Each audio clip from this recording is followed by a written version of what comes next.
The wait for the editor's response. Editors of academic journals occupy a unique and powerful position in the ecosystem of knowledge creation. They're not merely gatekeepers, they're architects of the intellectual conversation of our times.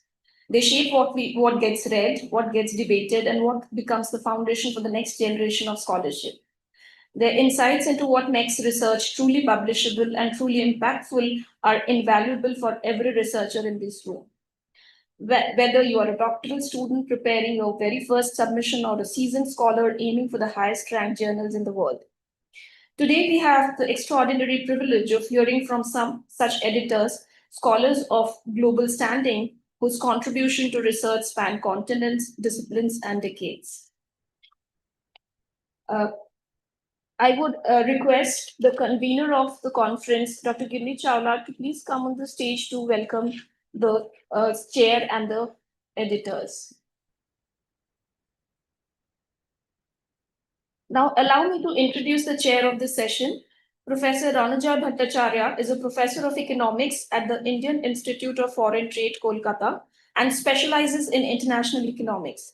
He has been a recipient of the prestigious Fulbright Scholar in Residence Award and the Asia Fellows Award.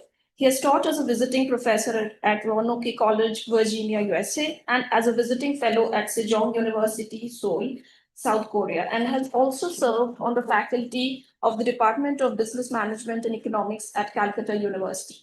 He is currently the editor of IIFT's very own journal, Foreign Trade Review.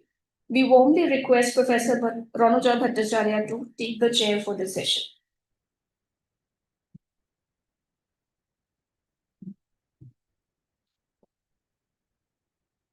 We are equally privileged to have as the moderator of this session a scholar whose expertise spans international trade, global value chains, and economic policy, and who is deeply familiar with the rigors of academic publishing.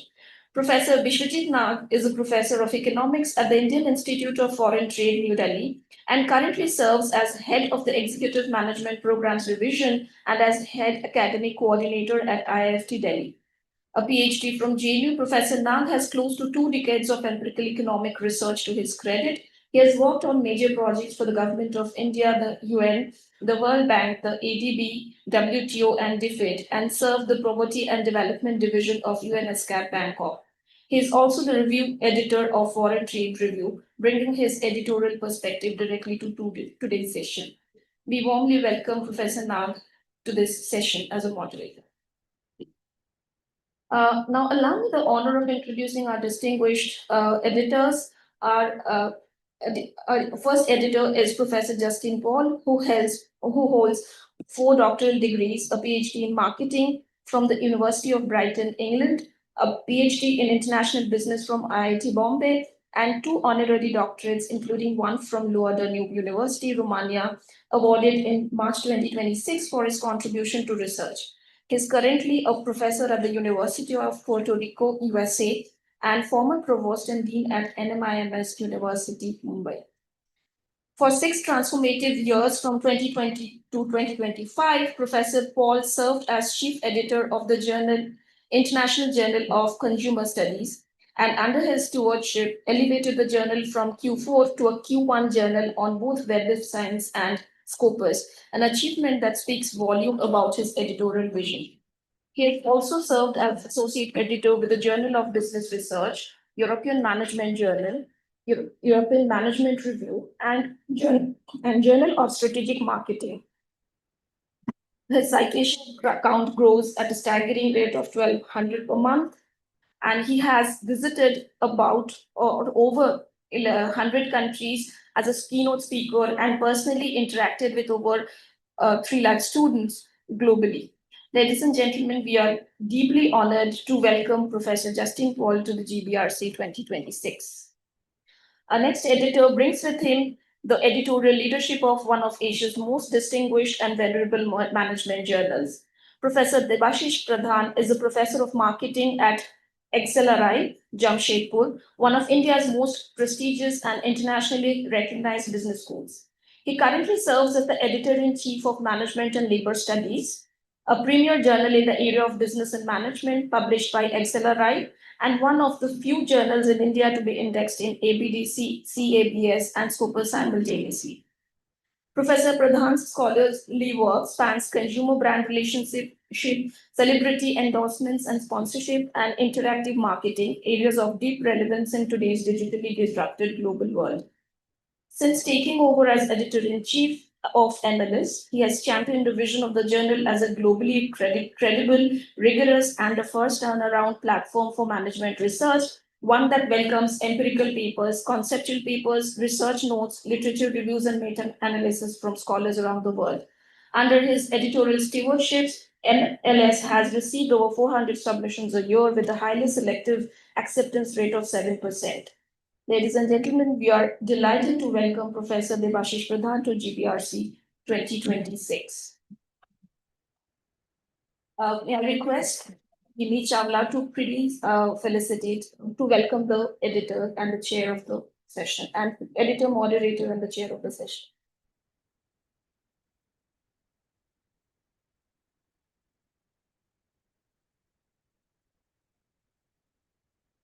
So a planter may be given to the chair of the session, Professor Ronojoy Bhattacharya.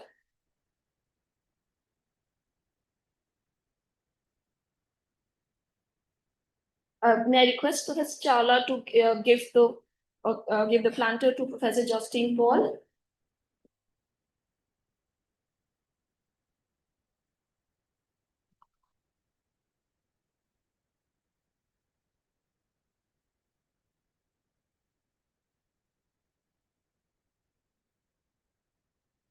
Professor Chawla may now hand over the planter to Professor Debashish Pradhan.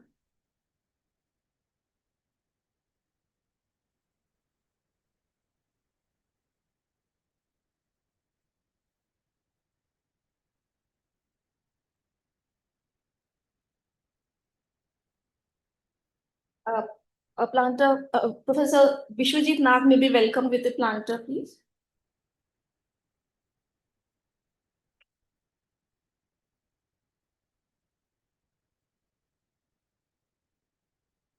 Thank you, Professor Chawla. So, dear researchers, this is your opportunity to learn from them directly, candidly, and in conversation. We now request our distinguished chair, Professor Ronojoy Bhattacharya, to formally open the session, and our moderator, Professor Vishwajit Nag, to facilitate the dialogue. Professor Bhattacharya and Professor Nag, the session is in your able hands. Over to you, sirs. I think, to start. Thank you.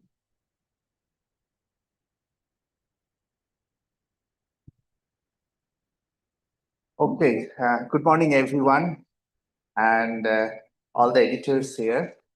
I do not want to spend much time between the important discussions from their side and the possible researchers who will be publishing throughout their life, as I expect. Let me just start with my own experience, and I'll connect it to the editor.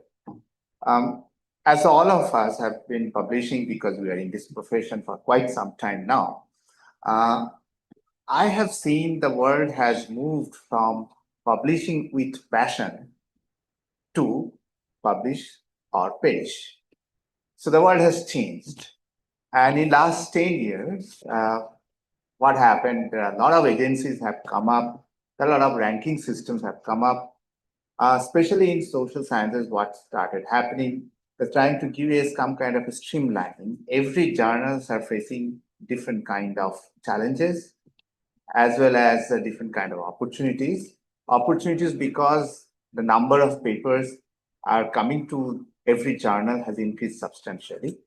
But checking them in the right time, with the right kind of feedback, and getting the right reviewers is also a big challenge.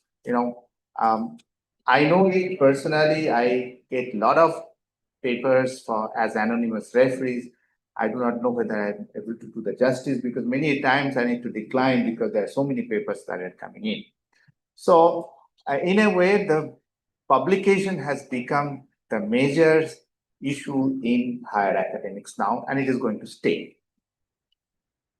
Of late, especially in last 2-3 years, there's a new challenge, which is basically the introductions of artificial intelligence in everywhere.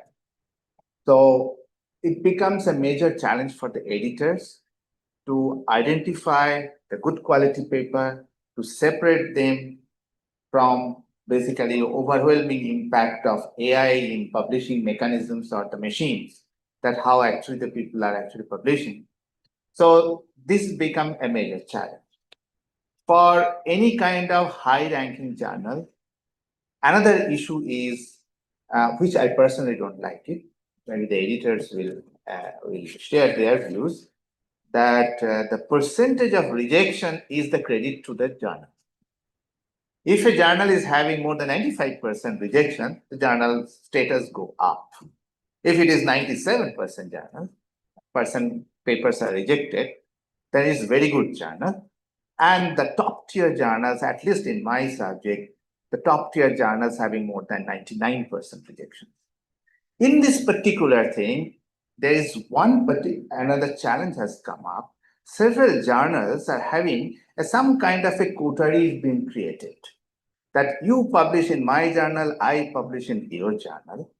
And this particular thing started affecting the young researchers also, because every time we give the advice that if you would like to send your paper to a particular journal, you need to look into the citations. So that means you need to identify in your literature survey whether relevant or non-relevant, identify few articles which are published in this journal or by the publishing company there.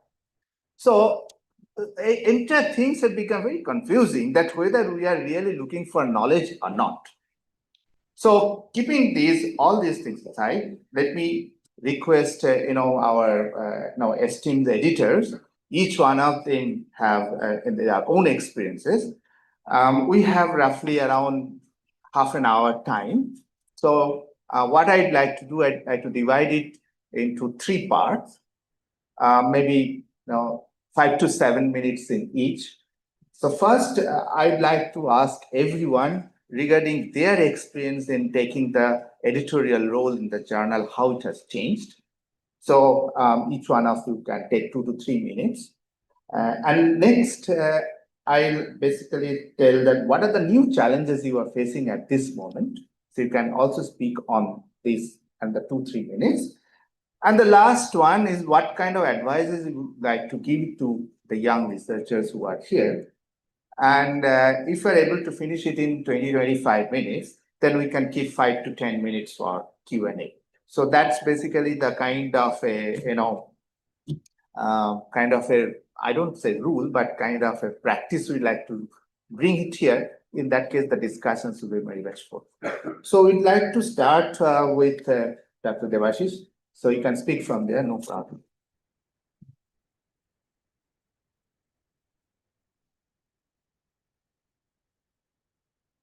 Thank you, Prasanna, for this generous introduction and also having a brilliant beginning to the topic.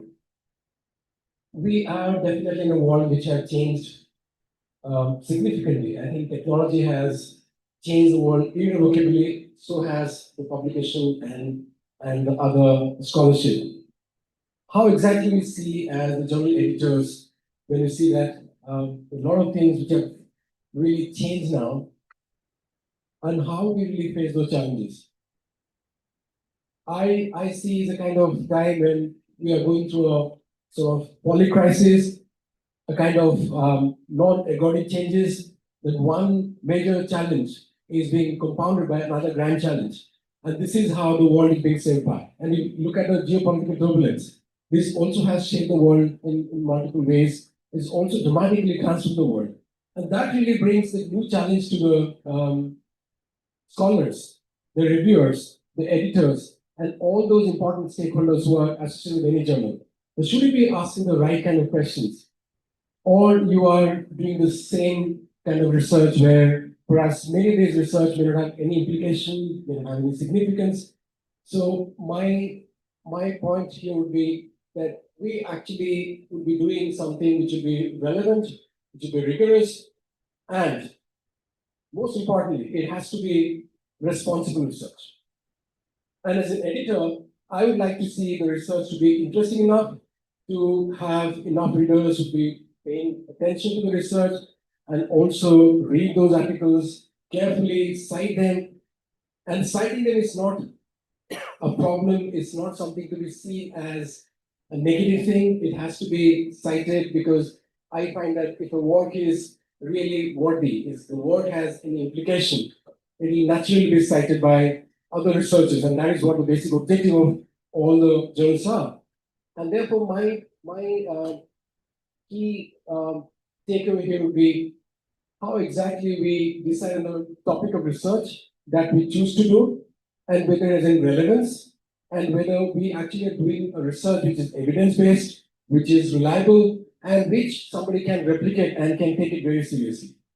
And finally, because we are social scientists, and in a time wherein we are actually facing several challenges of this nature, it's important that we do something which will have some implications for the society at large, and not just doing something which will be meant for researchers sitting in the ivory towers, the proverbial ivory towers. So I think that's very crucial. And after I took over as the editor of the journal, and I'll be very brief in saying this, we've seen that naturally all the journals have seen increasing number of submissions, and so have we. And now the challenge is how exactly you can publish the most relevant research in the journals. So there's a huge challenge for the editors because it could be very difficult sometimes because you are trying to select the best work out of several submissions, and it could result in rejections also. However, this also sends a signal and message to the researchers that you have to do your research well so that you are actually given a fair trial.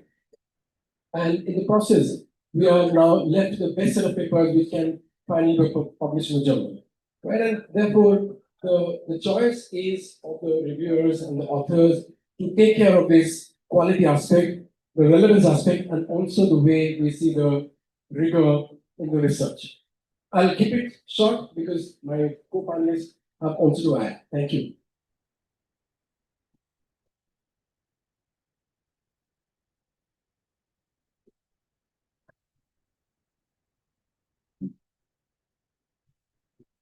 Hello. Thank you for this invitation to share my thoughts and experience as an author as well as an editor. I just completed my 2 terms as chief editor of IGCS, 3 + 3, 6 years. That's the maximum Wiley permits on Wiley owned journals. I also served as associate editor with 7 different journals, including JBR.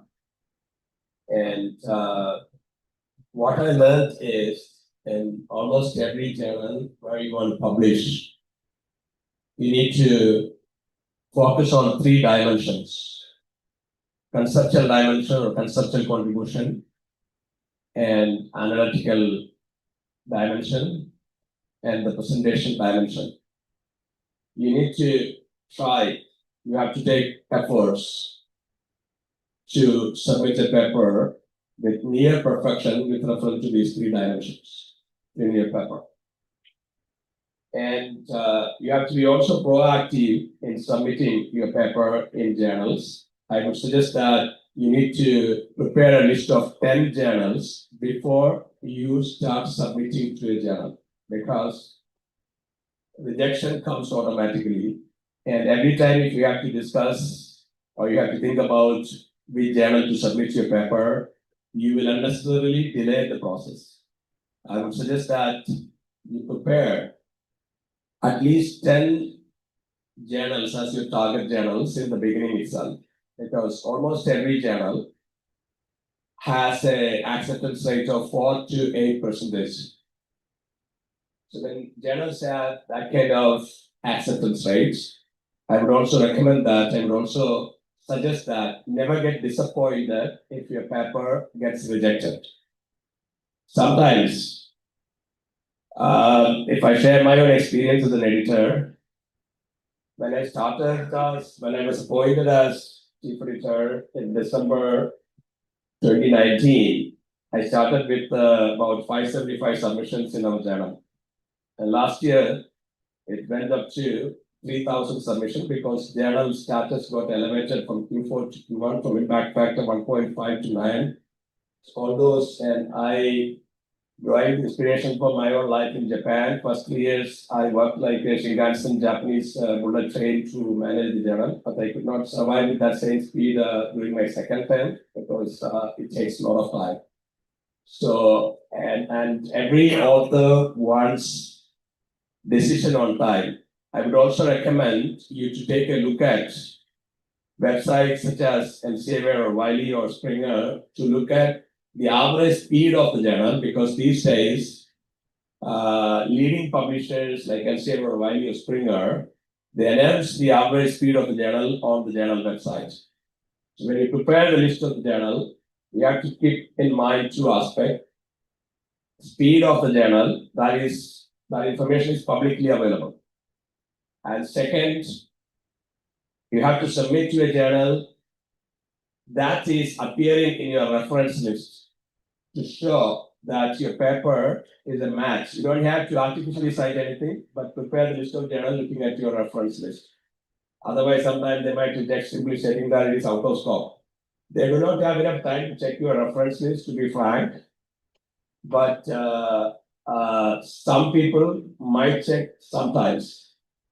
And I would also suggest that you recommend at least 7 reviewers in your cover letter and on the submission portal if possible, because journals have tough time to find reviewers because publishing companies, they are not paying to the reviewers. One of the major challenges I faced as an editor, both as EIC and AE of different journals, finding reviewers. On an average, I used to spend 3 to 6 hours to send the invitation to 20 people. So then only 2 people will agree. If 2 people will agree, only 1 will submit review on time. This is the statistics. So sometimes I used to send the paper to 40 people to ensure that reviews come on time, because it's a voluntary job. Nobody has time to do the voluntary job in this world, unfortunately. So this is the reality. I'm actually I asked Wiley publisher who employed me for 6 years, paying £5,000 every year, that you have to pay to the reviewers. I demanded for that. They did not like my demand, and me along with 10 associate editors forcefully requested Wiley before I completed my 6 years. I have the evidence of that. And now they are rethinking. Now they have acquired Emerald publishers because system will improve and efficiency will come only if they pay to the reviewers. So some finance journals do that. They take money from authors and then they pay to some reviewers in some finance journals. But non-finance fields, it's working completely voluntarily. So this is one of the challenges. But I would also say that you have to be a first mover or a fast mover to publish on time. This is very important. Because if you are not proactive, if you are a slow mover, every time you take 1 month to decide which journal to submit, you will not be able to publish your paper in 3 years' time. And if you are doing a PhD and if your university insists you to have a publication to get the degree awarded, you have to be very, very proactive. You have to be very fast mover. Otherwise, it is impossible because the system is inherently slow, even though we have moved to the era of artificial intelligence. Okay, thank you. So a lot has been already said. Now, to young scholars who are about to send papers to journals, I just want to add how the journal operates. First, you send a paper, then it is given a primary check. Primary check means plagiarism, etc. It's done by the editorial office, I think, not the editors. Then there is a test rejection. 3 or 4 people, the board is made, and they sit and read all the papers. Sometimes different boards are made if the number of submissions is very large. And then in the test stage, if it goes past the test stage, then it is assigned to a person who is usually associate editor. The associate editor searches for reviewers, sent to reviewers, assesses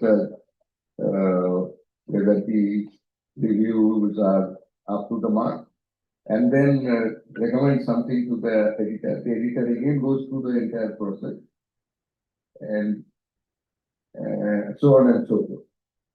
And sometimes in our journal, right now, there is a paper which is being revised for the seventh time.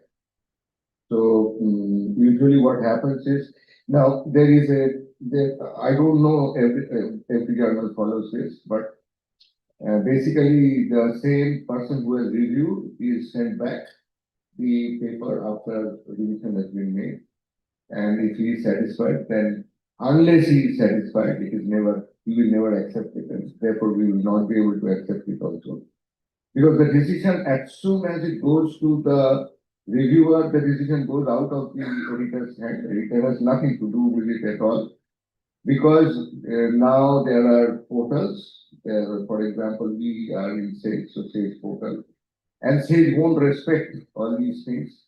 They want the editor's response and everything, everything is recorded. So it's a very transparent process, very clean process. Question is, as both of our editors have said, that people don't respond to editing, and a lot of time is wasted. So even 8 months, 7 months, sometimes very rarely may be required. But nowadays, so as you are in a competition to publish, we are also in a competition, those who are the editors, to get it accredited to good accreditation agencies. By good, we mean in business schools, we have a BDC, but usually we have Scopus. So Scopus, what you want to do for is very important, and BDC is important. And then in social sciences, ES, Emerging Social Sciences Index, and the SSCI, Actual Social Sciences Index. So indexation is also, and they also have a set of criteria which we have to follow. One of the criteria is that how many months do you have between your submission and your final acceptance for those papers that will be accepted. So it's a very competitive world, not only competitive for the students, for the researchers who are publishing, it is also very competitive for the editors who are looking after their journals, because no one wants their journals to be going back. Because this year, for example, I have seen at least 10 journals, which were ABDCA journals, which have been removed from the ABDC list at all, altogether. So strange things, not strange things, because they must have found some suspicious activity somewhere, because everything is traced nowadays. So all these things are happening all the time. So we have to be very careful. And the other thing is AI. I will speak briefly on AI. AI is a very good tool to write a good paper, as long as you don't get the paper written by the AI. So AI can help you to improve your paper a lot, because AI has read all the papers all everywhere. So their data centers are keeping continuously, and they will give you the state of the art. Whether you will be able to achieve that state of the art is a different thing. But and let me tell you this: we have had a discussion, meeting with SAGE. We still don't. I think most journals still do not use plagiarism tests. AI as a plagiarism test. I mean, plagiarism test is done, but AI, whether AI has been used or not, because there is a lot of debate. I have participated in all these debates in online to all over the world also. There is a lot of debate with what do you want? At the end of the day, do you want a good work? Or do you want that no one should be done, should be using AI?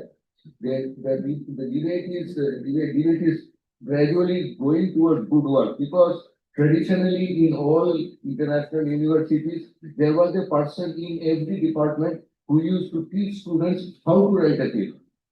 So you write a paper, you give it to him, he says, no, this is not the right thing, you do like this, like this, like this. He was an AI, kind of like teaching you how to make your output the best out. If AI can do such things, then why, and then, so paraphrasing and all these things, then why would you exclude that? Because after all, your paper has become a better paper, because of all that. So all these debates are going on, but still I think most of the journals, they will interrupt if the content is being driven by it, but to an extent, plagiarism in AI has not yet started, as far as I know. Thank you. So let's go to the second stage. Again, 2-3 minutes each. To exactly what I start. How you are going to handle the future competition as an editor? Because the more journals will be coming, number of publications, number of submissions will go up. And also, as Dr. Bhattacharya just mentioned, that AI-driven paper will be more. So, what is the best way to find out the right paper, and how we will remain ahead of the competition? Thank you. It's a very relevant question. I'll reiterate something I was talking about in one of the conversations last year at IIFT. You have to really look at a philosophical debate, that whether you look at a deontological logic, you look at ethics, or you look at the teleological one. Whether you go by, let's say, John Stuart Mill or by Immanuel Kant, right? You look at the process part or look at the end. In other words, what I'm really trying to argue is that whether you look at a research which has been done in a very rigorous manner, very ethical manner, and has been really submitted to the journal, or you just want to see the final output. I believe, and based on my experience and my personal observation, that we must look at both, that the process that has been followed to write the paper, the evidence, the way it has been collected, and the way the data has been interpreted, the way it has been analyzed, it has to be done in a very ethical manner. Then I guess the world actually stands a place in a top journal. And when you look at the question on how exactly you face the challenge, because there's so many journals which are coming up in the same areas and there is a competition. I believe a competition is definitely very healthy, and that really creates an ecosystem, that creates a market where there are several researchers who are interested in submitting the papers, there are more outlets for them. So we are not really creating more dejected authors. By rejecting papers, you actually create authors who may be very dejected, may be demotivated. So that's not happening. So they have another home, a possible home, which Professor Jitin Paul was talking about. So there is nothing to really feel bad about a rejection. You may go to the next journal that you think is relevant for your paper, suitable for your paper. My understanding is that each journal must have a unique positioning for itself. It's a market where there's so many journals present, you have so many different outlets, you have different kinds of papers being submitted.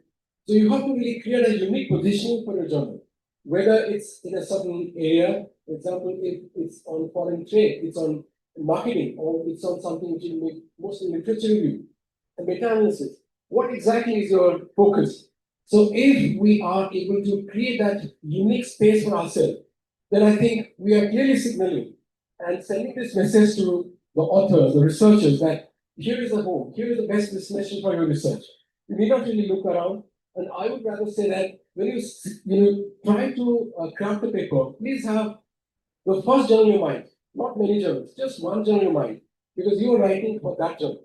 If it doesn't work out, and unfortunately it doesn't go through, then you go to the next journal. Because you must craft a paper exactly the way the journal expects you to develop it. Because the editors, the assistant editors, the reviewers have seen a pattern, have a history. So they would actually see whether the paper actually fits into the journal, considering the aims and scope, whether it's according to the kind of expectations of the journal. So therefore, I would say that competition is good, is healthy. It definitely creates more authors, more interested people who would actually write papers for the journals. However, the journal editors must create a unique positioning for the journals. And that would signal the right message to the authors and the researchers that they must submit the best work to this journal if it really satisfies, if it really has those elements. Thank you, sir.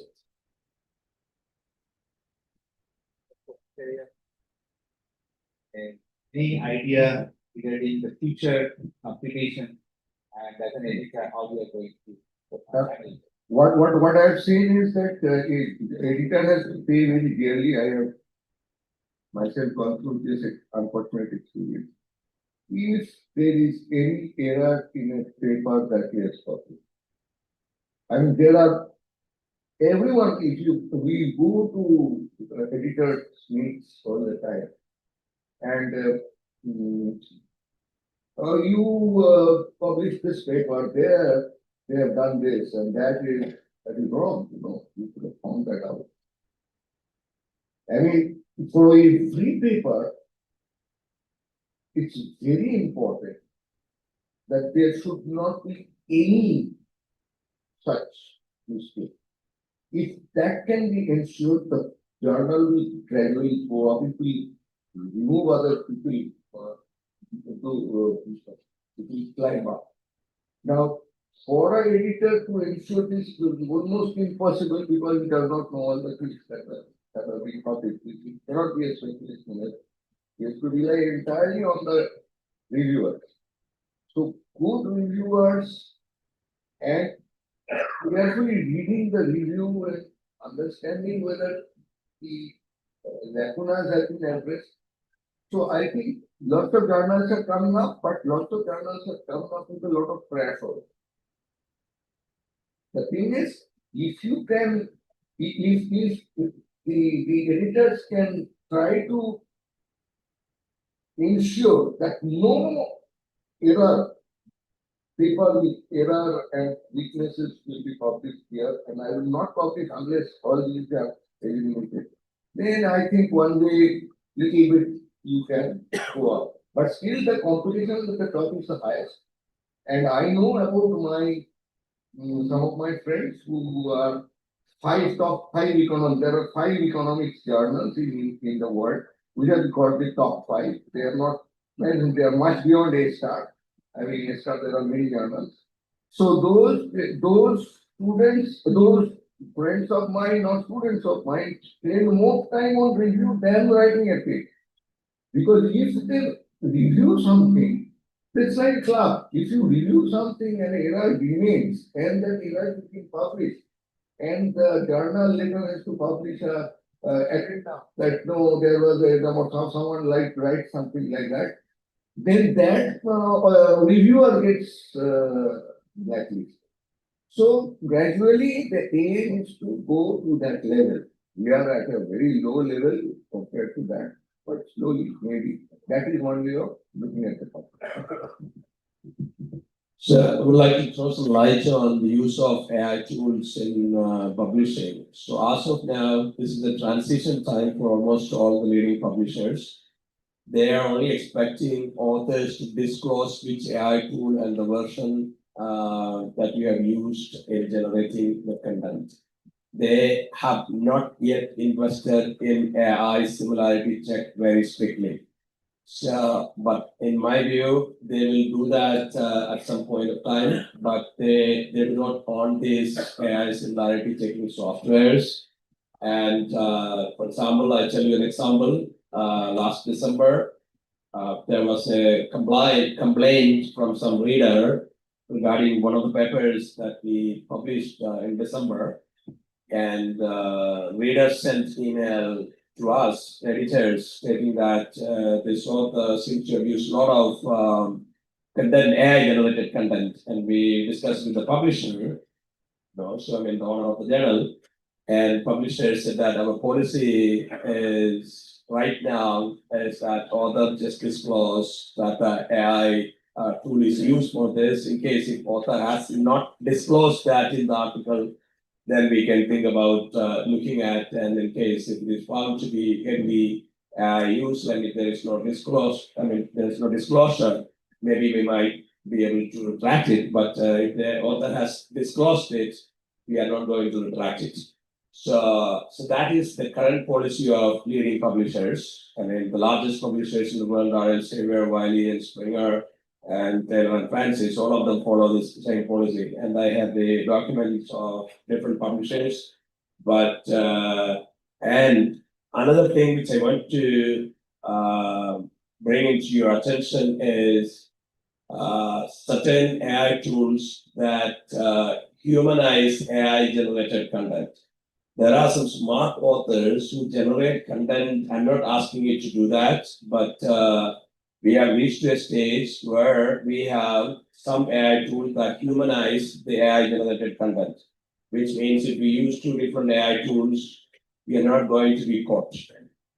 So this is more than a Leonid paradox for me, but we are in that kind of situation, and publishers have not yet taken any step to manage this problem. So I mentioned in my lecture yesterday, last evening here also, that I had a discussion. I attended this kind of meet-and-teach sessions all over the world, and in January, I had session. I was coordinating a session in Orlando, Florida, and founding editor of Journal of Hospitality Management was there. He said that during 97 to 2005, there was no identicate, there was no Turnitin, and a lot of researchers and book authors copied from the internet, and they published books and they published journal papers, and they were not caught at all. So right now, we have a stage with reference to AI in the same fashion. Transition stage in AI, like 97 2005 period was transition stage with reference to the content from internet. So who will ban the cat? That is something that remains a $1 million question for me.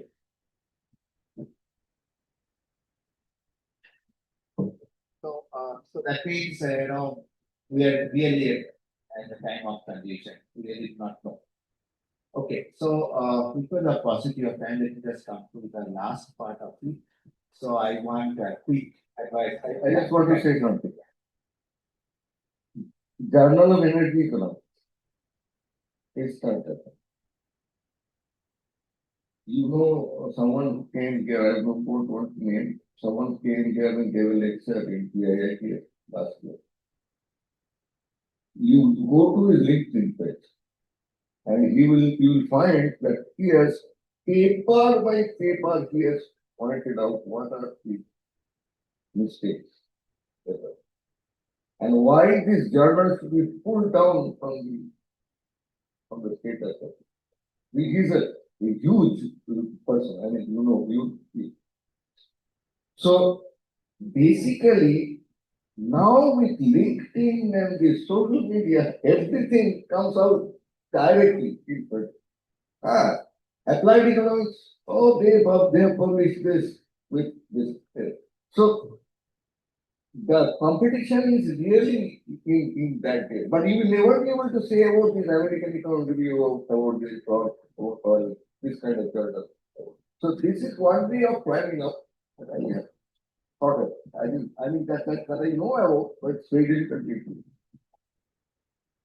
So that means it's really we are in time of it. I must say there's a crisis from publishers' point of view, because publishers are not aware of the fact that whether the material getting published are really clean, and it is more dangerous for the researcher's point of view also, because once one article of researcher is published and it is criticized, then perhaps the professional growth of the young professional, the young researcher will be jeopardized. So that's a very, very serious thing, because most of the times, all the universities in India will push the PhD students to publish. So at the very initial stage of publication, they are not having much experience of what is publishing. So, and the AI possibly a tool which is quite enticing, because everybody gets attracted to it. You can do it fast, you can do it flawlessly also in many cases. So, so that could be a possible danger area where the young researcher can be getting. So this is a kind of a warning to most of the young researchers that you use AI definitely, but you need to be very careful while you are sending your stuff to the public domain. Okay. Now coming to the last part of it, how do you select a journal? Because in social science, what is now happening that people are working in cross-disciplinary. So let me just give an example. Suppose someone is working on AI in finance. Suppose the paper is ready. And this can fit into an AI journal, this can also fit into a finance. Okay, you might say that, what is the primary focus? If the focus is on the finance part, then actually you can go to finance journal. And if you are having much more, program written for AI, how the finance area could be covered, then you can actually go for any kind of a IT journal. Okay, that's fine. But the main issue is here, it may not be all the time very clear, and for a journal, also to find out the right reviewer is also a problem, because you must be sending the paper to a reviewer who must have this understanding of both the areas. So increasingly, because the mixed areas people are working, getting the right reviewer is also becoming challenging. So what is your experience or what is your advice to the young researcher? Once again, a very timely question, question mark.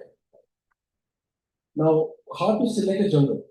Now, this is like asking the question to the exponents of a classical dance form, and how to dance actually. So you actually see that the person who actually is being trained to dance actually knows where exactly to put the steps. So the scholar, after spending considerable amount of time in a certain field and having been exposed to considerable body of research in that field, whether it's marketing or finance or information systems, must know where exactly that word fits in. Nobody else can actually tell you.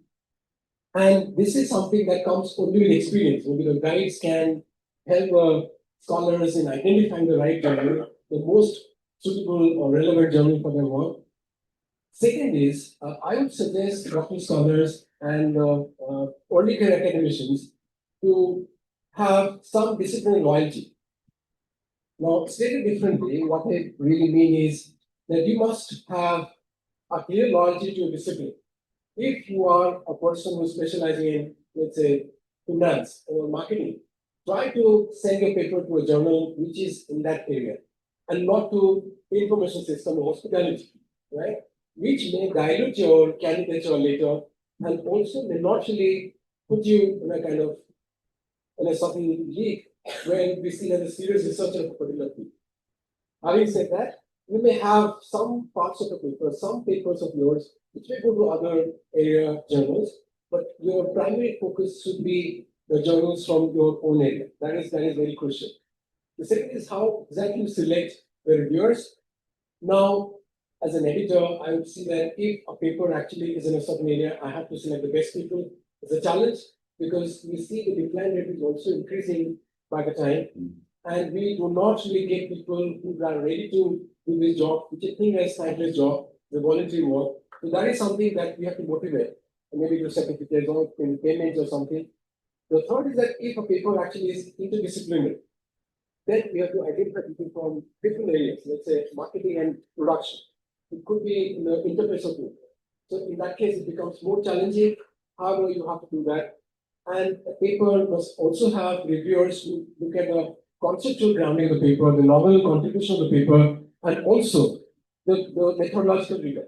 So you may send out two reviewers who would actually be experts in the field, who are, let's say, theoretical expert, having, of course, understanding the methods, but you also must send a paper to people who are experts in methods. It could actually involve multi-method and maybe multiple studies, and that requires experts in the field to really evaluate them and really identify whether this work really is what your publication is. So I would believe that these three really answer the question.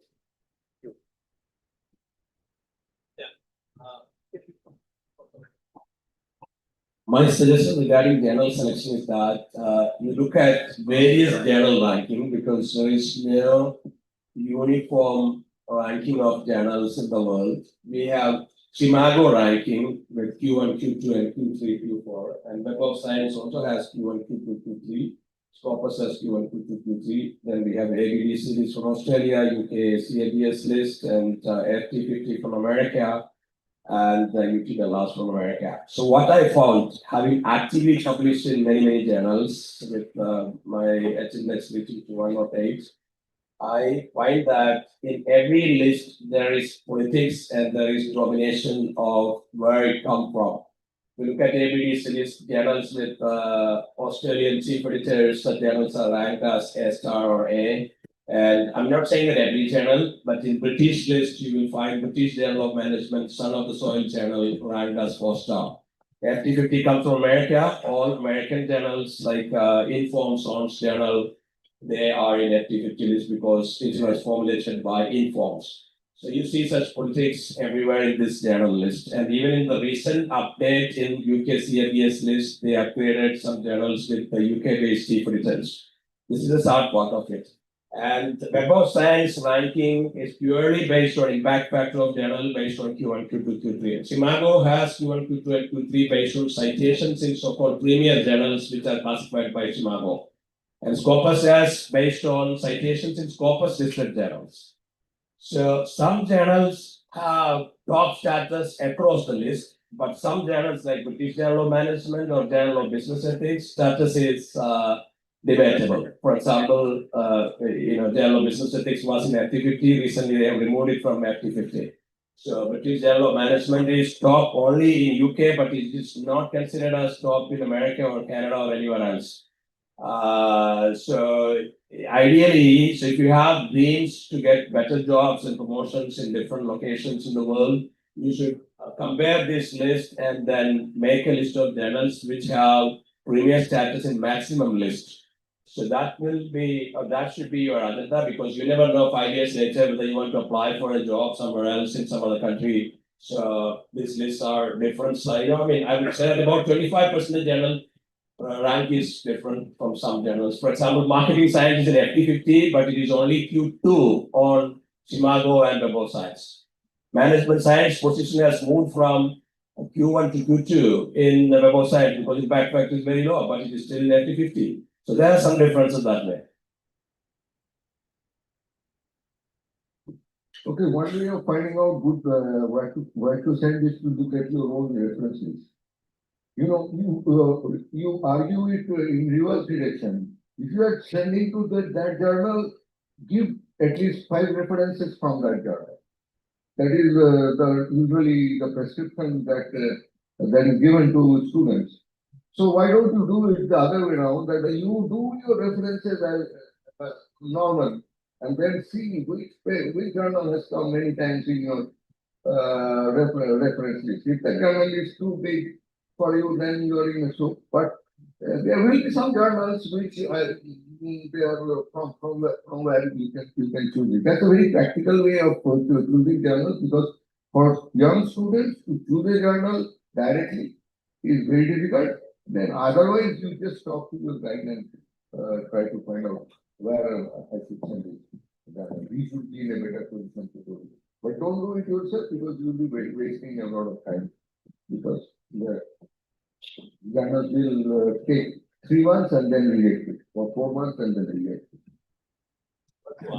What point of what the system differs? Like for example, in Korea, many universities in Korea use Web of Science Q1, Q2. In Hungary, many universities or even nationally, they use by Simago Q1, Q2.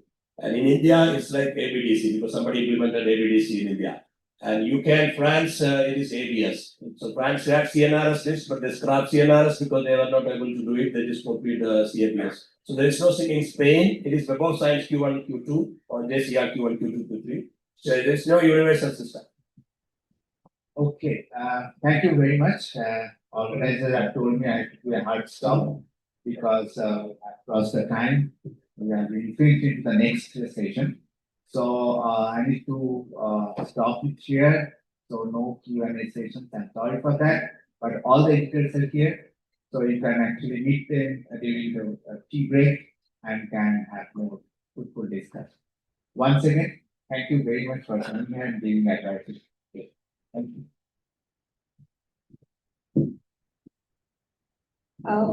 And certain I speak for all of us when I say that was an hour well spent. Whether it was the things to be kept in mind before and while sending out papers for publication, how to select journal, the process of review of the papers, the role of AI in writing papers, and the extent to which AI can be used in writing papers, our editors have given us insights today that no textbook can offer. These are the lessons that can only come from years of living at the heart of academic publishing. Our heartfelt gratitude to the editors and editor and chair, Professor Anuja Bhattacharya, for presiding over this session. Our sincere thanks to our moderator, Professor Bishwajit Nag, for steering the conversation with such precision and purpose. And our deepest appreciation to our distinguished editors, Professor Justin Paul and Professor Debashish Pradhan. May I now request the convener of the conference, Dr. Tuhina Mukherjee, to kindly felicitate the editors and the chair with the token of appreciation.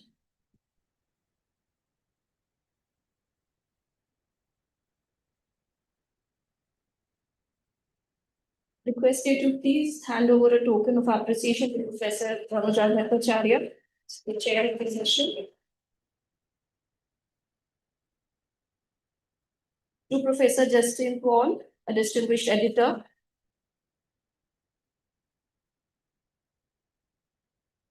To Professor Debashish Pradhan,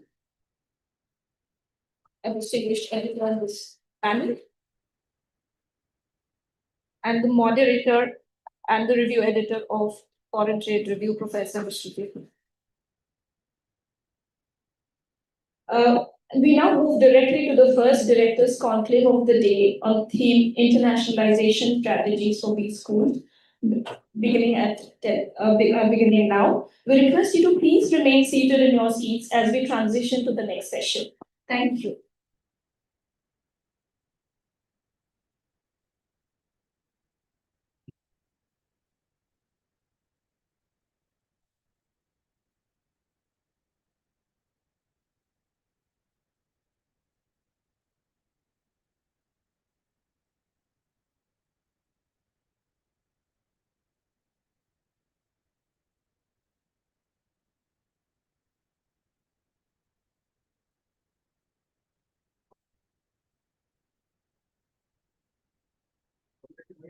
यही रखो ना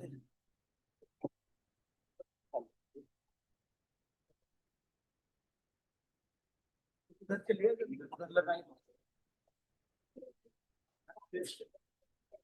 ठीक है sir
glass ही पीछे पड़े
Sandeep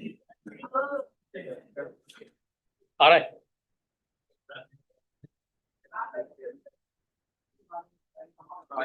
picture में आ रहा है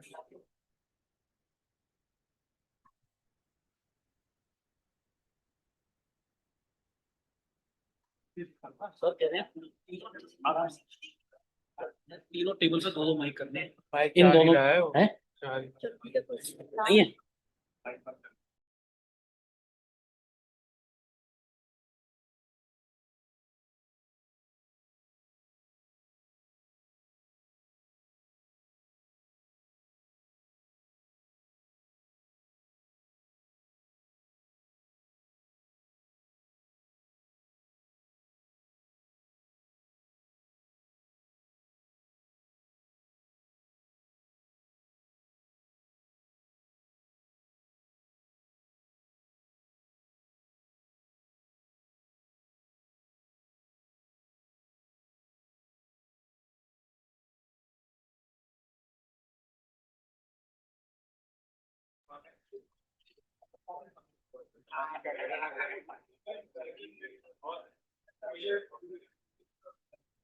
Good morning once again, distinguished guests, respected dignitaries, esteemed academicians, fellow researchers, representatives from our sponsors and title partner, the Center for Research on International Trade, our sponsor and knowledge partner, Springer, our academic partner, Aberystwyth University, UK, and the members from the media. A very warm welcome again to the Global Business Research Conference 2026. This landmark conference, themed Managing Business Amidst Worldwide Turbulence, is a confluence of thought leaders, policymakers, researchers, and practitioners with a shared commitment to excel in the field of management education amidst growing geopolitical turbulence. We have already had a stimulating start to the day with our Meet the Editor session, and I'm delighted to say that the rest of the day promises a much more enriching journey. We now begin one of the most awaited events of GBRC 2026, the Directors' Conclaves, in which top academic leaders, including the Vice Chancellors and Directors of eminent institutions, will join as panelists in 4 different panel discussions on the future of management education in India and beyond. Our first conclave of the day, themed Internationalization Strategies for B Schools, addresses a question that lies at the very heart of the future of management education. Ladies and gentlemen, in a world reshaped by geopolitical realignments, cross-border digital collaboration, and intensifying global competition for talent and ideas, the internationalization of business schools is no longer a matter of aspiration, it is a strategic imperative. But the question arises, what does it mean to internationalize business schools? What are its challenges? And what should be the strategies for emerging economy business schools to attract international students? How important are strategic partnerships and global alliances in all this? Or is it about building a curriculum, a culture, and a community that thinks beyond borders? These are precisely the questions our distinguished panelists would address today. Before I introduce our esteemed panelists, may I request our Vice Chancellor, Professor Rakesh Mohan Joshi, to kindly come on the dais to welcome the panelists.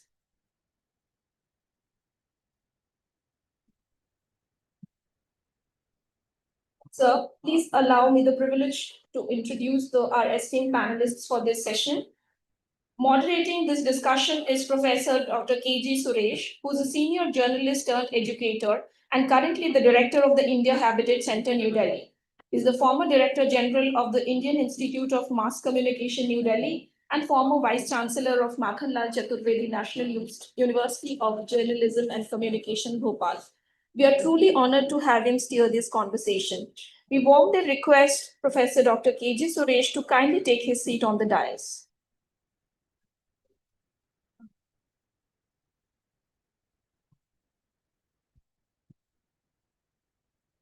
He will be welcomed by our Honorable Vice Chancellor with a planter.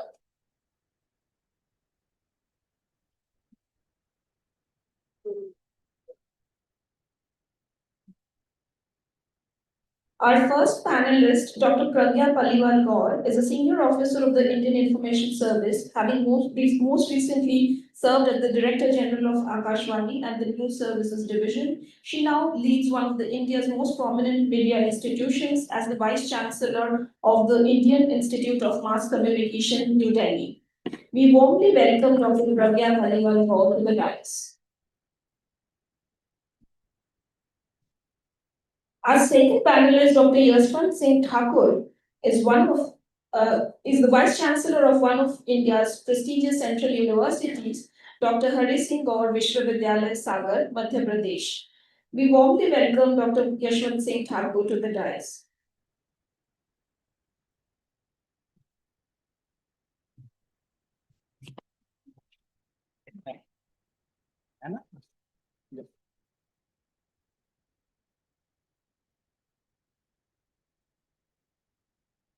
Our third panelist is Shri Jain, the Senior Special Advisor Asia at EFMD Global, the European Foundation for Management Development, a globally recognized accreditation body for business schools, business school programs, and corporate universities. We warmly welcome Shri Jain to the dais.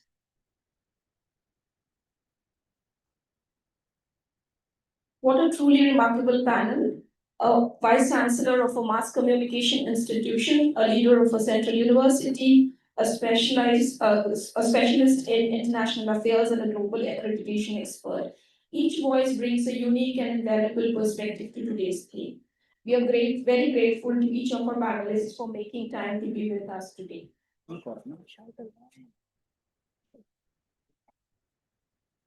Our other panelist is Professor Vishal Talwar, the Chief Operating Officer, University of Southampton, Delhi. May I please welcome you, sir, to the dais.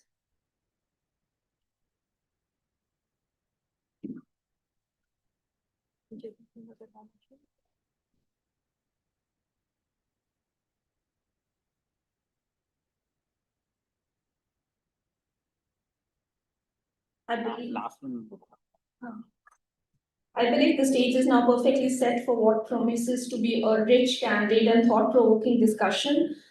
Without much ado, I now hand over the session to our distinguished moderator, Professor Dr. K.G. Suresh, and look forward to the insights and perspectives that will follow. Professor Suresh, the floor is yours. We are all yours.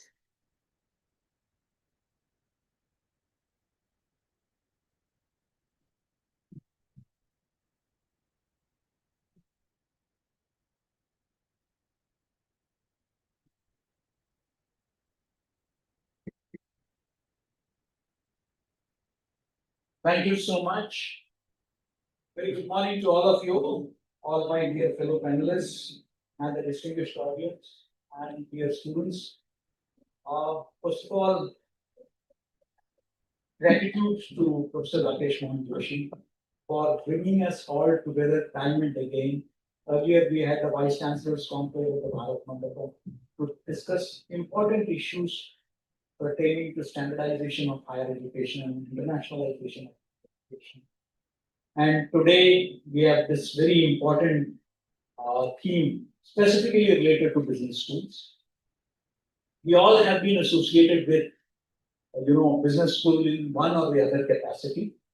I mean, for example, when I was the Vice Chancellor of Makanlal Chakravarti University, I had a hugely successful business media management department. Similarly, management has become, including strategic communication, very integral to Indian Institute of Mass Communication, where Dr. Pragya Paliwal is the Vice Chancellor. So almost all of us, in some or the other way, are directly or indirectly connected to these. Now, particularly because this institution is affiliated to the Ministry of Commerce and Industry.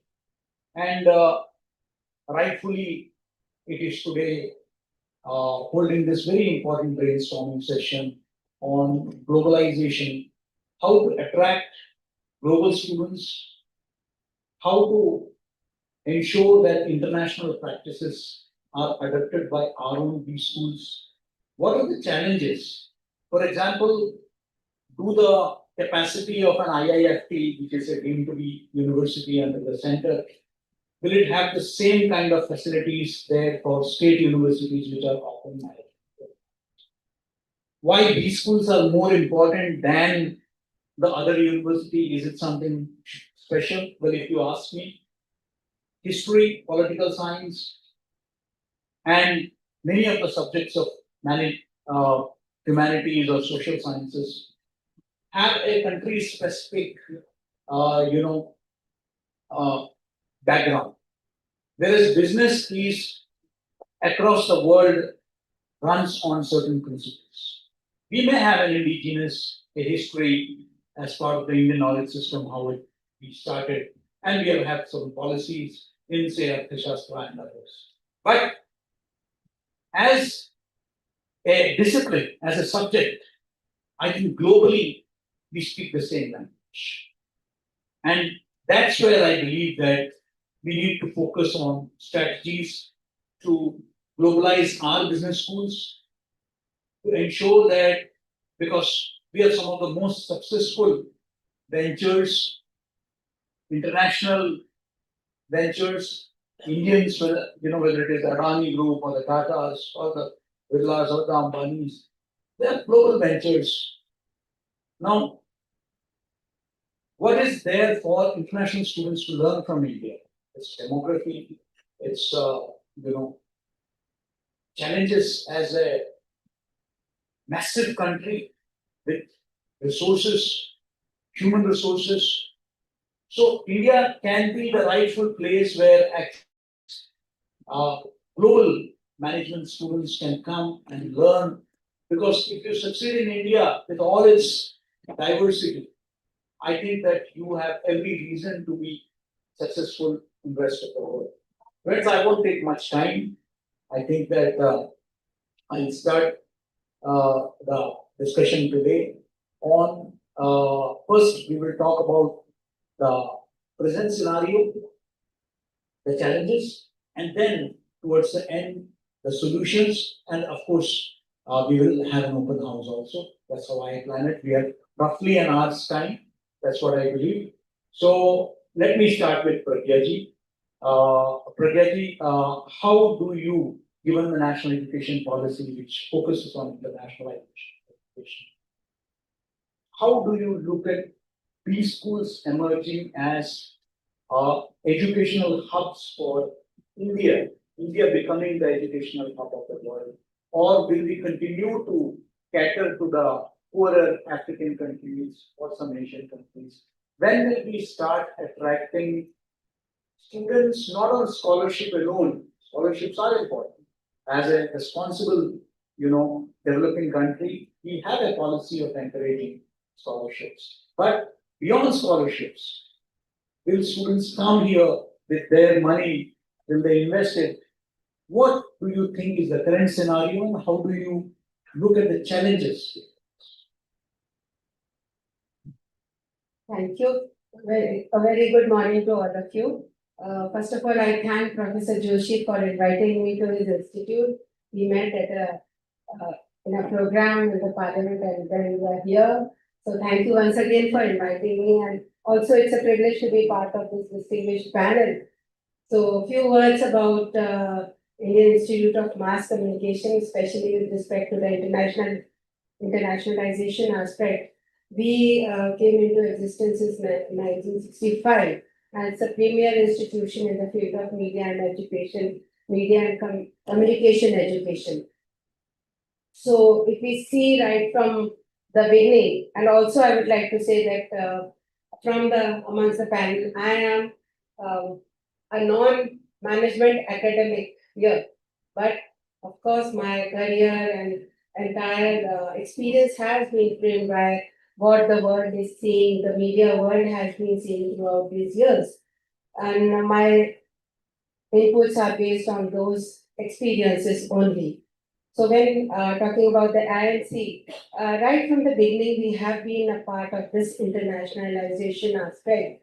When we started, we had two board members, two members of UNESCO who were part of Professor Suresh knows because he has been in INC. Then within 4 years of its existence, we started a development journalism course where students from Afro-Asian countries, they used to take part, they used to come to INC, have a 2-3 months training here, and then many of the countries when we meet our alumni, they are holding places of prominence in different countries, within their countries and also in different ministries as well as private media enterprises. Also, our motto, the Hey Vakya that we have in INC, Ano Bhadro Prato Yartu Vishwata, which means let noble thoughts come to us from all sides. So we all believe that from wherever we get knowledge, we have to accept it. And same applies to education also, what we are teaching, imparting to our students. We have several courses, of course, management courses also. We have recently launched one course on media and business management, then media business studies, strategic communication, of course, Professor Suresh mentioned about it. This year we are launching new courses on health communication, also on communication governance, and also corporate communication and brand management. So in a way, we are also ready to we can consider ourselves also to be a part of the business schools now that these programs have started. So when we talk of internationalization, what we see and whatever I speak is from the point of view of and also from the importance of media and communication in the management institutions that we see. Nowadays, we see that, entire business is global. Prices are global. Whatever is happening, it has its global implications. Similarly, the institutions also have their own global implications.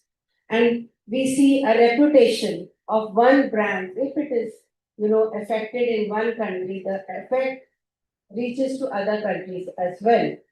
So in this age of global connectivity, and especially with the onset of with this rapid expansion of digital media, we have to keep this in mind that all the institutions, business schools, they have to have components of media management and media communication as integral part of their curriculum, because it has very large impact on all your operations, whether it is finance, business, sales, because anything affecting or any narrative which has been created in the media about your product of any company, it impacts. It can be for good as well as it can be for bad also.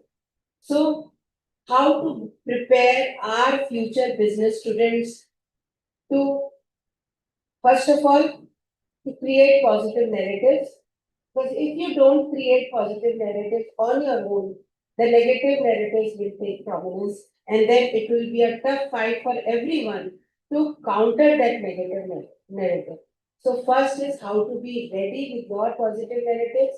What should be your media strategy, communication strategy? So first of all, I think just as the international universities have such courses, we should also have important component of media studies including digital or traditional forms, whatever is best for us, we have to adopt that strategy. Then we come to secondly, how these are the challenges that we see in day-to-day life. Anything happening, if you take examples of Nestle or several other companies, I think we must be teaching case studies to students about how the negative narratives they really transform or change your strategies to effectively project your brand. So here we have to incorporate this. Secondly, in the challenges and then with how do we counter it, I feel is that we have to have more case studies based studies in our curriculum rather than just focusing on theory. When we talk about the difference in international education systems and Indian educational systems, including these schools also, we feel there should be more emphasis on practical orientation, and because in so many management institutes worldwide, we are given live data, which many companies won't like to share. But then these companies benefit from the students when they do their case studies and come out with solutions. So these are the two areas which if we focus on, if the schools focus on, I think we can move towards better and impactful international. Absolutely. Thank you so much, Dr.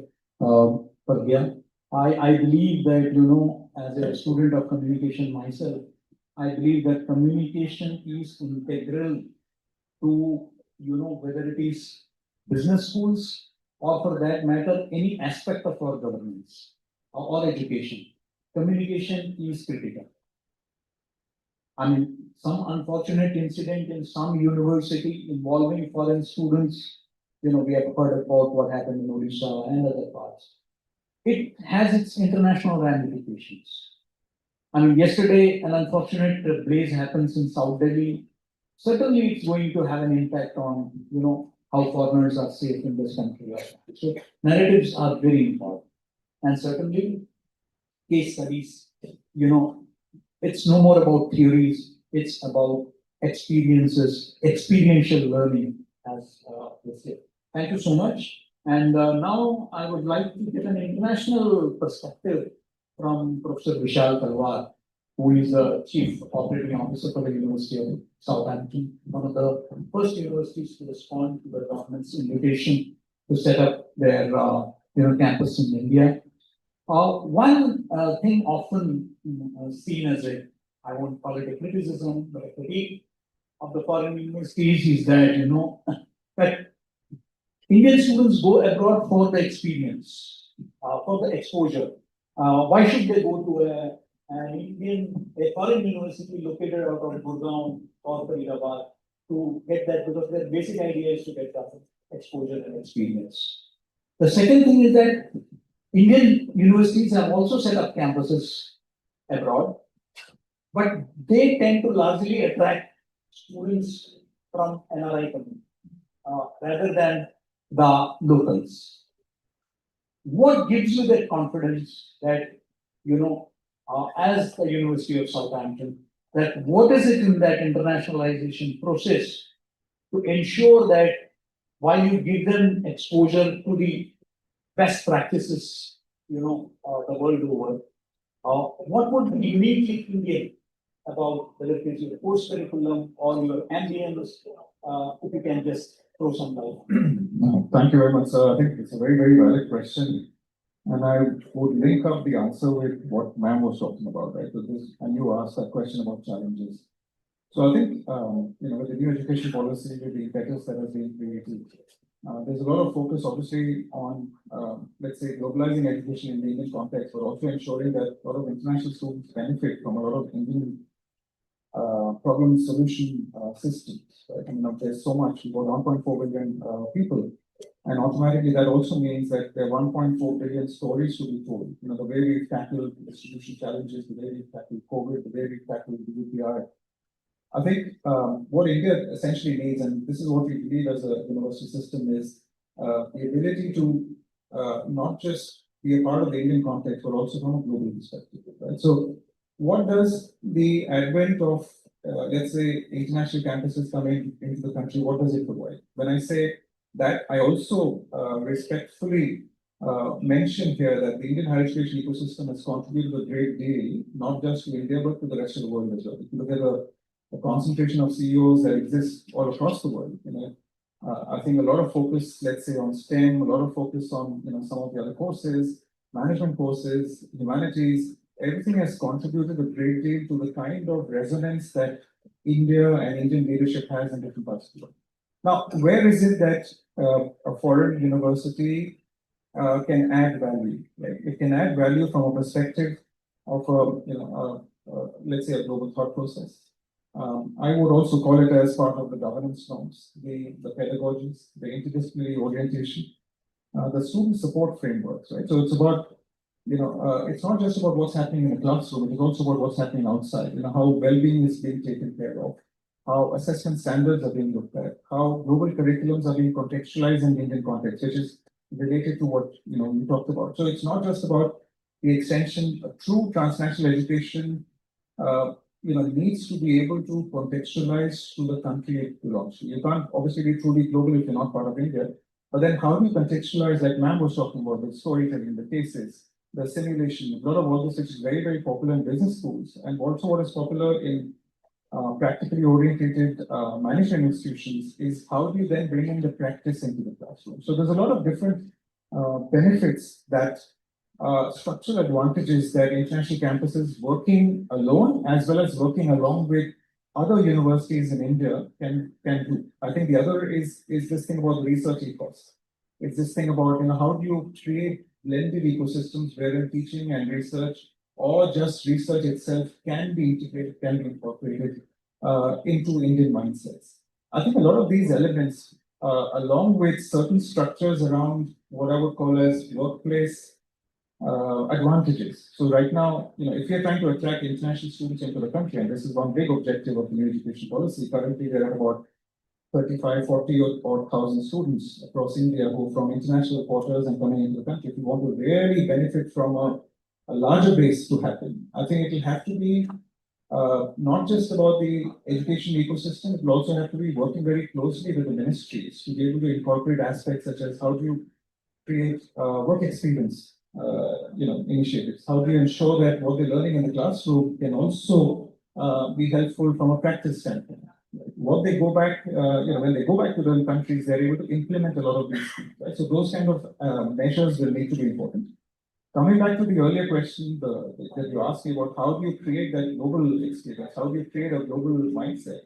I think global experiences is about obviously the extension of curriculums, contextualizing those curriculums, being very, very, let's say, conscious of the fact that the global curriculum also has to be treated from a local standpoint as well. What are we building? We're building leaders who are globally aware, but at the same time very conscious from an Indian perspective as well. How do you build the globalism? You build the globalism by having a good base of faculty who have been part of international experiences, who've been part of let's say international pedagogies, who've been part of let's say either being trained, right? And I mentioned part of the faculty. I'm not saying all the faculty. I'm saying trained in particular methodologies. Right? They also need to be part of the system, and that's once again a big objective of the ministries and the UGC and everyone else. How do you bring in a lot of the talent here into the country, work along with Indian talent, and then create that objective of reaching the Viksit Bharat 2047 objective. So you also build in partly exchange experiences, right? So the university actually offers the ability to go across for a particular period of time for the students to the international campuses, be a part of that, actually work on projects and problem solutions along with international campuses.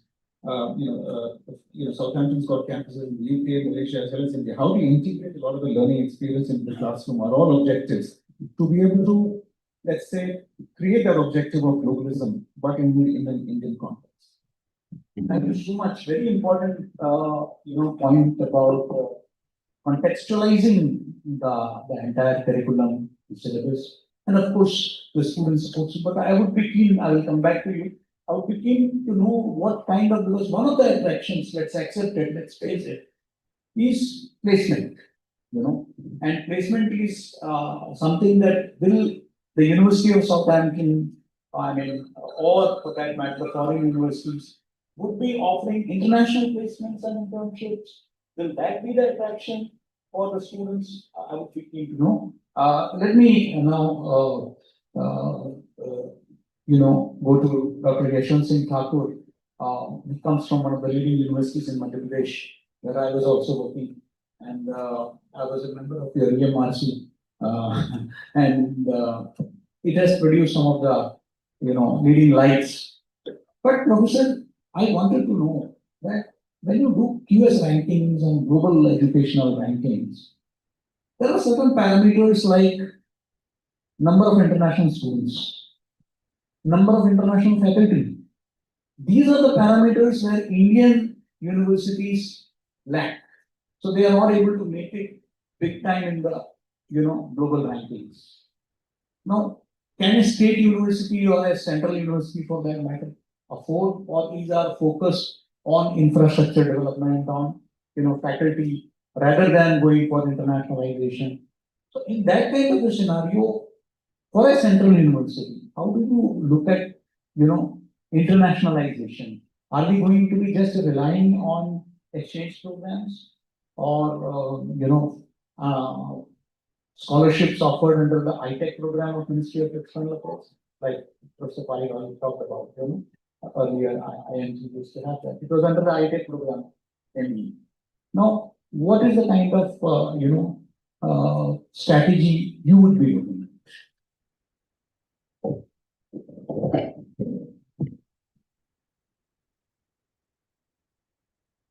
Well, the distinguished guest here, thanks to Rakesh Mohan Joshi for getting us all together. Especially, we all, like Rakesh Mohan Joshi, Mukul Gupta, and myself are alumni of the Institute of Management. Mukul is my senior, Rakesh Mohan Joshi is my junior. So 3 people I have from Buddha, so it was nice meeting them. And as far as the internationalization is concerned, now it's very startling to know that the number of students going abroad in the foreign exchange they are spending and studying abroad is almost equivalent to the education budget of India. These people are taking loans from the banks, they are working there to repay the loans. Now, I was a member of the team to represent the new education bill in front of the Joint Parliamentary Committee. And the question which Mr. Paliwala has raised, I have raised in front of the GPC also. I said for the Indian universities to go global, you have to give them a lot of autonomy. There are so many rules which are not conducive to going international. So, one of the members said that why should we go international? We should bring up quality in our country also. So my answer to that member was like, it's very, very imperative that to go international and setting up a campus abroad is very, very expensive and the break-even time is very high. What we can do is we can bring up our education to the international standards, and we can only do that, like for example, in a place like Sagar or Bilaspur, we have a Department of Business Management. I also completed my MBA from B school. So we can have over 25% professors from the world-class business schools or good business schools from abroad who will be teaching for 1 semester. So what they are expecting for the international school, they will be getting here. That autonomy the university has to define the salary of these people, because they can't come to the our university at the level of the salary of a professor. So the institutions have to have the autonomy to bring about 25 to 30% faculty from abroad. They stay over 1 semester, it will be offline or online courses which you offer. Second thing is students go abroad because they get the hand-on working experience. They work part-time and pay the loans. And the placement also is also very good. So we have to have, first of all, the hand-on experience. That means 1 semester in a whole year should be dedicated to industry. Go out to the industry, work with the people in the industry. so that they are employable to the industry. Now, what is happening in mostly all the government universities, there is a syllabus, and the board of studies members are all academicians. They don't know what the industry is expecting out of them. So the syllabus should be tuned to the needs of the industry first. What the industry wants, keep it that in the syllabus. In and out, we can repeat the syllabus, maybe some small changes in that. So that is not done. First of all, you have to cater to the needs of the industry. So the students get placement. For that, you have to have industry people on board the board of studies and the schools, school boards. Another thing is the training program is very important in the sense that our students, once mostly some IIMs have it, our students in central universities or state universities go to foreign countries for one semester. They get that exposure for one semester. They work there also, and then they have that global feeling that they know something and they can stand in competition with the international students. That is one of the factors. Another thing is, it is very, very important to have the work ethics or the work honor among the students. What is happening is, if a student father is having a business and he's asked to go for training, he will not sit with his father for 2 months also, handling the own business. He wants to go to Delhi or Bombay and go for training there, in which the corporate gets some title, some great title, and they can go training. So the startup and the business venture is very, very important. For that, people, the students do not want to work in the business in which their father is there. Say, for example, we went to a village in a Rotary program and we asked one of the farmers, how many sons you have? And we said 3. I said, how many acres of land you have? We said 40 acres. Now how many acres you have? We said 20 acres. We asked him what happened to the other 20 acres. He said the eldest son, I sent him to the university for MA. And after MA, he said he wanted a government job. So I had to spend 10 lakh rupees to get him a government job. The same thing happened with the second son. He went to the university and he wanted a government job. Another 10 lakh is gone. So I have 20 acres of land left with me. So I said, what about the third son? He said he was studying in 9. I told him not to go to school now, handle my agriculture business. What I'm trying to say is, the traditional business needs professionals, which the business is not getting. All these people, they want to go out and work for some multinational, for some corporate, for some small salary. Because the work ethic or the work honor is not there in India. In the same scenario, when they go abroad, they work for McDonald's, they will drive a truck, they will drive a taxi. They do all jobs, they did not do it in India. So that, for going international, you have to bring that work ethic to the work honor among the students. So internationalization is very, very good in the sense that with the policy of the liberalization, privatization, globalization, education has to go internationally. And for these schools, the quality of education has to go up to international standards. The experts which I just said, the case discussions going on to the industry, revival of the six industries in the state or town by the management students, these have to come into focus. Then only the students will learn practically what is happening on the ground. So, another thing is, foreign universities, they can come to India, collaborate with the Indian universities, and then with the input subsidy of the foreign universities, that Indian institution can also grow. They'll put in capital, it'll be a collaboration. So that is what are my views on internationalization. Thank you, Dr. Thakur. Very valid suggestions. Particularly, you see, having participation from the industry on the board of studies. In fact, I would go a step further. In this technological era, why is it difficult for us not to have people, international members in the board of studies? They need not spend a fortune to get them in India. They can join online, and many, senior professors internationally would be too happy to be on the boards of our, these schools, our management departments. And of course, the dignity of labor, that's one issue I raised last time also. That attitude, that has to be an attitudinal shift. We have received information that the Honorable Minister may come anytime, so we need to hand this up. So last but not the least, my friend Nishit, Nishit, I would be, we have been looking at problems for so long, and some suggestions certainly have come. But is it only about the IIM? Certainly, we are proud of our IIM. Are we going to see more Indian institutions ranked globally among the top universities? And what needs to be done? What has been your, personal, perspective? How can we, and what the government needs to do, and what institution need to do? Thank you, Professor Suresh, and thank you, Professor Joshi, for putting this panel together.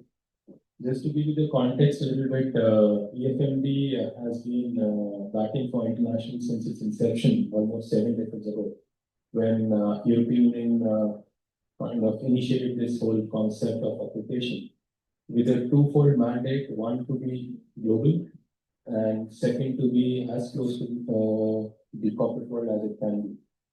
With that genesis, I think we've come a long way over the decades, and some of the things that I think has benefited while we are present in over 100 countries, I can tell you that international has its own merit. Now, what international is often mistaken is that we end up in mobility. We say about counting passports or looking at how many international faces do we have. But I think the world has evolved. And I can tell you with reference to the recent policy update also on the EFMD General Assembly, which was announcing and highlighting 3 core pillars of how we can look at internationalization. The first one being purpose.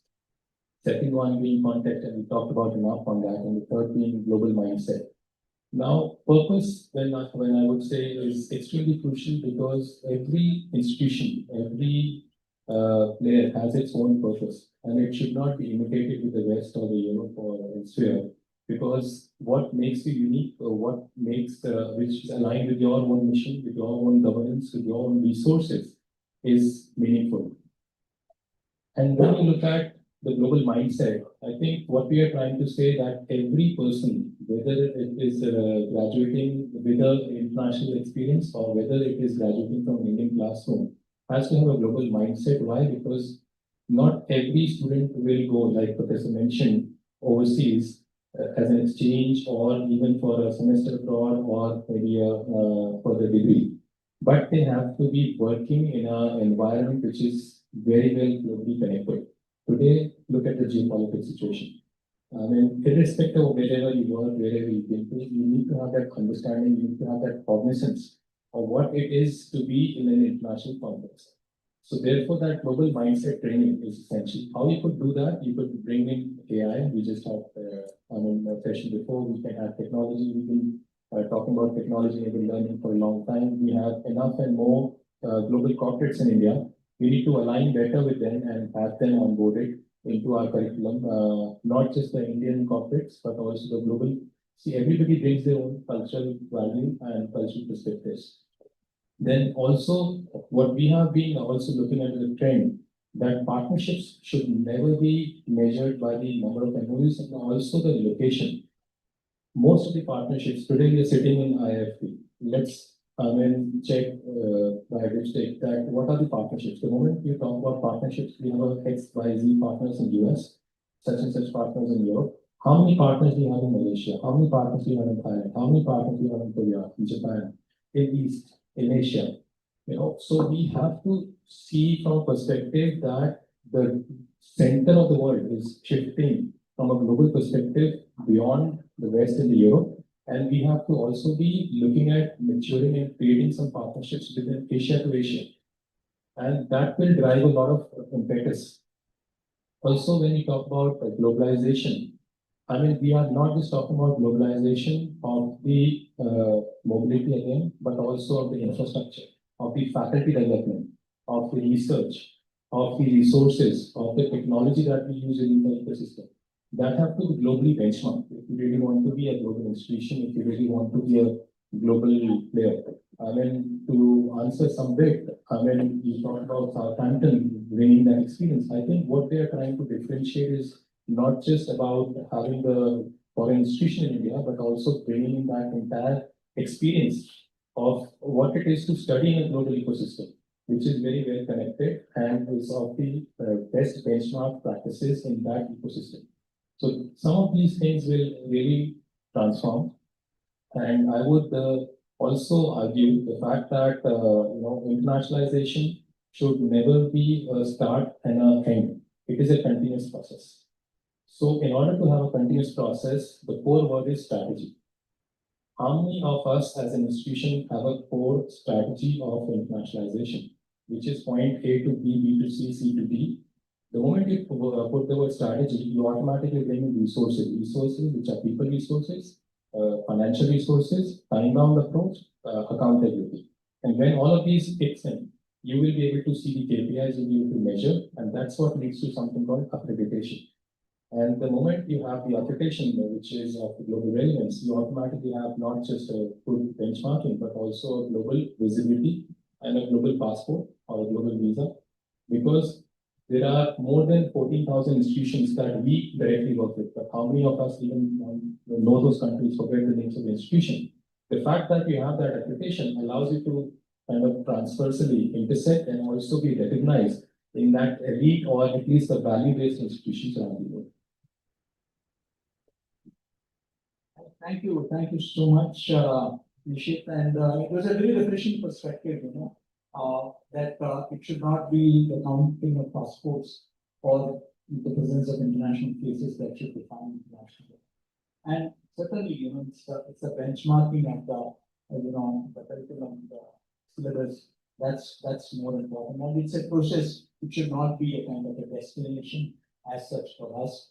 But I would certainly, because we just have 5 minutes left, very quickly, I would like to have Southampton's take on placements. And last but not the least, I would say that maybe, an idea can come up from this brainstorm is that I remember when we tried to implement national education policy in 2020, when it was announced at my university. We had absolutely no benchmarks, no handholding. We did it by getting some people from the NEP drafting committee on board. We did it by looking at the references compared to the higher education, the state, and the UGC norms. It took us a couple of years to stabilize. Maybe some kind of a handholding, on the part of the government towards internationalization can be there. And maybe institutions like IIFT can play a pivotal role in that. And maybe the Indian Institute of Foreign Trade can be the nodal for that. I think we need to work out on something that is going to be the outcome of this conference. So over to you. So I'll just take 2 minutes. One comment on the rankings piece. If you look at deconstructing the rankings for a lot of very good business schools across the ranks, whether it's QS or whether it's FT or whatever, you will notice that a lot of them are actually doing very well in the alumni engagement and alumni outcomes. So that's about 53-54% of what they do. Where they are, let's say, placed towards the end of the ranking in the top 100 will be around the faculty, internationalism, as well as even the research element. So if you deconstruct the rankings, they've done very well because I think 55% of the rankings based on alumni outcomes. So that's why obviously they're doing very well. So coming back to the earlier point about placement, so we're very mindful at Southampton that placement, career outcomes, employability is a major focus in the Indian context. If you look at Western models, of employability or how it is treated, it's quite different. But we were very mindful in the Indian context. Right from day zero, we had career advancement services to ensure that there is holistic development of the students beyond the classroom, as well as outcomes as far as placements, internships, internship-linked placements are concerned, and that's already bearing fruit for us. Thank you so much. It was a race against time, but we had a very fruitful discussion. I'm sure that academicians would come handy in taking the mission of internationalization of higher education, and particularly of these schools would certainly go forward in the days to come. Thank you once again, the Honorable Vice Chancellor of IIFT for facilitating this, and thank you each one of the distinguished panelists for sharing their perspective. Thank you so much. Thank you, panelists. I believe we all have just been part of a conversation that will stay with us for a long time. I would now request Professor Rakesh Mohan Joshi, our Vice Chancellor, to kindly felicitate our esteemed panelists with a memento as a token of gratitude and formally close the session.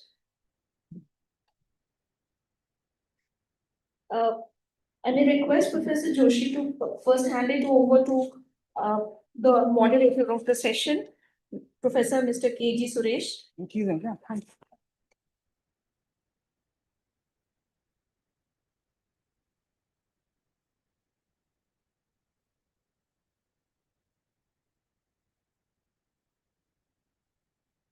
To Dr. Pragya Paliwal Gaur.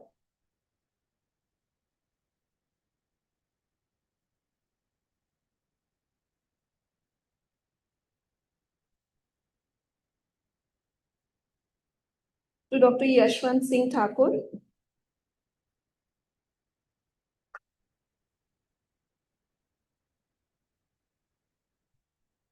To Professor Vishal Talwar.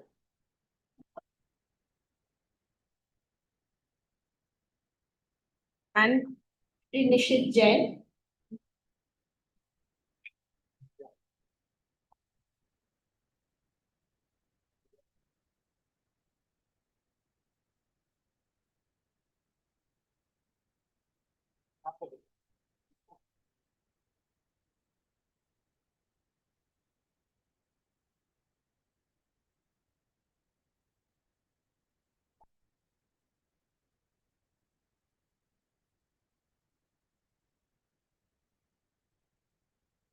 So Ajay, thank you so much. So we had a great session, and with the illuminaries in the world of academics. So I think thank you so much. आइए चाय के लिए चाय का break है ना? चलो. We'll now move to a very short tea break. Refreshments are arranged at the atrium. Please do take this opportunity to interact with our distinguished guests and fellow delegates over a cup of tea. We request you all to kindly be back in your seats by 12 noon as we look forward to the most ceremonial moment of the day, the inaugural session of GBRC 2026. See you in 10 minutes. Thank you.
कराने के बाद unmute कर देना, उसमें नीचे कर देना उसको ना। नोट लेके आओ पीछे।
ये जो लिखा हुआ है ना राइटिंग का नाम से पहले वंदे मातरम होगा, फिर मैं पहले ये बोलूंगी we are highly privileged to have ये सब ये बोलोगे ना क्योंकि गौरव सर ने हमें कहा था कि एंटर करते ही पहले वंदे मातरम चलेगा।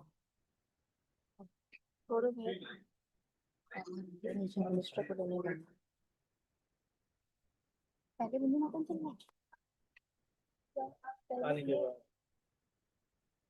तो इनको स्टेज पे बुलाएंगे ना, पहले स्टेज पे तो सीधा आपके इतने ऊपर चल जाएंगे। हाँ राहुल, हेलो, एक्स्ट्रा है हाँ ठीक ठीक ठीक है। वो स्टेज के ऊपर आएंगे ना, आते ही रिसीविंग चीफ वेलकमिंग चीफ। हाँ ये तो सारे वेलकम ही ठीक है। ऊपर आएंगे हाँ ऊपर आएंगे, मैडम पहले वेलकम करेंगी 5-7 मिनट। 5-7 मिनट नहीं, 2 ही मिनट तुम चला दोगे ना उधर। हाँ नहीं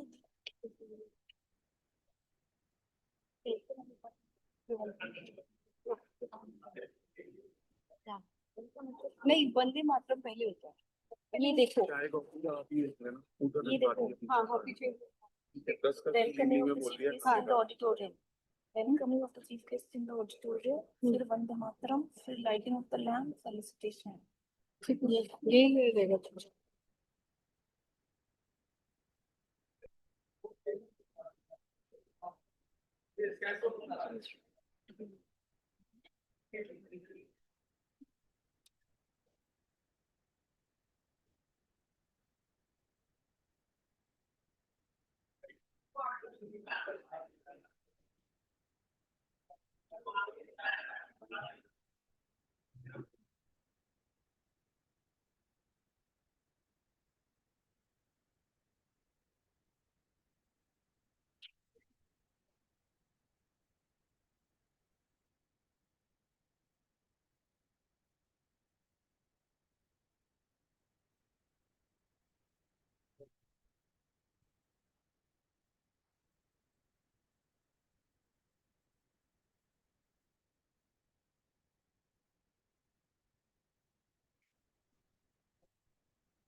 Good afternoon, distinguished dignitaries, respected academicians, industry leader, researchers, scholars, our sponsors, our academic partner, title partner, and knowledge partner, and members from the media. It is my privilege to welcome you all to the inaugural session of the Global Business Research Conference 2026, hosted by the Indian Institute of Foreign Trade. This year's conference revolves around the timely and significant theme, Managing Business Amidst Worldwide Turbulence, bringing together distinguished academicians, researchers, policymakers, and industry leaders from across India and the world. Over the next 2 days, this platform will witness exchange of ideas, research findings, and perspectives that will likely shape the future of global business and management education. We are highly privileged and honored to have with us today our chief guest, Honorable Shri Jitin Prasada, Minister of State, Ministry of Commerce and Industry, Government of India, to formally inaugurate this conference. We extend our heartfelt welcome to you, sir. And he will be joined on the dais by our Honorable Vice Chancellor, Professor Rakesh Mohan Joshi, and the chair of the conference, Professor Pooja Lakhanpal. We shall now begin our inaugural proceedings with the Rashtragan Vande Mataram.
Request everyone to take their seats.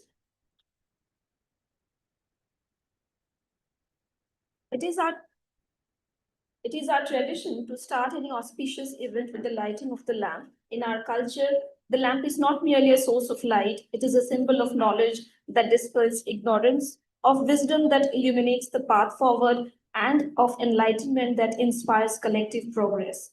We now request our dignitaries to kindly come forward for the lighting of the lamp.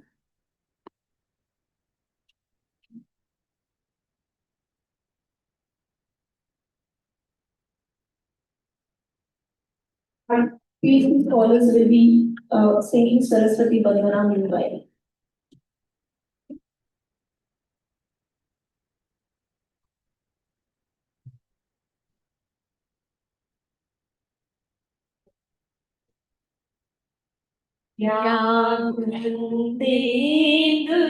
Tushar हार धवला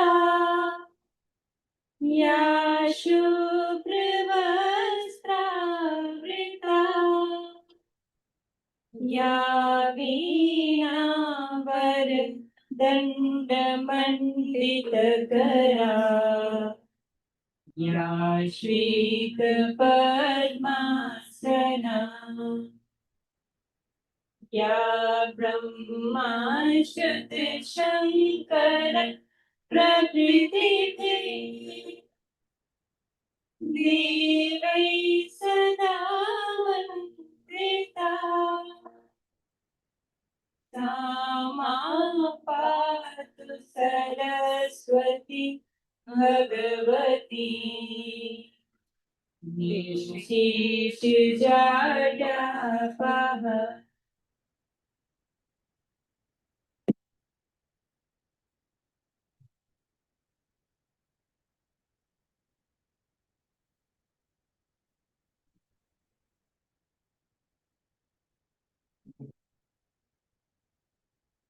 With the lamp being lit, we maybe seek inspiration for meaningful dialogue, innovative thinking, and collaborative action.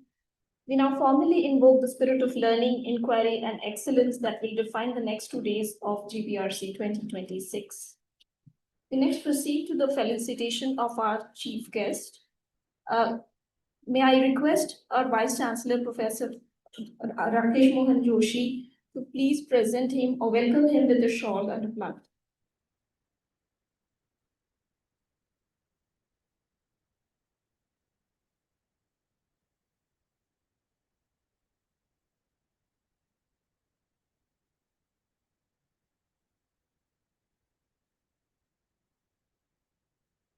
We are truly grateful to you, sir, for accepting our invitation. Your presence today lends immense prestige and meaning to this occasion. We now move to the welcome address. We are honored to now invite Professor Rakesh Mohan Joshi, Vice Chancellor IIFT, an accomplished academician, researcher, author, and institution builder, to deliver the welcome address. Sir, may I request you to kindly take the podium.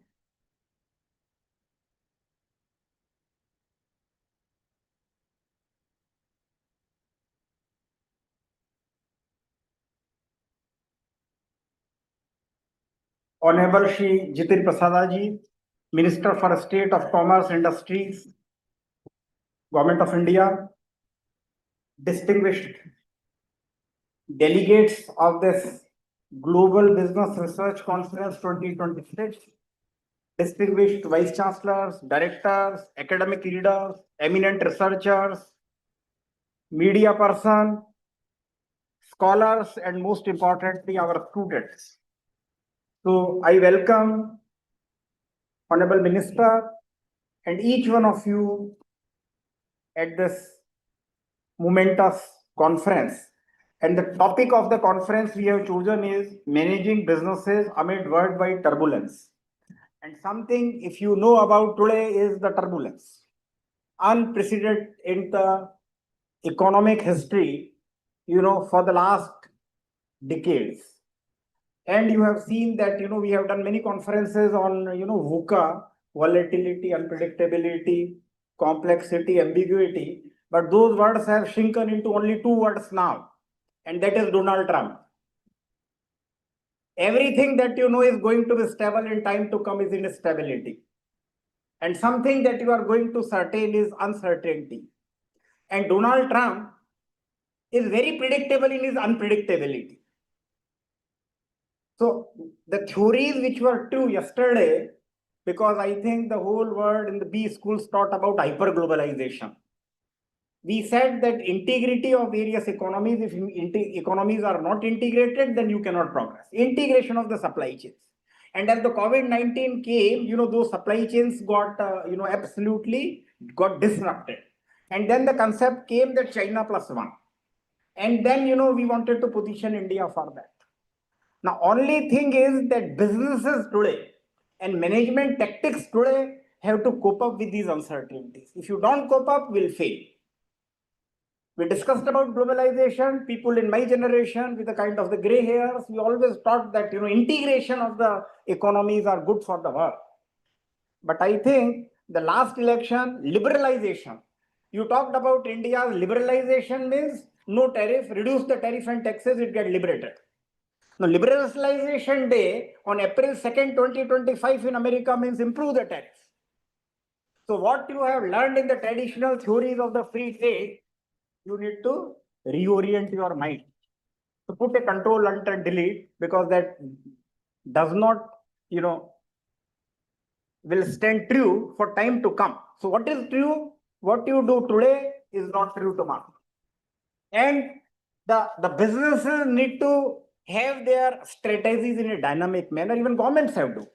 I am sure many of you have done a lot of research using very complex econometric model as to, if the tariff goes to 25%, what will happen, 50, what will happen, nothing work. And therefore, I am sure, I am so happy that government of India is very proactive. They have, had a lot of strategy and dynamics in the strategy. And multilateralism probably does not work. Globalization is the crossroad for, I think, reverse. Because I think India is not only we talk of Atmanirbhar, whole world talks of self-reliant, because you do not know what is going to happen tomorrow. Over-reliance, there is a Shakespearean saying, don't keep all your eggs in one basket. Why we are in trouble? Because 22% of our export is America. Why we are in trouble? Because that, one narrow Strait of Hormuz that is blocked. 50% our oil exports come from them. So the strategy is diversification. And India has done such well that we have, signed multiple trade agreements. UK, EFTA, Australia, New Zealand, UAE. And now I think the last one is Oman. Oman is situated at the neck of the Strait of the Hormuz. So it bypasses the, the troubles that we are. But don't think that this trouble is final. We do not know what trouble is going to be tomorrow. AI, another disruption. Professor like me, who thought that, I write very well. I speak very well. I was proud of it. All gone. Because AI writes now anything. So what to do? So we need to learn to operate in this, and we need to teach our students to operate in this. And therefore, sir, we have had this conference, not only with the researchers, we have got over 100 research, 113 and something like research papers, which I think being evaluated, the researchers are, across the country from various institutes, they are, presenting their papers. But we also wanted to, have them with the reality. Research should be embedded in reality. Research and teaching should add to the industry. Research and teaching should add to the government. And therefore, sir, yesterday we had a whole day workshops with the top researchers as to how to analyze the data, how to write the research papers. Today, we are having, the directors conclave, in which the top directors of the top institutes and, several universities, vice chancellors are also there. So we are going to discuss, how the present day environmental changes can be integrated into the research. So research is not a standalone. It helps to the society, it helps to the industry, it helps to the government. We are having, sir, the first session we already had today in the morning was internationalization strategies of B school. In the NEP, as you are aware, 2020, we have allowed foreign institutes to open up. And in the morning, we had the CEO of that Southampton University who was there. We had, accreditation agencies, they are still sitting, EFMD and all that. So, we wanted to, adapt that into our teaching pedagogy and research as well. Second session, sir, soon after this, we are going to have it on leveraging artificial intelligence in the management education. AI is a big disruptor, and we have got experts, not only the experts and researcher, but we have got the academic leaders like ISB, Indian School of Business, Hyderabad, senior professors and the academic leaders, how to implement it across other B schools. We are also having, lastly, that, how to keep our pedagogy relevant amid the geopolitical turbulence, another director's panel. We have got last panel on innovation and the entrepreneurship, which is, and the skill development. Schools teach, B schools teach, but how many people are employable? And sir, you will know that we have got, people from across. We have got directors from IIM. We had from, Krishnapalli. We had from Ranchi. We have got vice chancellors of top central universities. We have got, top institutes like MDI also. Indian Institute of Mass Communication. We had the vice chancellors and the director general. We are from IIT. We are vice chancellor of Shiv Nadar is also with us. We have director of Great Lakes. Gokhale Institute of Politics and Economics. We are having the vice chancellor from there. Dean from Global Jindal School. Director from IMA. So I think it's a mix of who's who. And I think to the researchers also, it's a rare opportunity for all of you to interact with the people, how they think about the education and integrate in their research and pedagogy. Sir, after this, then we are also having a doctoral colloquium where the students will, share their doctoral research. And tomorrow we are also going to have, panel discussion on BRICS amidst geopolitical turbulence in a multipolar world, where we are having several, senior government officials, senior diplomats who will discuss on this. And at the same time, we are having teaching session, technical sessions on the research paper presentation, on general management, strategy, marketing, global trade, finance, operations, supply chain, public policy, and all such. And with this, it also complements. In the March, we also had a vice chancellor's conclave in Bharat Mandapam, wherein 72 academic leaders, including several vice chancellors and top academic leaders were there. Therein, we deliberated upon internationalization of these schools. But now, world is going on deglobalization. You are saying globalization on the reverse gear. India was always globalized. Our thought was clear because, I am Nijah Paroveti Ganana Laghu Chetasam Udar Charita Nam tu Vasudhaiva Kutumbakam. Now, this was our G20 logo as well. This is mine, that is yours. Only the people with a constricted heart think of so. I'm not telling about the most powerful men on the earth. But restricting trade implies to that. So with that, so now I think we need to change. So, the strategy has to be learning, unlearning, and relearning. Mass supply chain disruptions, we need to work on that. Physical and operational bottlenecks that you are seeing across the world. When a cargo is not passing through the Strait of Hormuz, we need to have a very big roundabout, which takes 15 to 20 extra days, adds to 25 to 30% of the cost. India, in 85%, our dependent on the imported petroleum was only 35%. I think over a time, because our economic activities are grown up and petroleum we could not get, so it has gone to 89-90%. We are very dependent. We spend, probably the most, almost 3.2% of our GDP on import of the petroleum. It's very important to us, and how to, take into account in the research and pedagogy. I think we are working on that. And very importantly is that, with that, we also work into the I think I wrote that, myth of the free trade theories, that they does not work. So we need to have evolved into the new theories. And lastly, some of the IIM directors are sitting. एक साहब बैठे हुए हैं, वो IIM के बड़े director रहे हैं, तो उन्होंने उपनिषद पे किताब लिखी, वेदों का उन्होंने सार निकाला, तो उन्होंने मुझे बुलाया बुक रिलीज में. तो आप इन वेदों को ऐसे मत देखिए कि ये कोई भगवान का ज्ञान नहीं है. पूर्णम अधः पूर्णम इदम पूर्णम उदच्यते पूर्णस्य पूर्णमादाय पूर्णमेवा अशिष्यति। इसका कोई मतलब नहीं है, इसका एक ही मतलब है, infinity plus infinity is equal to infinity, infinity minus infinity is equal to infinity, और कोई इसका मतलब नहीं। अभी बैठे हुए आप इनसे पूछ लेना बाद में। सो आई एम टेलिंग यू कि हमारे पास जो मैथमेटिकल नॉलेज है उसको भी हम एक्सप्लोर करें, and we are integrating that into this. And इसके अंदर अब हम देख रहे हैं कि फॉरेन हम कोलैबोरेशन करते हैं, विदेशी इंस्टीट्यूट लाते हैं, हमको लगता है क्वालिटी हमारी बढ़ जाएगी, जरूर बढ़ जाएगी, लेकिन हमारी क्वालिटी बढ़ाना हमारे अपने हाथ में। Again to quote for my favourite Bhagavad Gita is उद्धरेत आत्मनात्मानम नात्मानम अवसादेत आत्मैव आत्मनौ बंधु आत्मैव रिपुरात्मनः। We should uplift ourselves with our own self. You should never degrade yourself by your own self, because you yourself is your own friend and you yourself is your worst enemy. Together, working together, we should not work in silos, we should work together. Problem is that India has got a lot of capability, बहुत सारी मंत्रालय हैं, department है ना, विश्वविद्यालय हैं, बड़े बड़े प्रोफेसर हैं, सब अच्छा काम करते हैं, बट प्रॉब्लम ये होती है कि वो सब मिलके काम नहीं करते हैं। तो हमको क्या एक मिलके काम करना है। Again to take from Vedas, संगच्छत्वम संवदच्छम सम्य मनसी जानता।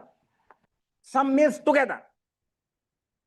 We should gach together, we should go together, we should think, we should speak together, and we should think together for the benefit of the organization, for the benefit of the institute, and for the benefit of the country, and that will take India ahead. Thank you so much. Namaskar, namaskara, namaskaram.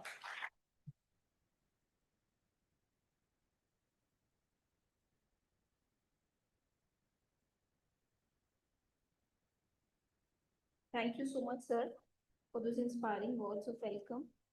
Your words make it clear that the spirit with which this conference has been conceived and organized is as remarkable as the ideas it seeks to nurture. Dear participants, we now arrive at the most distinguished moment of this inaugural session. India's journey to become a global economic force is being written at this very moment, in its trade corridors, its boardrooms, in classrooms, and in events such as this. And it is only fitting that the person who formally inaugurates this conference is someone who has been at the forefront of shaping India's commercial and trade policy. Our chief guest today needs no elaborate introduction, yet it is our privilege and honor to present him to this distinguished gathering. Honorable Shri Jitin Prasada is the Ministry of State, Ministry of Commerce and Industry and Electronics and Information Technology, Government of India. An MBA by training and prominent leader with deep experience in governance and public service, he has been a steadfast voice for India's economic development and international trade interests.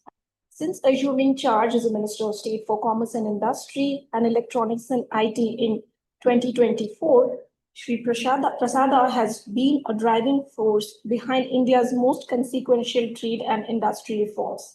He has promoted a technology-first approach to trade governance, overseeing the rollout of various platforms, thereby transforming how Indian exporters access global markets. He has also overseen the establishment of 65 export facilitation centers across the country to provide mentoring and hand-holding support to exporters, especially MSMEs. Shri Prasada has championed India's landmark free trade agreement drive, one of most ambitious in India's history.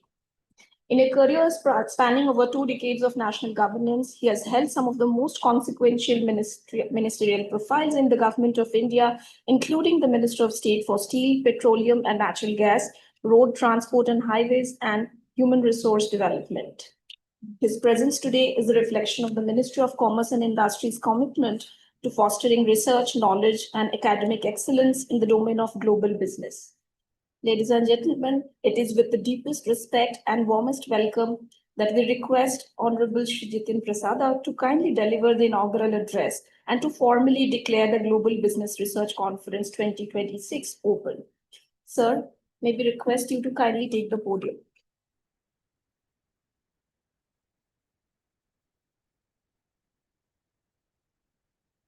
Thank you, and a very good afternoon to all here. I'm very glad that I have got this opportunity to inaugurate this Global Business Research Conference at IIFT.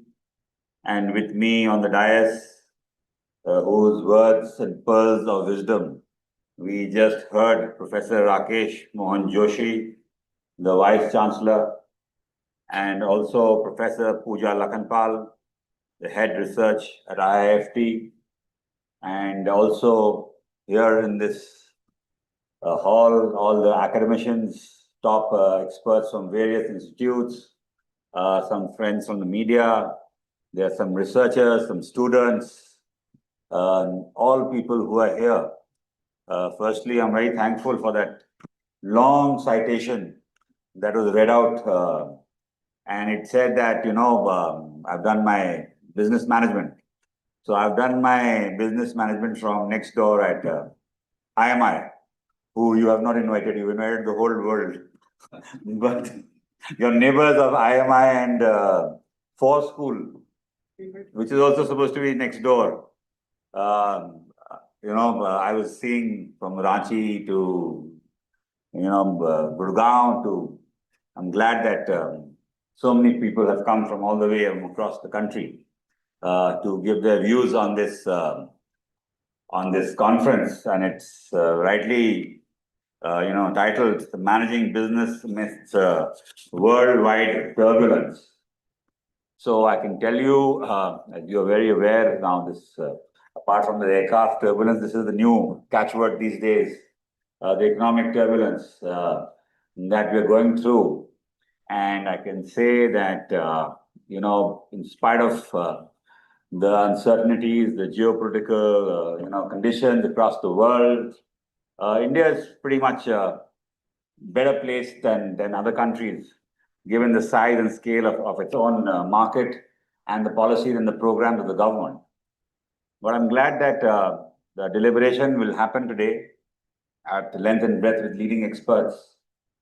And given that I'm responsible for two ministries as Minister of State, Prime Minister Modi ji has given me.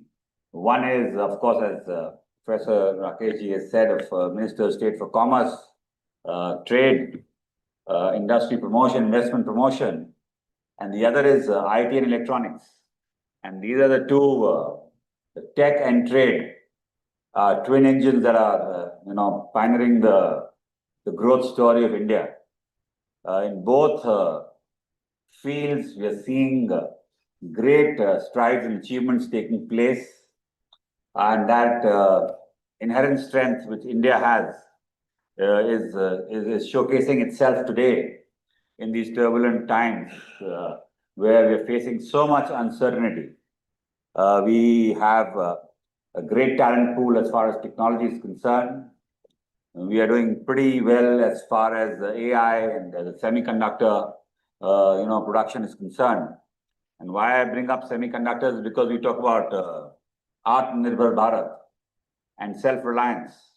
And that is one thing that we missed out on at some point in time. And the consequences are being faced now with, it's not only about the turbulence that you are facing, economic turbulence now. It's been on for the past decade since COVID came in. And that's when people realized that you have to diversify. As Professor Joshi has said, you can't put all eggs in one basket.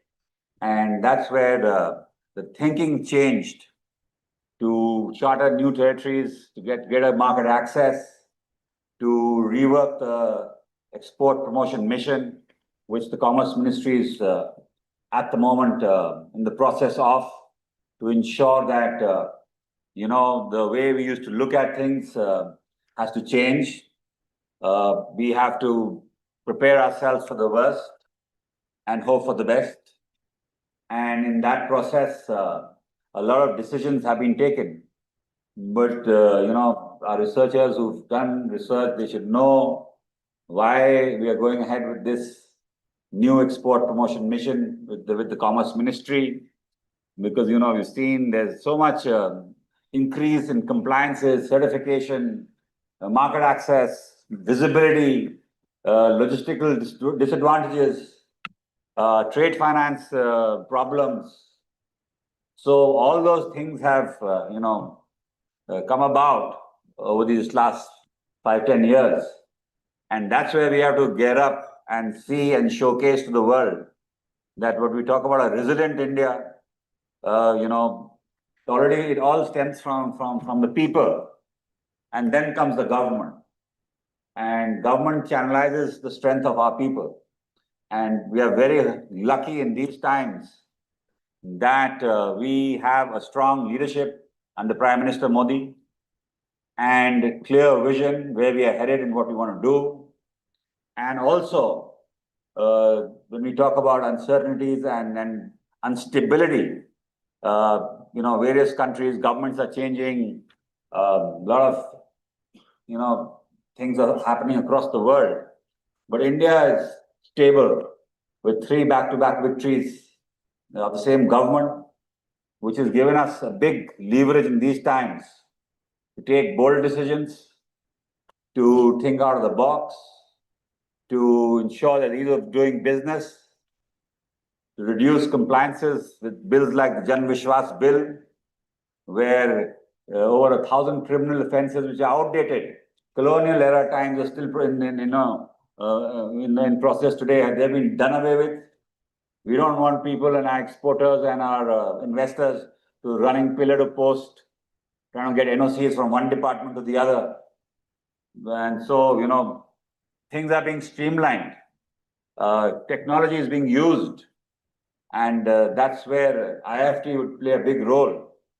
Because I always remember, like I said, while I was in the neighborhood doing my business studies, this was one institute which was, top of the line, best in the world, great placements, very difficult to get in, and no sifarish for admissions. So, that's what this IIFT is all about and is about. And it still is one of the leading institutions. But with times, everything changes. And so it has to evolve accordingly to the evolving situation, the markets, the business processes. And so, apart from the theory that goes on here and the basics that are taught, which are going to be changing very rapidly, as again I repeat, Professor Joshi has spoken about AI, which will make a lot of things redundant. So we have to be ahead of the curve to ensure that what would become redundant, students are not bogged down by learning and waste. There's a 2-year span for an MBA and maybe a 1-year course. And if you miss the bus at that point of time and you do your course with that degree, it become useless because you'll be not at that cutting edge of technology or the situation as what demands with business and trade changing with these free trade agreements that the government has undertaken, which are very historic. From the developed world, we have market access today over 65% of the developed world as far as free trade agreements go. And they're spread out across from Europe to the Middle East to Australia, to New Zealand, and the one with the United States is being worked out and worked upon. So this has given us a great opportunity for our businesses. Not the big ones, not the ones that they already get their market access because of their leverage of their financial power. But this is about MSMEs, actually small and micro, players. They have now got the opportunity to showcase their products worldwide, and export opportunities are limitless. The boundaries have been broken, and governments can only form policies, programs, and sign free trade agreements. But ultimately, it's the industry and everybody here who have to, the academicians, the researchers, the innovators, the PhD holders, our exporters, all have to get together and access this what the government has done. These free trade agreements with Europe and other developed countries have been under discussion for over 17 years. But now they've come about, which shows the way the world is viewing India, which shows what a big market India has become, which shows how the policies of the government have helped define and showcase and evolve India as a new brand India, where there is a rule of law, there is transparency, there's a level playing field, and there's great opportunity. So, through this forum, I want to tell everybody, at least all our investors who want to do business in India, is that make sure, that India has great scale and big market, but don't treat it only as a market. Partner with our players, with our exporters, with our business, shoulder to shoulder, so that they grow with that compatibility, with that partnership, and India guarantees that trusted partnership. So we can showcase to the world that our policies are stable, our government is stable, the people's mandate is with the government, and the government is working forward-looking. It's not looking at short-term policies only. With this kind of a mandate, 15 years, the government, the people have given us, and India, it's not easy, given the size and scale and the diversity. And that gives us stability of policies, of programs, and the initiatives of the government are long-term. And they are for our future generations. And they are for those young people, 15, 20 years down the line, who will be at the forefront. It is for them the bedrock of policies and programs, and the foundation is being laid today. And that's what the beauty of our country is today, and the government. And we are lucky that we are in such a situation where there is complete instability across the world and uncertainty. So I can say that I have some asks with IIFT because, I'm glad that I got this opportunity and I invite, otherwise I've not got one. So I can tell you about IIFT that I'd hope, apart from the theory, I need some practical inputs on especially our FTAs, what the impact has been, and where it needs to go, where the problems are, where the hiccups are, and what other changes. It's an agile government. It listens. It wants to listen. It wants to see and hear your suggestions and even criticism, so that we can legislate and bring policies and change policies accordingly. So I would want one, impact of our FTAs. Two, when we talk about ease of doing business, we want our young to go out and see the problems on the last mile where what our exporters are facing, so that we could streamline those with concrete, on the ground, practical suggestions. More of, faceless and less of, what do you call it? With people taking decisions. I don't want that to happen, where we would want to have a system which is a level playing field for even the smallest of the smallest players. The government is on its way to see that, like I said, promote our small and micro industries at the international level. We are going ahead with in the export promotion, the new one that's coming about, to have from the Commerce Ministry a volunteer or a person, not a volunteer, a person in each and every district of this country. And they'll be from institutes like IIFT, who will be there on the ground trying to disseminate information, policies, opportunities, and as well as tell us what the problems that lie on the last mile. We are also talking to associations, not only the big ones of which we keep hearing, CII, ASSOCHAM, and FICCI, but there are 1,600 other business associations in the country. Those are being engaged to ensure, to see that we tap new exporters, we tap new export items, and we also see that, ensure that we see what the problems that lie in this export journey can be further streamlined. So these are the initiatives we're taking. Of course, for our young, the world is changing. Everything is becoming green. Sustainability is a big thing across the world. Packaging, products, processes, everything has to align if you want that product to be visible across on that shelf in the international market.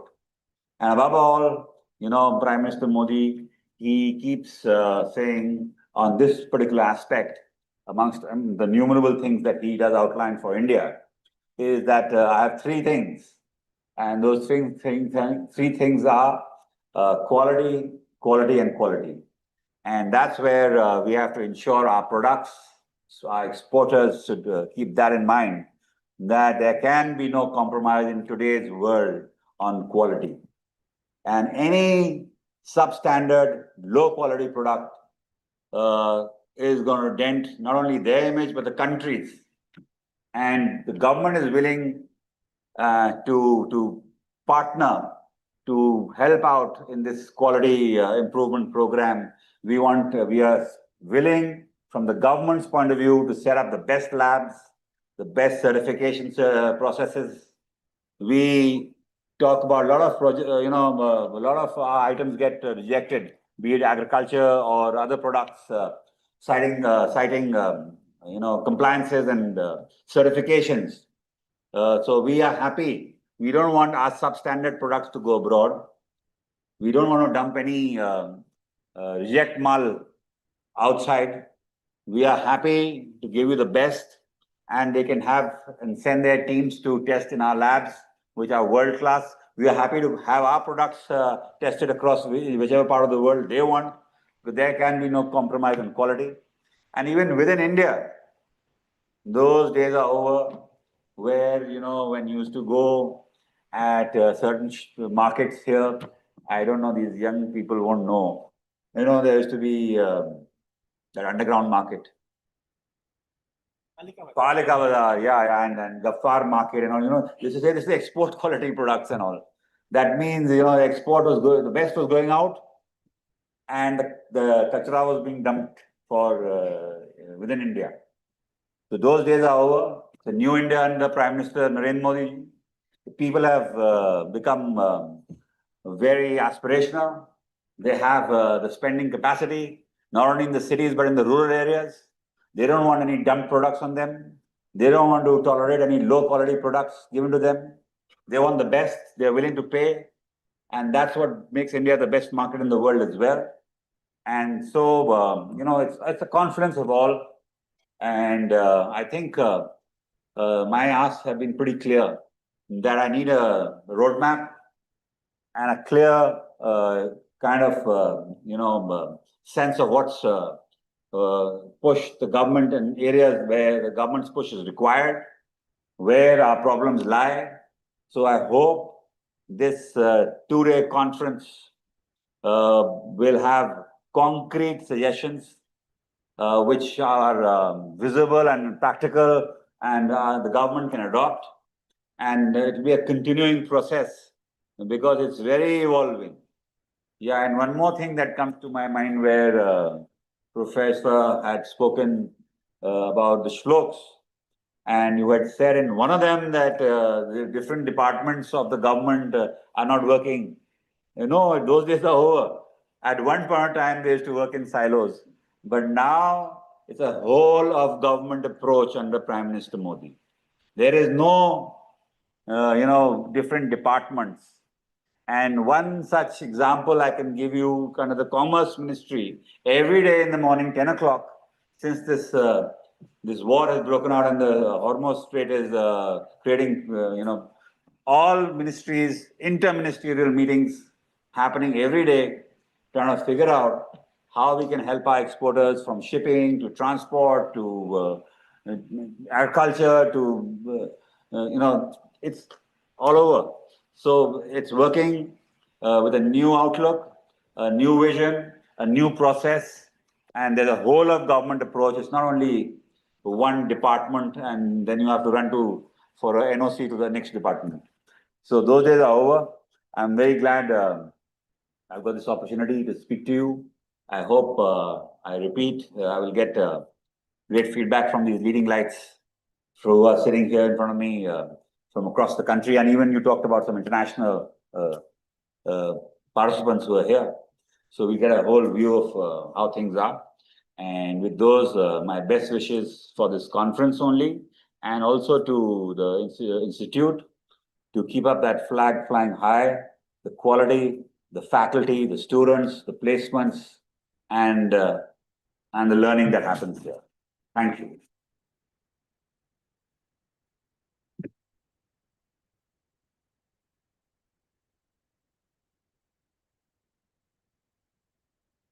We are grateful for the truly inspiring and insightful inaugural address, sir. Shri Prasada's words have illuminated the larger canvas within which this conference finds its purpose, the canvas of India's growing role in global commerce, the urgency of world-class management education, and the power of research to navigate the turbulence of our times. It is with great pride and joy that we announce the Global Business Research Conference 2026 stands officially inaugurated. This year's Global Business Research Conference features a compelling agenda. We have 28 vice chancellors and directors from reputed institutions joining us for the day-long directors conclave. For the technical sessions, we have received an overwhelming response to our call for papers, but unfortunately, we could not accommodate every submission due to limited capacity. We have now come to the end of the session. On behalf of the Vice Chancellor, Indian Institute of Foreign Trade, we express our heartfelt gratitude to our Chief Guest, Honorable Shri Jitin Prasada, Minister of State, Ministry of Commerce and Industry, Information and Technology, for his gracious presence and his inspiring inaugural address. May I now request everyone present here to please rise for the national anthem to close this inaugural session.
We finally close this session with our Vice Chancellor presenting a token of gratitude. That's it. I've got it. I've got it.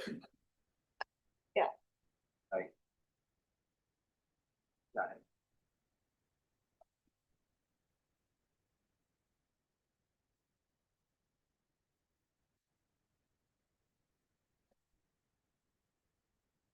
Then I request everyone present here to please proceed for the lunch arranged at the atrium.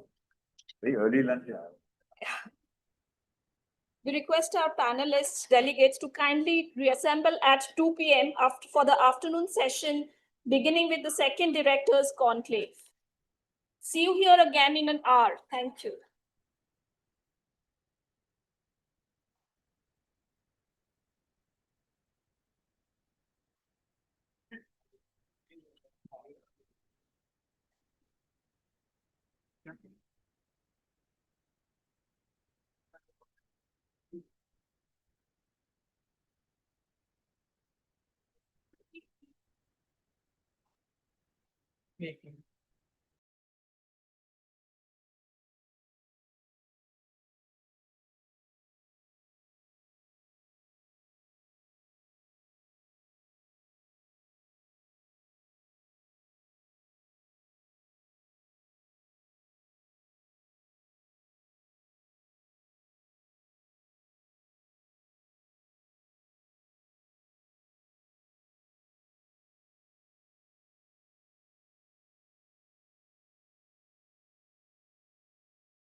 Very good afternoon, ladies and gentlemen. Welcome back. I hope you had a refreshing lunch and are ready for what promises to be one of the most stimulating conversations of the day. We now move into the afternoon program of the GBRC 2026, and we begin with the second Directors Conclave of the day. The theme of this session is leveraging artificial intelligence in management education. We live in an age that future historians may very well call the age of artificial intelligence.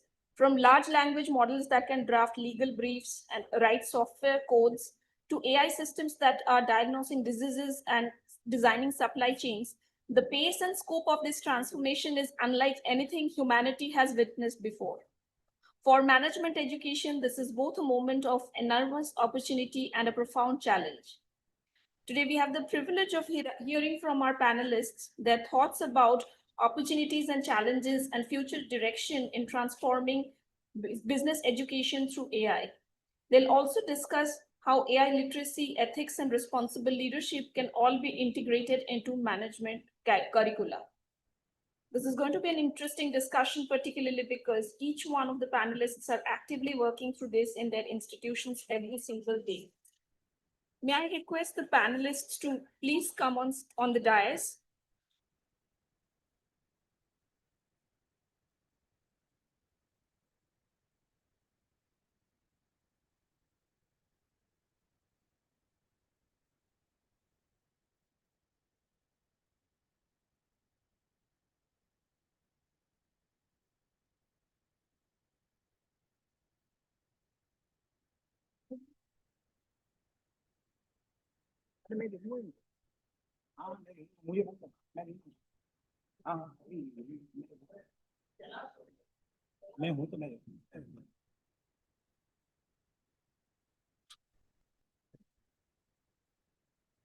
Allow me to introduce the distinguished panelists for this session. Moderating today's discussion is Professor Rakesh Mohan Joshi, the Vice Chancellor of the Indian Institute of Foreign Trade, New Delhi. An internationally acclaimed scholar in international business and trade, Professor Joshi has authored books that are widely referenced in management education globally. His leadership of IIFT has been marked by academic innovation, global outreach, and institutional excellence. We are truly honored that our own Vice Chancellor will moderate this session. Our first panelist is Professor Ananya Mukherjee, who's the Vice Chancellor of Shiv Nadar University, Noida. Sir, may I request you to please welcome her with a planter.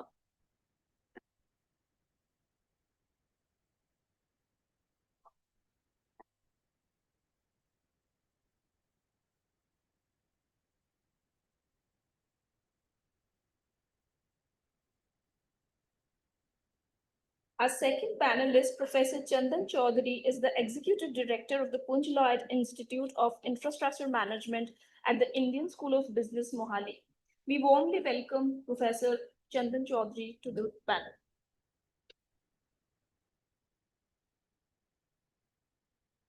Our third panelist, Professor Dr. S.V.D. Nageshwara Rao, is the head of the Sailesh J. Mehta School of Management at IIT Bombay. We warmly welcome Professor Rao to the panel today. Our fourth panelist, Dr. Jones Matthew, is the Principal and Head of Institution at Great Lakes Institute of Management, Gurgaon. We welcome you, sir, to the panel.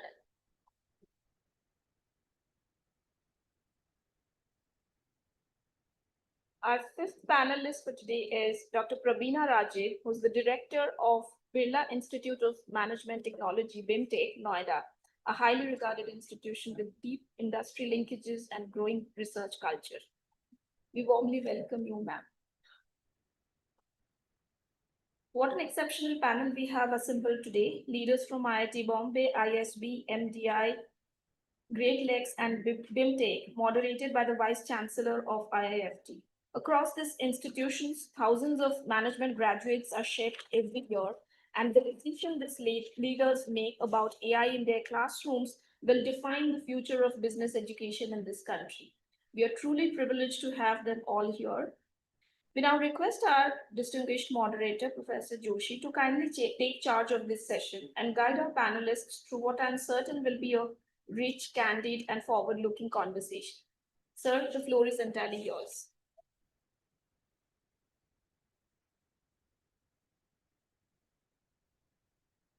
Very importantly, the distinguished guests for us. So we have got a topic of explaining significance today, and I am so privileged to have such bright galaxy of panelists with me. So, time is 1 hour is the time, no?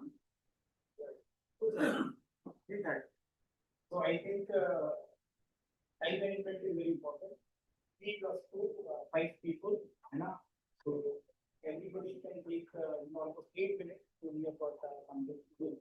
So I first ask Professor Aminati, Vice Chancellor of Shri University, and I think they have taken a lead in IT, and she herself is the professor of IT. So economics. But I think the Srinagar is having a lead because the minister himself was asking that they want to work with her or IT related issues and semiconductor. So I think Madam Professor. Thank you. I don't think AI is yet able to bring back people after a good lunch. That AI is not yet able to do, but we will try to do it through our human abilities. So in terms of the topic using AI in management education, there's of course a lot of discussion about what kind of tools, what kind of analysis, etc. But I think what is most important about educating managers or leaders is the decision-making ability. So in the age of AI, when any information is available to anybody, more or less, on your phone, how does one make key decisions which often involve life and death? So I was at a conference, it was a cancer research conference of some leading oncologists, and they were saying that once somebody has detected cancer through a very sophisticated instrument, has gone very deep into the tissue and able to detect early stage, still somebody, usually it's the pathologist or the lab person, who has to take the decision as to what to write in the report. That cannot be delegated to any machine or any AI. That is a human capacity question. So, this, I wasn't expecting to hear this in this way. I was thinking that it would be a very technical conference. And I always say that, in any technical room with medical experts, engineers, I'm always the only non-technical, only social scientist usually. But it really struck me that when you are dealing with questions of life, death, war, corporate strategy, takeover, layoffs, which we are dealing with today, then ultimately the decision making is the most important piece of management education that has to be included. And because when our graduates are going out in the world, at whatever level they go out, it is some decision making is involved in every activity. And so how do we teach them to take the right decisions? And that is where I thought that, with AI and at Srinagar, we've taken a very, I would say, progressive approach towards AI. We have an AI policy. We encourage students to use in courses. There are courses on AI. But I think we need more courses on decision making, on ethics, on how to look at different factors when taking a decision. And even more importantly, how to understand the impact of a decision. This is what we are reading, when we read these LinkedIn posts of X number fired over an email. or X number sent a file over a Zoom call. What we read in those leadership stories is the impact on the person is not on the leader's radar. And we cannot build a very successful society with technology if the person whose my decision is impacting is not on my radar. So this is a business skill in management education courses. I don't think we teach it so consciously in the courses. So I would say that using AI and using different use cases, the leadership qualities and understanding the impact of decisions and therefore how to take decisions is something that we should make a much more integral part of management education. So I would stop here. And thank you so much.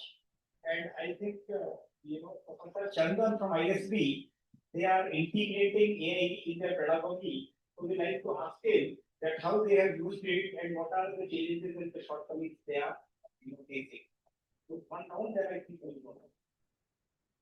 So good afternoon to all of you. I would like to share with you the business problem that we have. And we thought that we need to figure out some solutions. So as you know, in all top business schools, we use cases. And we go to the classroom. This I'm telling you from 2023, we started experiencing 2024, it became very acute. 2025, it became almost like cancer. So students would show up without going through the case. And all the students are generally bright, those who get their admission. So what they will do, they will put in one of the AI platform. They will upload the case, which is a violation of IP, but they will generally do it. I'm narrating you a story which is told to me by a student. So they would upload the case, they would say that I got a session tomorrow, I have no time to go through this 25-page case. Please give me a summary in 1 page. Let me know what are the likely questions that Prof may ask me. Also give some bullet points on what should be a smart answer. And the students could really act very smart in the class. So that's the puzzle we're trying to solve. I started my experiment last year, 28th of April. So I went to the class, I told them before that look, we have a session of 2 hours, half an hour I will teach, 1 hour it will be my AI avatar will teach you. And she's going to observe you, assess you, score you, and also tell you how are you in terms of critical thinking. So this started on 28th April, and then I did a post based on my experience. Half an hour teaching by me, 1 hour by AI avatar, last 30 minutes a debrief. And I must tell you, it was so insightful because AI platform gave me every student's performance. So a cohort of 70 students, I broke them into a team of five students. And all these students are having conversation in different rooms, virtual rooms. And I did a summary within a minute of completion of the discussion. And from the classroom, I can centrally monitor what's happening in different rooms. I did a post, you can read it on LinkedIn, but I'd like to share with you the power of artificial intelligence. Talking about every student, what is that he or she say, which was very impactful, very creative, very innovative, and including what are the common mistakes that students as a cohort did. So those insights within an hour was very, very powerful. A friend of mine called up, who is owner of one of the universities, he told me, Chandan, I want you to do this session, not for my students, but for my professors. So I conducted my next session, which was for 180 faculty, followed by another university for 170 faculty, and subsequently I've done a lot of sessions for senior executives of industry.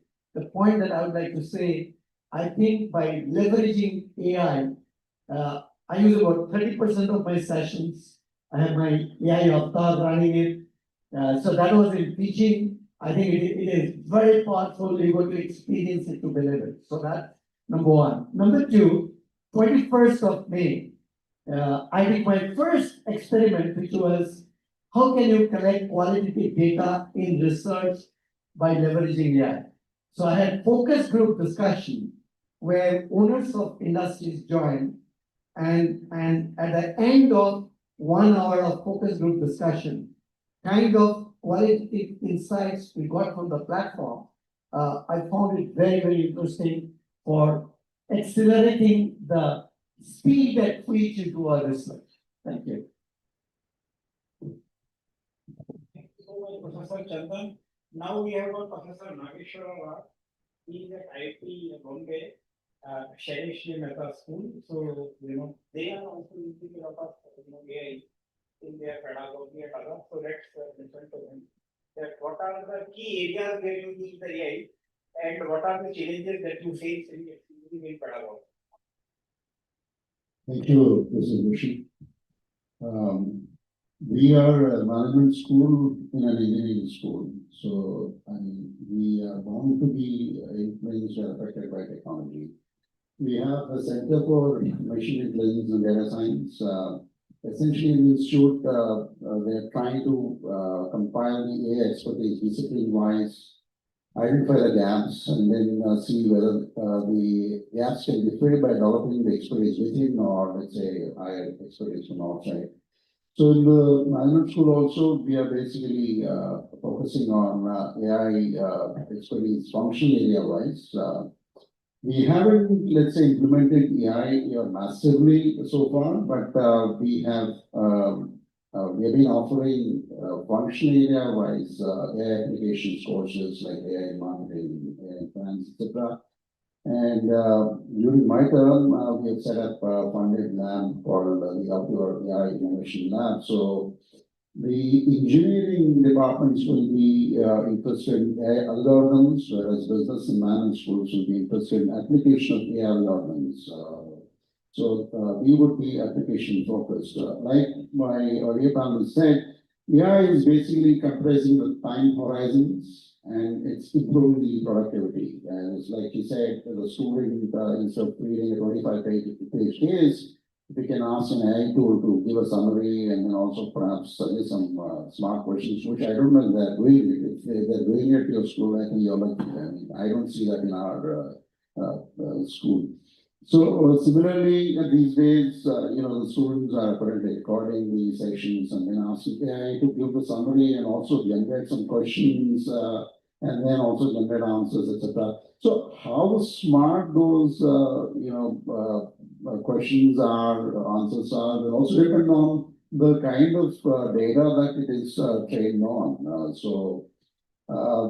Like Ananya said, I mean, the students, the graduating students will have to be AI aware, definitely. I mean, then only they're going to be empowered.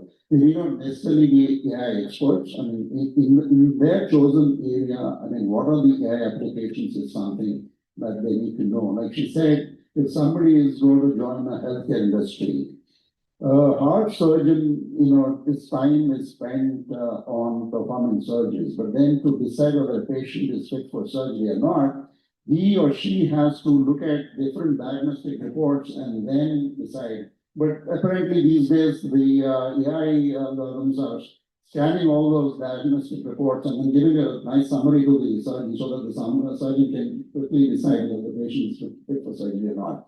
Similarly, we were talking to a large private insurance company.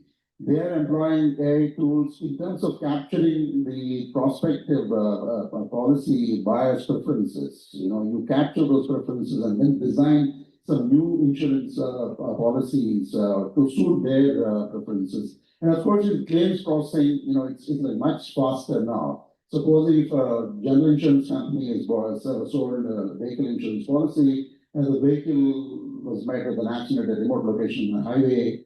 Earlier, some claims officer will go, look at the damaged vehicle, assess damage, and then come back. It used to take much longer time. Nowadays, apparently, they're sending drones to the accident site, which will take pictures from different angles of the damaged vehicle. Those pictures are fed to a sophisticated ML algorithm to assess the damage, and the claim is processed in no time, right? So the time horizons are getting compressed. The professionals' productivity is increasing tremendously. I've read in one McKinsey quarterly article that 40% of the low levels consultant work is now replaced by AI. So that means unless the consultants improve their skill, I mean, AI will do the research, but then you have to generate interesting insights from the AI generated analysis, right? So that is where the human aspect will continue to be there in terms of generating interesting insights from the AI generated analysis. So the students can use AI as a tool, but I'm sure the management students or others cannot outsource their thinking to AI. Thinking will continue to have to be done by the individuals. Thank you. Thank you so much.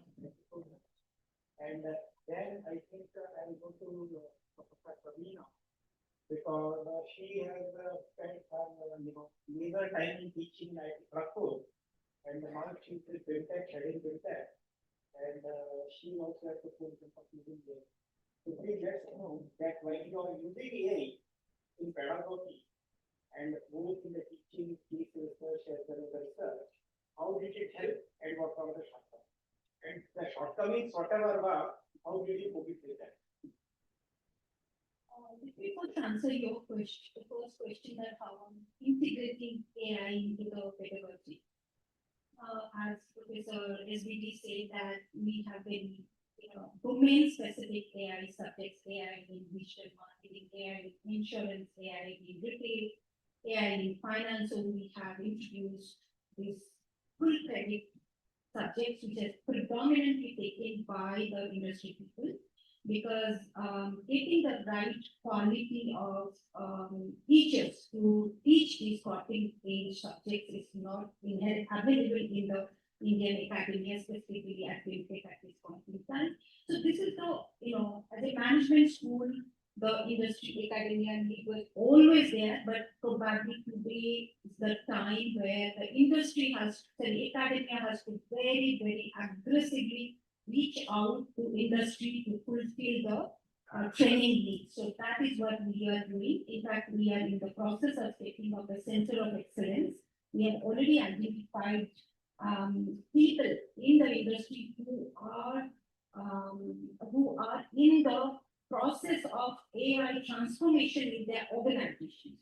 In fact, in today's context, a lot of discussion is happening on AI in the corporate situation, but many times whether really this AI initiatives are adding to the top line or bottom line is still remains debatable. So we have reached out, so we are starting a center of excellence.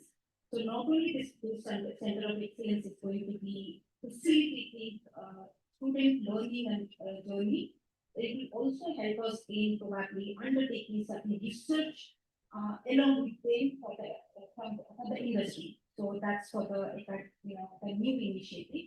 In fact, coming to a very granular level, we have made it mandatory for every subject which is being taught. One assignment has to be done by the students using AI to them. Because it cannot be that we teach in AI in finance, AI in marketing and all that. So during the 2 years of their student journey, whatever subject they are being taught, one assignment has to be done using tools of AI tools. So that's been an institutional requirement across all subjects. So that is one thing which is going to hopefully do a world of good to us in terms of our students' learning. But the bigger challenge which all of us we have faced, and very rightly we have you have pointed out, that our students surrendering their cognitive capability to the that's the biggest challenge which we are facing. In fact, I will share one, even though I'm director, I ensure that I teach one subject every alternate term, so that I remain grounded, and I am a professor of finance, and I also have to have the mentally stimulating initiative rather than being a, signing only documents and attending endless meetings. So in every class, we are taking newspaper, business newspaper to the class. A copy of the newspaper is kept in the table every day across all 18, 20 classrooms. And professor is supposed to be picking up one article, give the students picks up one article, we discuss 5-10 minutes on that article, and then go to the remaining part of the classes at a normal whatever we are supposed to do. In fact, one day, one student took a snapshot, shared in the WhatsApp group, and standing and hoping that all of them will be reading. I had largest, 4-5 inch by 6 inch newspaper, photo. One student puts into an image processing tool to take a summary out of it because he doesn't feel like reading that 4 inch by 5 inch article. I was surprised. I said, please read it. He said, ma'am, why do I need to read? AI is going to do something for it. So we are, I do not know how to answer it, what to do it. I said, okay, you use your AI summary, but please stand up and explain to the whole class what did you learn. So the biggest challenge as an academician or grooming these younger students, that remains that how do we create a ownership of their learning? How do we create an environment where students have to own their learning process and not surrender their cognitive capability to a mixer? Because at the end of the day, when they will be going and working in organization, they will be solving real life problems where it cannot be solvable by AI. For example, our minister was saying that when we are trying to solve the problem of Armut, it cannot be done by a robot or AI. You require human beings. For companies, stakeholder management, generating new sales, generating new maybe new businesses, understanding customer pain points, answering to the regulatory queries, it cannot be outsourced to AI. So this is where probably as academicians or leaders, we have to embrace AI at one hand, also ensure that our students or our next generation is owning their learning and join the workforce as a person who is much more grounded to the reality rather than only looking at a computer who is giving. Computer need to give them a solution rather than they coming out with a solution from there. So that's. Thank you so much.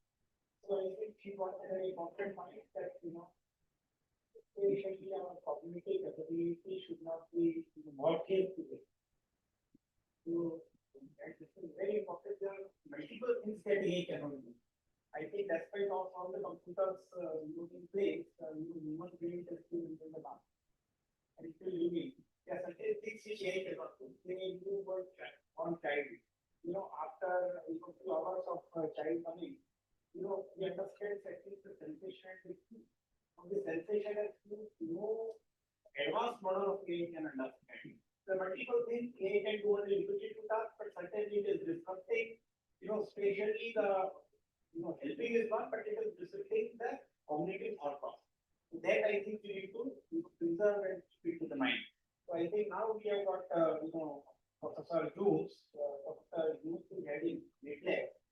And I think how do you use AI and like Sabina has said about how to keep human minds also inside. So what is your observation on that?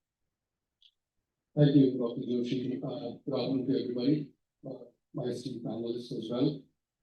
This question has already been deliberated on by the other folks who spoke before me. Some common ground is that it is inevitable. I mean, AI is inevitable. It's more than a fashion, it's more than a fad, it's more than a trend. It is disruptive to unprecedented levels. It's like nothing we have seen before. There's common understanding around all of these things. Now, the topic says leveraging AI for business management education. So, like all levers, we are supposed to use AI as a tool which will, exponentially increase our efficiency or our output or our outcomes compared to what we would be able to do on our own. Right? That's the whole idea of the word leveraging. Now, management education has 2 or 3 objectives. One, especially in the Indian context. Number one is, of course, as academicians, we would like to believe that it's about knowledge imparting, which used to be true. But now the game has changed, as we are all aware. Most people who sign up for an MBA program, because it's a professional program, they want a job. Okay, they want skills. They want the ability to go into the real world and solve problems. That's what they come for. At least that's what they say they come for. Okay. Now, with the advent of AI, what we have observed as academicians or people running management schools is that there is a lot of shirking away from responsibility on the student's part, right? Now, it's a fact. It's the nature of things. There's no point in crying about it. We've got to solve this problem. So, for example, at Great Lakes in 2013, this is now the AI age. We dove into the analytics space much before it became a buzzword. In 2019, we started digital strategy, slightly before the other schools started thinking about it. So fortunately, since we are a standalone institution, we are able to pivot very quickly. We are able to sort of see trends happening and change our curriculum and make it more relevant to the students. So that's what we've done in the past 10 years, 12 years or so. So that's given us a little bit of background understanding of how students behave towards new age tech. Right? In fact, Great Lakes is usually positioned as a technology-infused MBA program or PGDA program. So in 2023, at the strategy meet when all of our faculty members met, we decided that our theme now onwards has to be, everybody is now analytics focused and a lot of schools are doing digital strategy. Let's go AI native. What does that entail? That entails completely overhauling the way we teach, the way we expect students to learn. And the biggest challenge was, of course, as all of our panelists have mentioned, engagement. How do you keep students engaged in a classroom of 2026 or 2027 going forward? Those are challenges which we are trying to solve. For example, the one-year program that just started a couple of weeks back, we decided that we're not going to have a traditional induction program. We're going to actually have students use AI, agentic AI to build products. In the 1-week program of induction, they were actually doing all 180 students.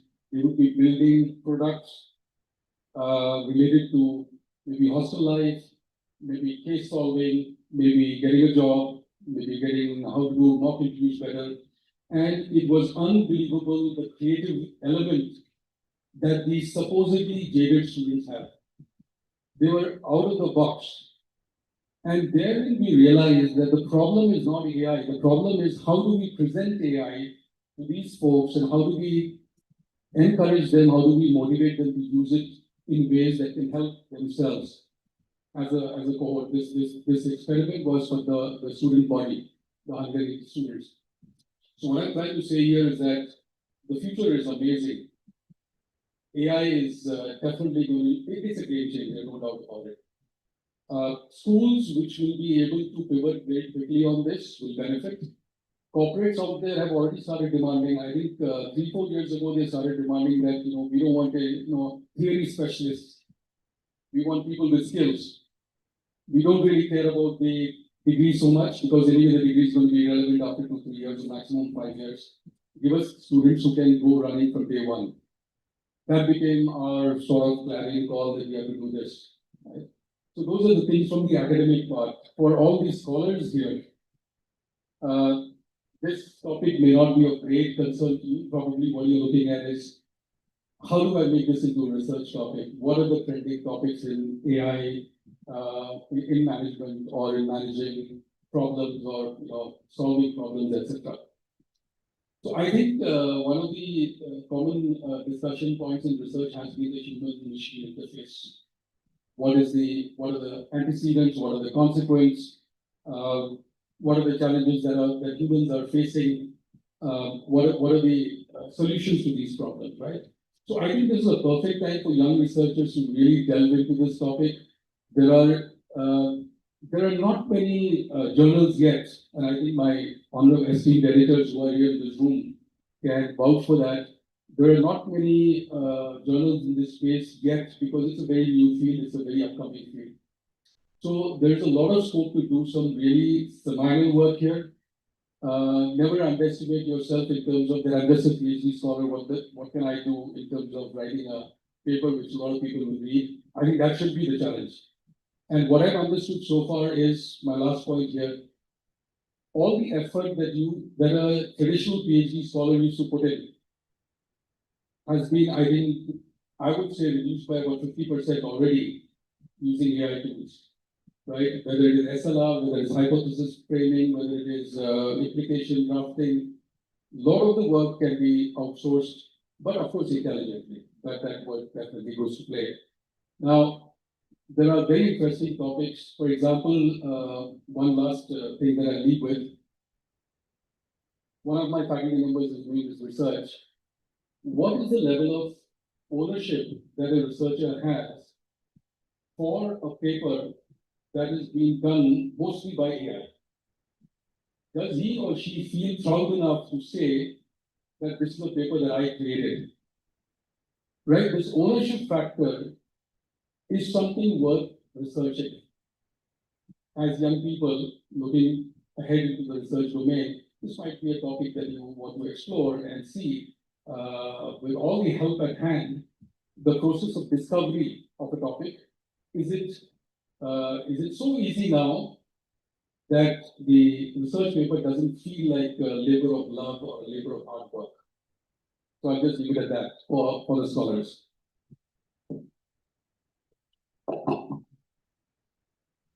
Thank you so much. So I think all these things settled down. But AI too help us in speeding up all our academic work to improve research. It helps us in doing on-time research. It helps us, processing on-time data and at a much greater speed. Our only thing is, AI is there. AI has disrupted that additional, ways of academic. How to leveraging AI in enhancing our efficiency. So I think Professor Chandan has put that. So I like to understand him that apart from case studies, how do you use AI in your writing reports and doing that? Yeah, I would like to share with you that as far as writing report is concerned, academic report, I make an attempt to avoid using AI. But if it is a proposal to be given to an industry, I've generally seen if you can give very good context, you can really create a good context. I'm conducting a program for this company. This is a vision of the company, and here is the website link. I'm planning to conduct 2-day program in 2 days. These are the cases I'm planning to teach, and then I want to ensure that in 2 days' time, the students achieve the following 3 learning objectives, and these are the references. Please create a proposal for 5 pages, which is I propose to send it to the company. So it does do fairly good job if your contexts are good and if your inputs are good, but you need to really validate. It's not something that you can straight away send to a company. So one has to introduce one's own innovation, creativity, the way you create the prompt. And then when you get the output, how you really refine the output that you got makes a big difference. I also did a lot of experiments that I conducted over probably more than 2,300 participants. But out of that, a sample of around 200 students, I have done an experiment. For example, if students are having discussion and the AI say that this is what you say, then really asking the students, hey guys, have you really said that? So I found that AI is pretty accurate.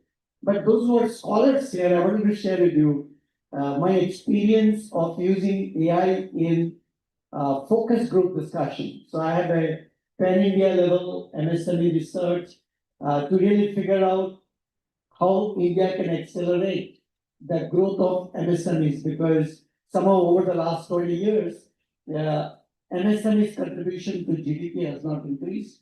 In fact, the universe of MSMEs has increased because the definition covers up to 500 crore. It's called as MSMEs. So there is a big challenge regarding export, big challenge regarding innovation growth. So I have a research project there. I made an attempt to we had a plan to have 4 focus group discussion in 4 different parts of the country, north, south, east, and west. And when we conducted the first focus group discussion, which was at IIM Nagpur, they were the host, and I had conducted that. So we got 26 owners of companies, and I must tell you, we spent so much of time, so much of effort, and people complained they did not have enough time to talk. But the same thing when I conducted now as a Pan India, I had about 100 owners of companies. Each group had 5 people, and they had solid 1 hour to do discussion. Again, there I found how do you configure in the platform the flow of focus group discussion. If that configuration is not good, then the output is also not good.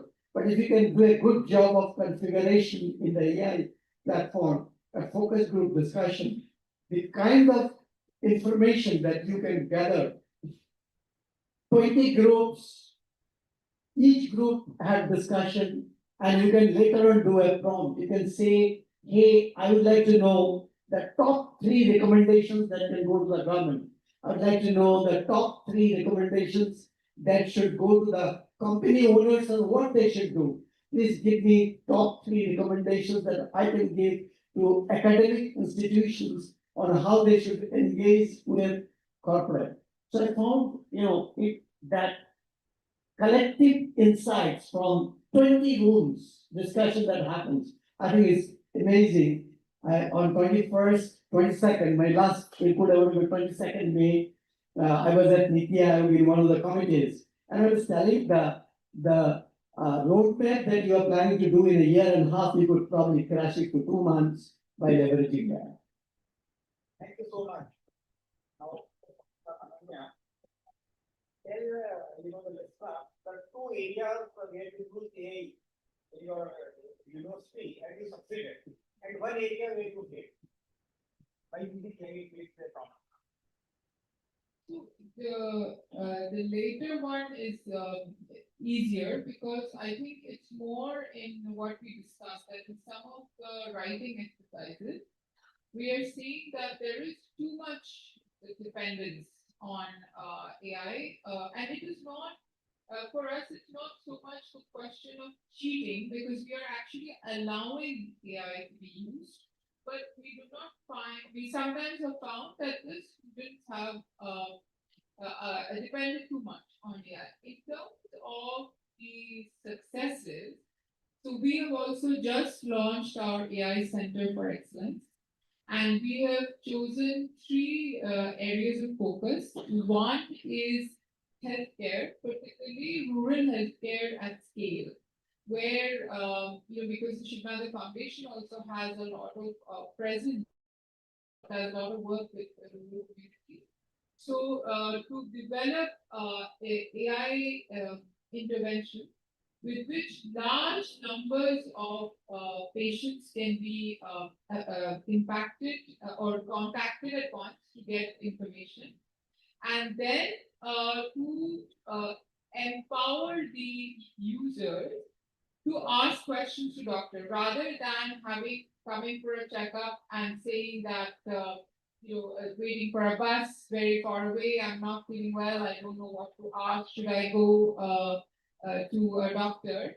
Changing this from, because there's telehealth available everywhere, changing this from I have monitored these symptoms or vitals, and a very localized service of AI, which can then, as Chandan was describing, they have data from multiple centers, for primary healthcare centers with similar age group women, let's say, with similar symptoms, and so at least whether I need to wait for a bus all this day and go to this doctor, or whether something else is available to me, this kind of impact and empowerment can be created. And here we are, it's very new, but we are involving students to monitor and look at this entire, be very active participants in this kind of project. And then there is also the student and faculty-led entrepreneurship, which we were wanting to promote. But we find that with the coming of the AI Center, where there is use of different AI applications in different kinds of new products, there we see that a lot of interest coming from faculty and first year, second year students to develop new kinds of products which do things like reduce accidents in trucks, or give us cleaner data on student usage of food wastage on campus. These kinds of areas in which we are finding a lot of interest for students to participate, which was not there before. There it was going and collecting data one by one. So this game has changed entirely, and this question that we're all dealing with is how to engage students.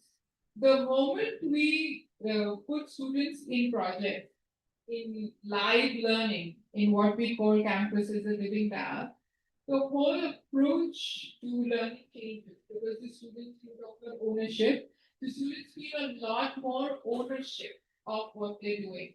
So just one last point, because a lot of PhD students here who are the faculty of tomorrow.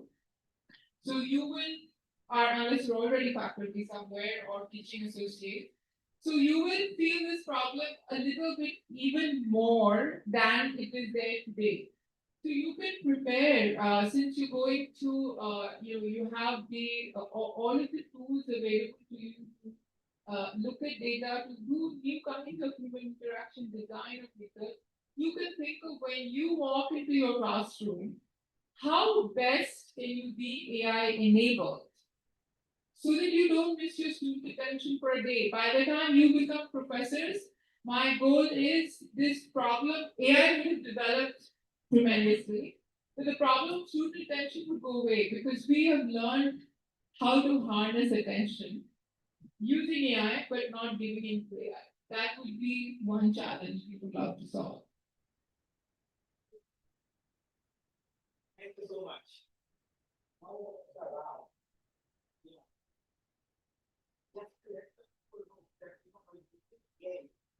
could you make the research or research project in the institute and the research writing more efficient, and how to help in reducing the research assistance that you are providing to the faculty by use of AI?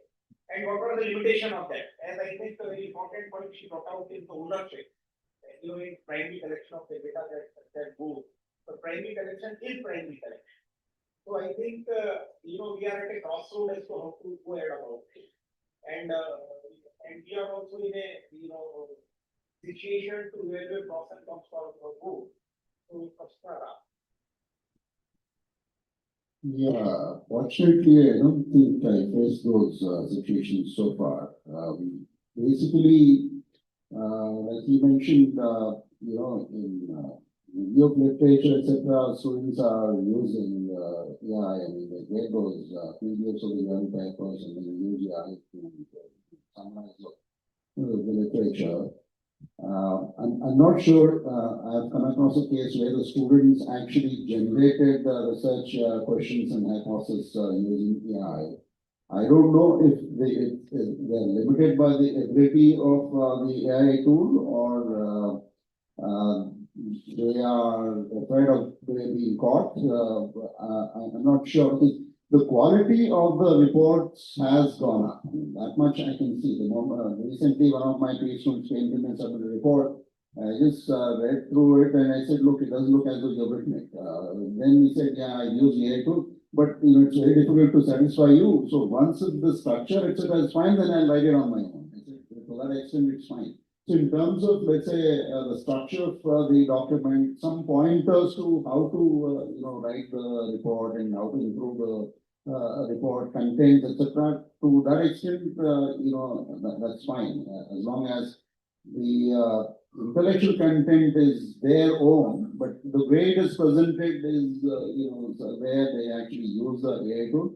I think that should be fine. But again, in the institute, they have revised the plagiarism policy where, in addition to the plagiarism check, I mean, they have to also declare that they use these AI tools in writing the thesis, and if they don't do it, then there won't be consequences.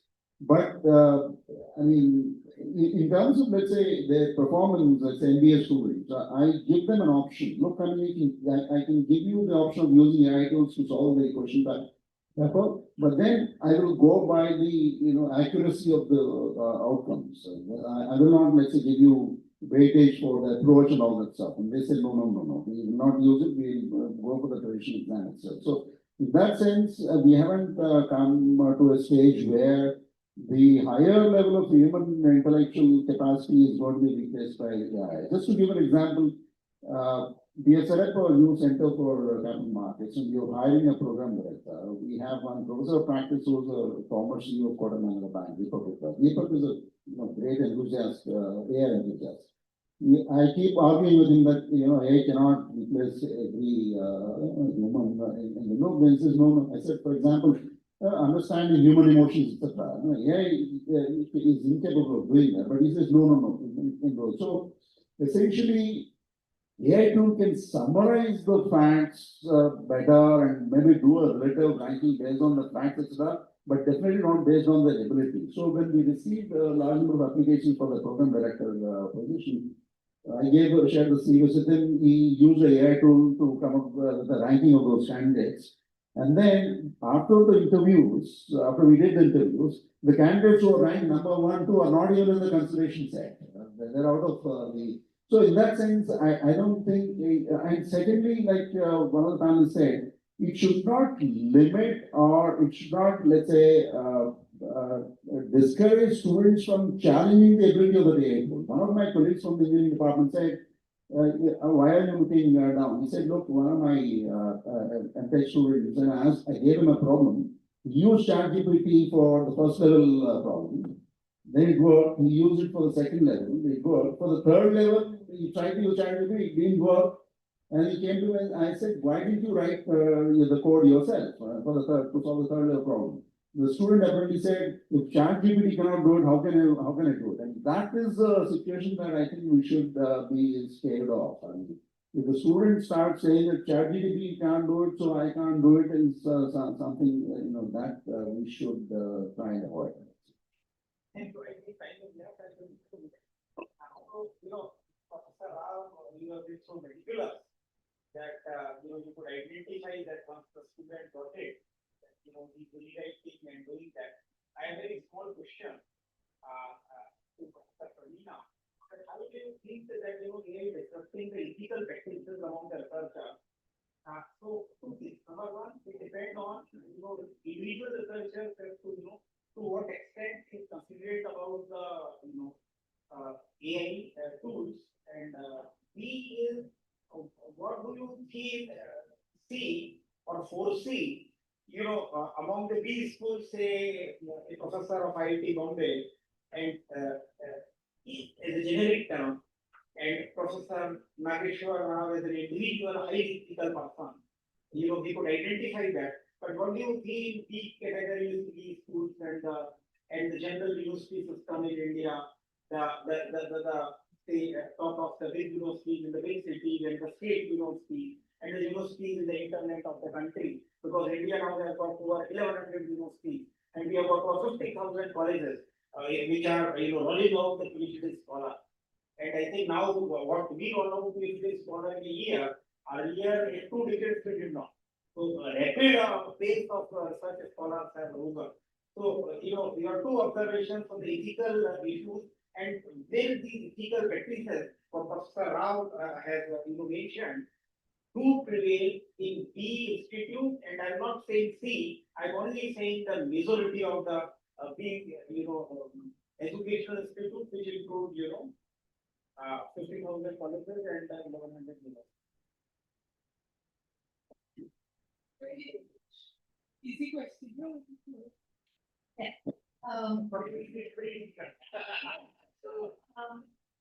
Ethics is a very, it's a social construct. What is ethical in a particular society could be considered absolutely unethical in another society. We have no qualms throwing a water bottle on the roadside of the car, and probably that be absolutely unethical and unbelievable act in a Western society. So, but keeping in mind the young researchers who are sitting here, or even a person of a person of my age, 25, 30 years in academia and research, I have to own up every single line written on the research paper.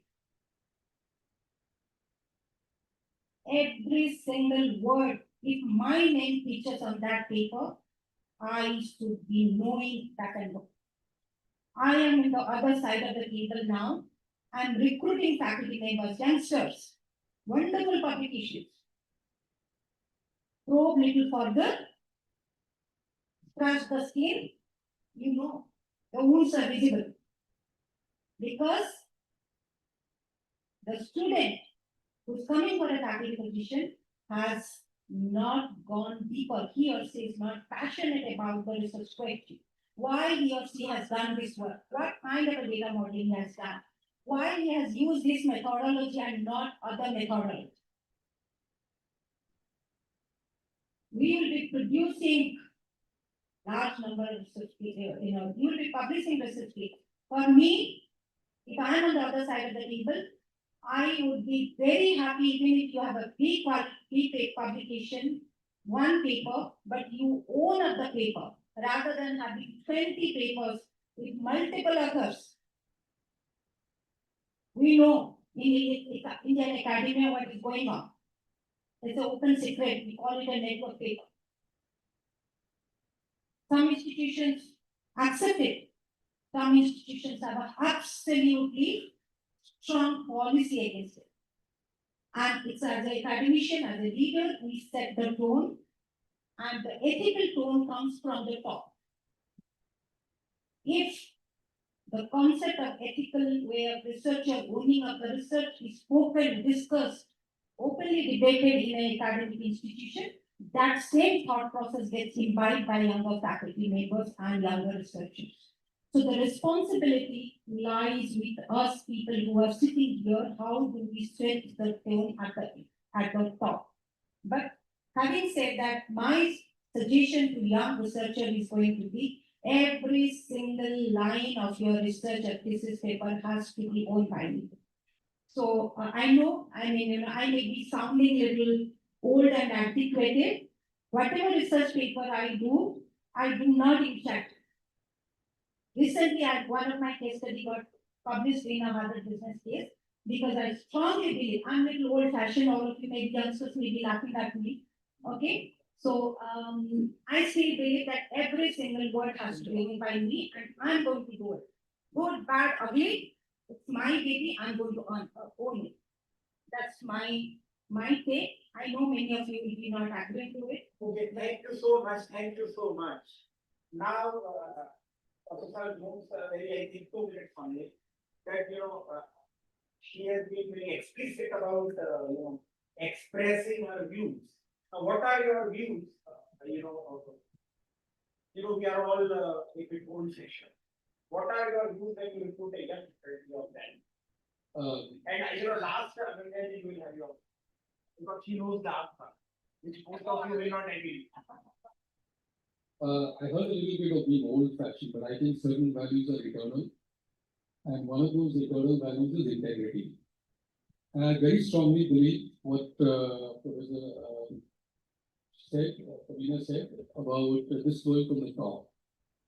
What the top decides is what everybody else does. So when it comes to recruiting faculty, we have been shocked at times, and I'm not talking about fresh PhDs, we're talking about seasoned academicians who come for interviews, and they're not able to explain even the one paper out of the 25 that they have, which they have chosen to present. They're not able to explain it or defend it or kind of justify the publication. So as far as values is concerned, I think there's this incentive system which a lot of colleges and institutions have, and which is being promoted by NIRF and all of these other institutions, which has sort of given an incentive, a negative incentive to do a lot of other stuff, which is really not the way to go about doing it. Fortunately, unfortunately, schools have fallen in this trap. We are all victims or we are all culprits, whichever way you want to look at it. And some schools have decided that we don't want to be part of all this. We want to stand away, right? Now, till that time happens, yes, I think one was God's school, I think. So I would say, hats off to you. That is a very courageous decision to take, and I feel that young scholars, even if you just write, as one of the panelists said, if you write one paper, just make it count and be able to defend it, right? It has to be your paper, thoroughly researched. You should be able to put up the data that you use for the paper online so that other researchers can take a look at it. In fact, I think a lot of publishing houses are demanding it now because of all this gaming which used to happen. So I think if you can be clear from day one, from the first step, that whatever you're going to produce, low in quantity, high in quality, high in integrity. I think that should solve a lot of our problems. Thank you. Very good. Thank you so much. I promise the last concluding word. On what? On it. Actually, I just agree that there is not, I mean, we have to hold on to integrity. There is just nothing, I can't say it any differently. But one thing I will say to the researchers, that we are all in academia, you're starting out, we are much older and old-fashioned maybe. So research is one of the most wonderful things that you can be involved in. Maybe at times it's frustrating, your supervisor may be difficult, reviewers may be harsh, but to think of what it allows you to do is to choose a question that is important to you and find an answer. Very few acts in life are as satisfying and as fulfilling as that. So use all of the technology, all of the AI to your advantage, but make sure you don't cut corner in that beauty of the experience, which is a fantastic privilege of an academic or a researcher's life. So I will just end with that. One last thing. Like you said, there are incentives for publication, etc., but there are no severe consequences for unethical conduct in most Indian institutions and organizations. So if you have very severe consequences for unethical conduct, like in the West, that will act as, it's like, there's a traffic cop at the signal, people don't jump the light. If there's no traffic cop, people do the jump light. So, most institutions and organizations, they have severe consequences for unethical conduct. If somebody crosses that ethical line, he should be out of the organization. But organizations think that it brings bad publicity by acting against those people. I mean, that has to change. Very good. I think that's we had a great, discussion, ranging from these, pros, cons, and, lastly, that, so technology is a good tool, but a bad master. So let AI be a tool and not a master. Thank you so much.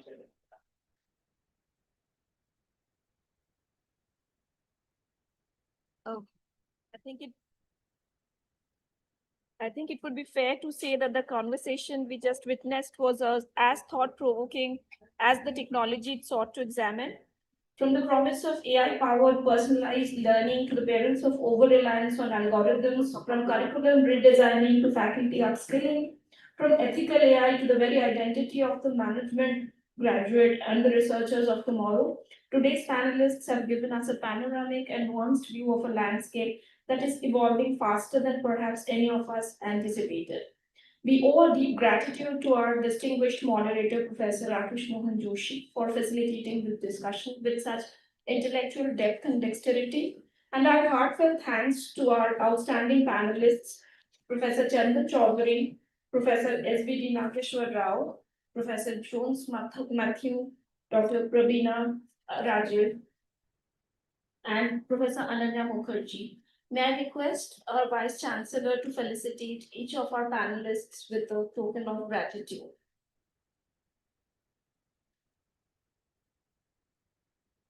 Our research scholars may kindly help in the process.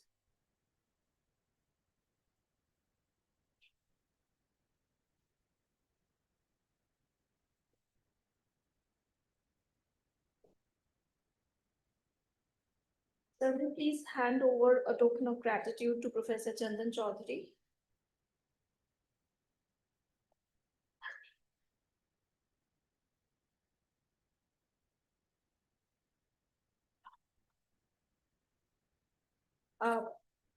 To Professor Ananya Mukherjee.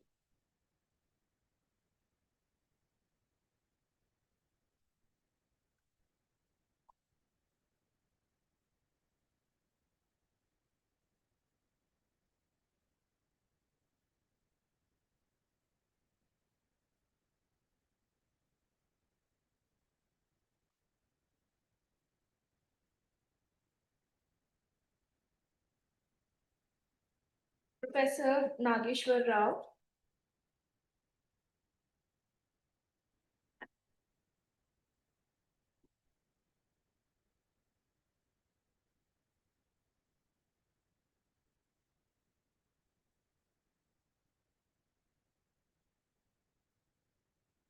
Dr. Jones Matthew.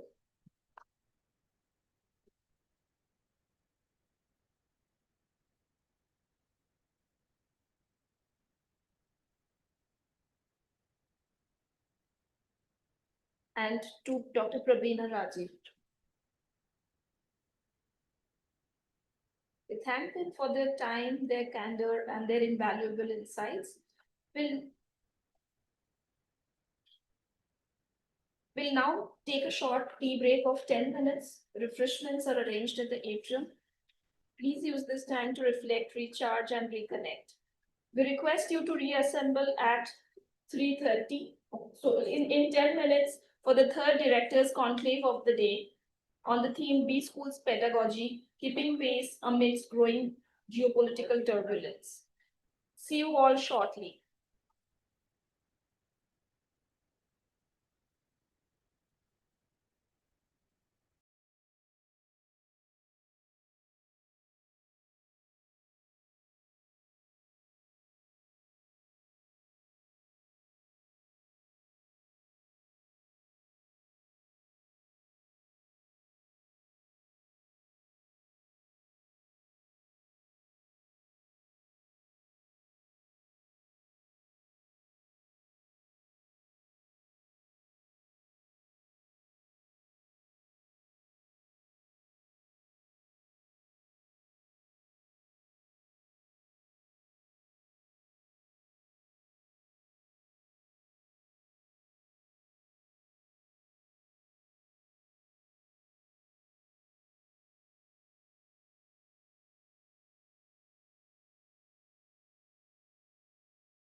Welcome.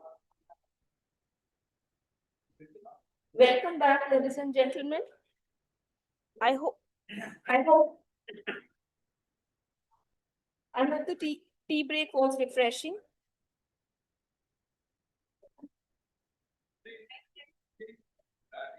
Hello. I hope the tea break was refreshing. We now move into the third director's conclave of the day. And if the previous two sessions have been any indication, we are in for yet another richly rewarding conversation. The theme of this session is B School's pedagogy, keeping pace amidst growing geopolitical turbulence. We live in a world that is quite literally being reclaimed. Trade wars and tariff barriers are redrawing the map of global commerce. The war in Ukraine, tensions in the South China Sea, the shifting geometry of global alliances, and the weaponization of supply chains, these are no longer distant geopolitical abstractions. They are daily realities that are reshaping business decisions, investment flows, and the very careers of the graduates our institutions are training. The question before us today is both urgent and fundamental. Are India's B schools keeping pace? Are our pedagogical models, our case studies, our simulations, our course designs, our very own assumptions about what a future manager needs to know adequately reflecting the turbulence of our geopolitical moment? Are we preparing graduates who can lead organizations through disruptions, or are we still training them primarily for a business as usual? This is not a question with easy answers, but it is one that the leaders sitting in the dais have been grappling with thoughtfully, seriously, and with deep institutional responsibility. We are privileged to hear from them today. May I request the panelists to please join us on the dais.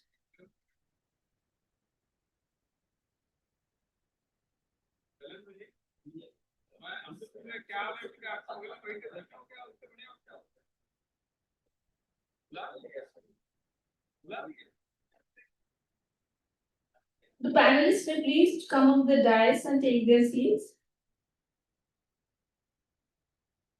May I also request our Honorable Vice Chancellor, Professor Joshi, to welcome them with a planter.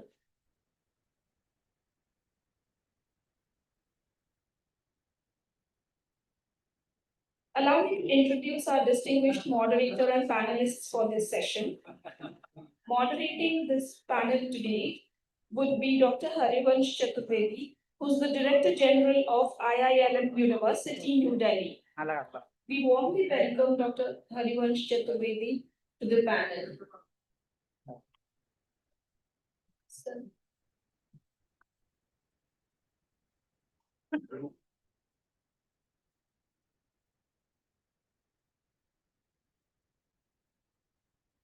Our first panelist, Professor Umakant Das, is the Vice Chancellor of the Gokhale Institute of Politics and Economics, Pune, an institution at the intersection of economics, politics, and governance. We warmly welcome you, sir. Our second panelist is Professor Pawan Kumar Singh. He is a professor at IIM Indore and former director of IIM Kochi.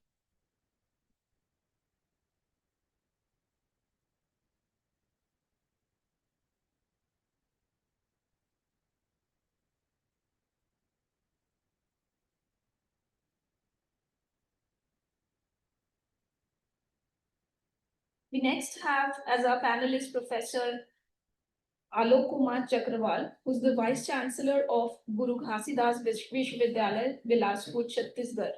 We warmly welcome you, sir, to the panel. Our fourth panelist is Professor Mukul Gupta, the former director of the Management Development Institute, Gurgaon, and a distinguished academic in his own abroad. We warmly welcome you, sir, to the panel. Our last panelist is Dr. Professor Vijita Singh Agarwal, who is the Director of International Affairs, Guru Gobind Singh Indraprastha University, New Delhi.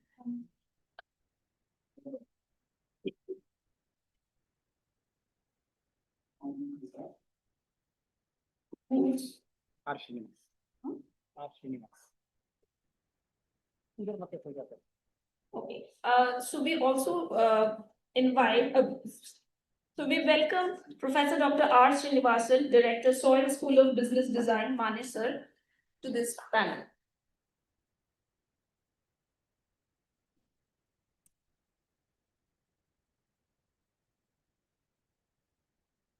Our panelists bring to this table decades of collective wisdom in building, leading, and reimagining management institution in India. May I invite our distinguished moderator to take charge of this session. Sir, the floor is yours.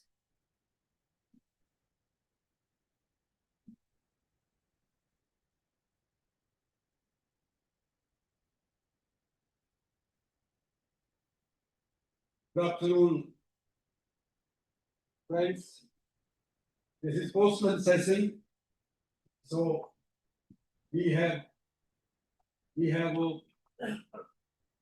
some strength and it is increasing minutes by minutes. I hope that the way we just create excitement about the topic, hopeful that more people will join. So this topic I have not found so far anywhere in the media, on YouTube, in academic conferences, and the theme of the conference, Managing Business Amidst Worldwide Turbulence. And the topic of this panel, Schools Pedagogy, Keeping Pace Amidst Growing Geopolitical Turbulence. So this is very interesting topic Dr. Joshi has thought, and he could bring the who's who of management education and commerce education, economics education from every part of the country. So this is like a mini tomb of management educators. So my kudos to Dr. Joshi. I would like to just make a few observations about this theme, that these schools, Indian B schools, as well as the world community of B schools, they are pondering over some of the big events which have taken place during last 1 year or so. And we have seen various kinds of turbulence.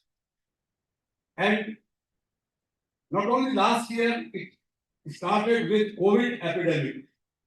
After COVID, in November 2022, the open AI launching has created ripples in the industry as well as in the academy. But particularly after Donald Trump taking over the presidency in USA, and the war started between US and Iran, US and Israel versus Iran. This war has created such a devastating impact across the world that whole world is under trauma. What will happen? The poorest of the poor feeling pinch of it. Honchos of industries are feeling pinch of it. Heads of nations are feeling pinch of it. This turbulence creating several questions in our minds. What will happen to the global economy? What will happen to the global peace? What will happen to the global stability which started after the end of Second World War, when Washington Consensus thrown open so many international institutions, and the world has seen stability, peace, and prosperity for long period. Now every stability institution is stabilizing the global peace, prosperity, trade are in question. And every institution perhaps being ignored by some of the global leaders. They are taking decisions themselves. They are not caring for the norms of the global trade, global peace, global politics, and everything has become very much unstable, and this is the background in which this conference is discussing that how we schools should react to this situation. Can they remain the passive spectator? Whatever is happening in the global economy, it's in turmoil. Global peace in turmoil. Political stability is in turmoil. What will happen? So, why we schools should worry about it? I think one reason is these schools are giving the future leaders to the global economy, future global leaders to the global business. They are the harbinger of peace and prosperity in the world, and they cannot be groomed, prepared if they are not connected with the current context of this happening. So India particularly being one of the biggest economy of the world, largest population in the world, we have largest number of B schools, and our management education is considered one of the strong business education in the world. Having produced so many people who are leading some of the top companies of the world. So now the issue is that if we have to deal the current situation, and current situation is one example of turbulence. We have faced turbulence 5 years, 6 years back, and in future too, there is no guarantee that 50 or 60 or 70 years there will be stability. That era has gone. Every year, every month, we are facing new kinds of crises, new kinds of challenges. How the B schools will manage the business education, management education. The future business leaders being groomed in business schools of India and worldwide, how they shall be able to manage the future instability, current stability as well as the future instability, turbulence in business.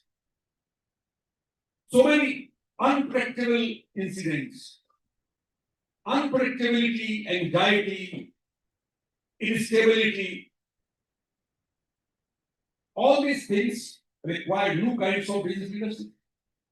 And new kinds of, for producing new kinds of business leadership, we need a new model of business education, particularly curriculum and pedagogies need to be changed, need to be rewired, need to be reinvented, because whatever we have been teaching, it was serving the industry and government and development sector very well. Now it looks difficult that the model of last 70, 80 years, business education, more than 100 years history of business education, it is not in position to give answers to challenges being thrown by current turbulence. So we would start the discussion by inviting, I find that many stalwarts of Indian management education are present here in this panel. They have headed very good institutions, and they are still contributing in management education.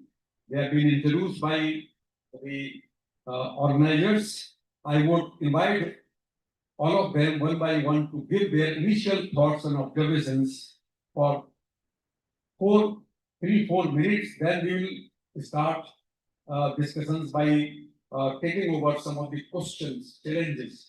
So may I request Dr. Umakant Das first. Thank you very much, sir.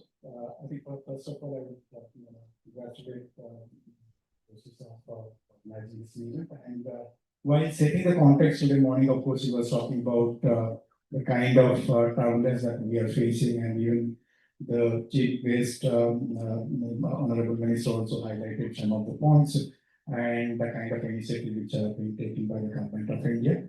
So there is no doubt, and I don't think there is any out of doubt that the contemporary global business environment is going through a turbulent phase.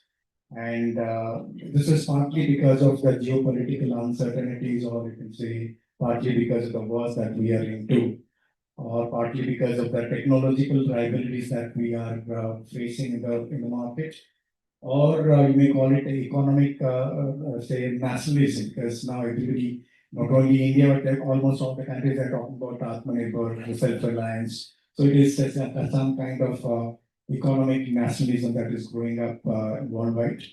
And the climate resilience, climate challenges, SDG goals. So therefore, you will see a lot of supply chain disruptions in the market. So these developments are fundamentally altering the way we are now going to do business. It's not going to be the way we were doing the business.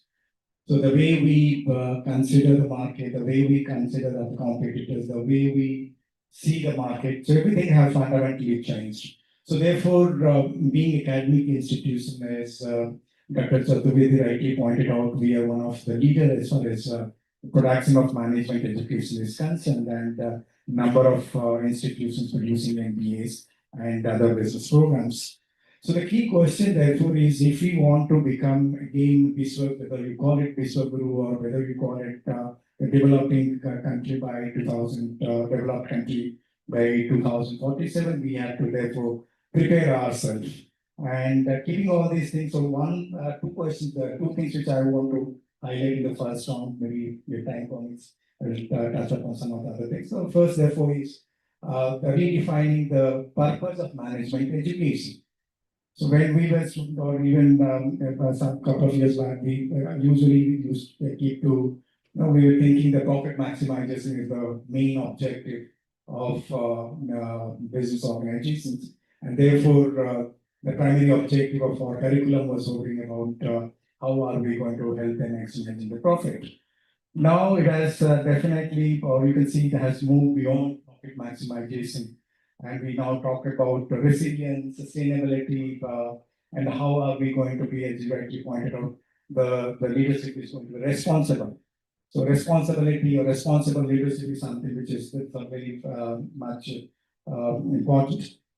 And developing leaders who are capable of managing uncertainty, ambiguity, complexity. At one point of time, we were thinking VUCA is something very important, right? Today, it's no longer a buzzword. So it is, we have, therefore, the management students, they have to internalize that, they have to work under this kind of environment. That's going to be very much part and parcel of their day-to-day activity. So no longer, it's not like uncertainty, ambiguity is something which is beyond the scope. And how am I going to balance the global perspective with local realities? That is something very important. It's no longer that we are operating the local market or we are operating the global market. We have to operate the global level, keeping the local perspective in mind. So there is therefore some kind of restructuring we have to undertake or undergo, so that the leaders are going to be future ready. Second thing, the curriculum that we are preparing should be relevant in a volatile world. I don't think the world is going to be normal any longer. It is not in the near future. So volatility is going to be there, and it is going to be part and parcel of the feature of any economy. So therefore, the curriculum should be relevant to the volatile world. Integrating courses on geopolitics, global risk, because always we are talking about finance, operation, global value chain, or OPH. Beyond that, now we have to even integrate courses of geopolitics, global risk, management, public policy, sustainability. So these are the things which we have to integrate. How are we going to in line with NEP? It's not that just because it is in line with NEP, but otherwise also we have to make our curriculum relevant. Second, understanding the implication of international trade policies. Because as you again rightly pointed out, Trump, tomorrow we don't know what he is going to do. Therefore, we need to understand as a management student how the policies, international policies, are going to affect my decisions and my business. Therefore, understanding the implication of international trade policy, sanctions, and regulatory changes on business decisions. It's not that some consultant, something else is going to help me in finding the way out and navigating through this uncertainty. And my last point at this point of incorporating emerging things such as ESGs, because that's again climate risk, cyber security, AI, and governance related to all this needs to be incorporated. So maybe if time out, I'll come back. Thank you, Dr. Das. And I'm going to invite now the next speaker will be Professor Pawan Kumar Singh. Dr. Singh.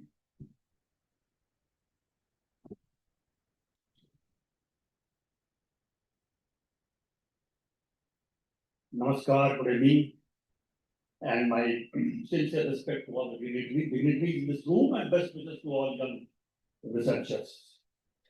I will focus my discussion on the word pedagogy because that is the focal point of this discussion.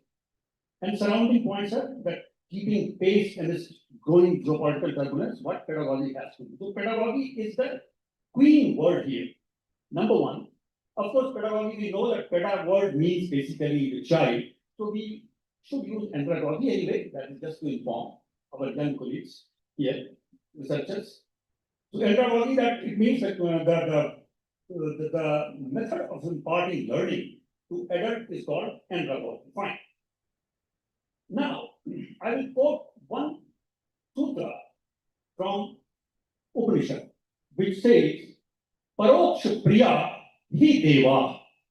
It means those who are learned persons, Deva means Devata, Paroksha Priya means they love indirect communication. For example, if I say, please close the door, suppose if a storm is coming, and if you say someone, close the door, it is direct communication. But saying, do you feel closing the door will make us more comfortable? Everybody will feel better.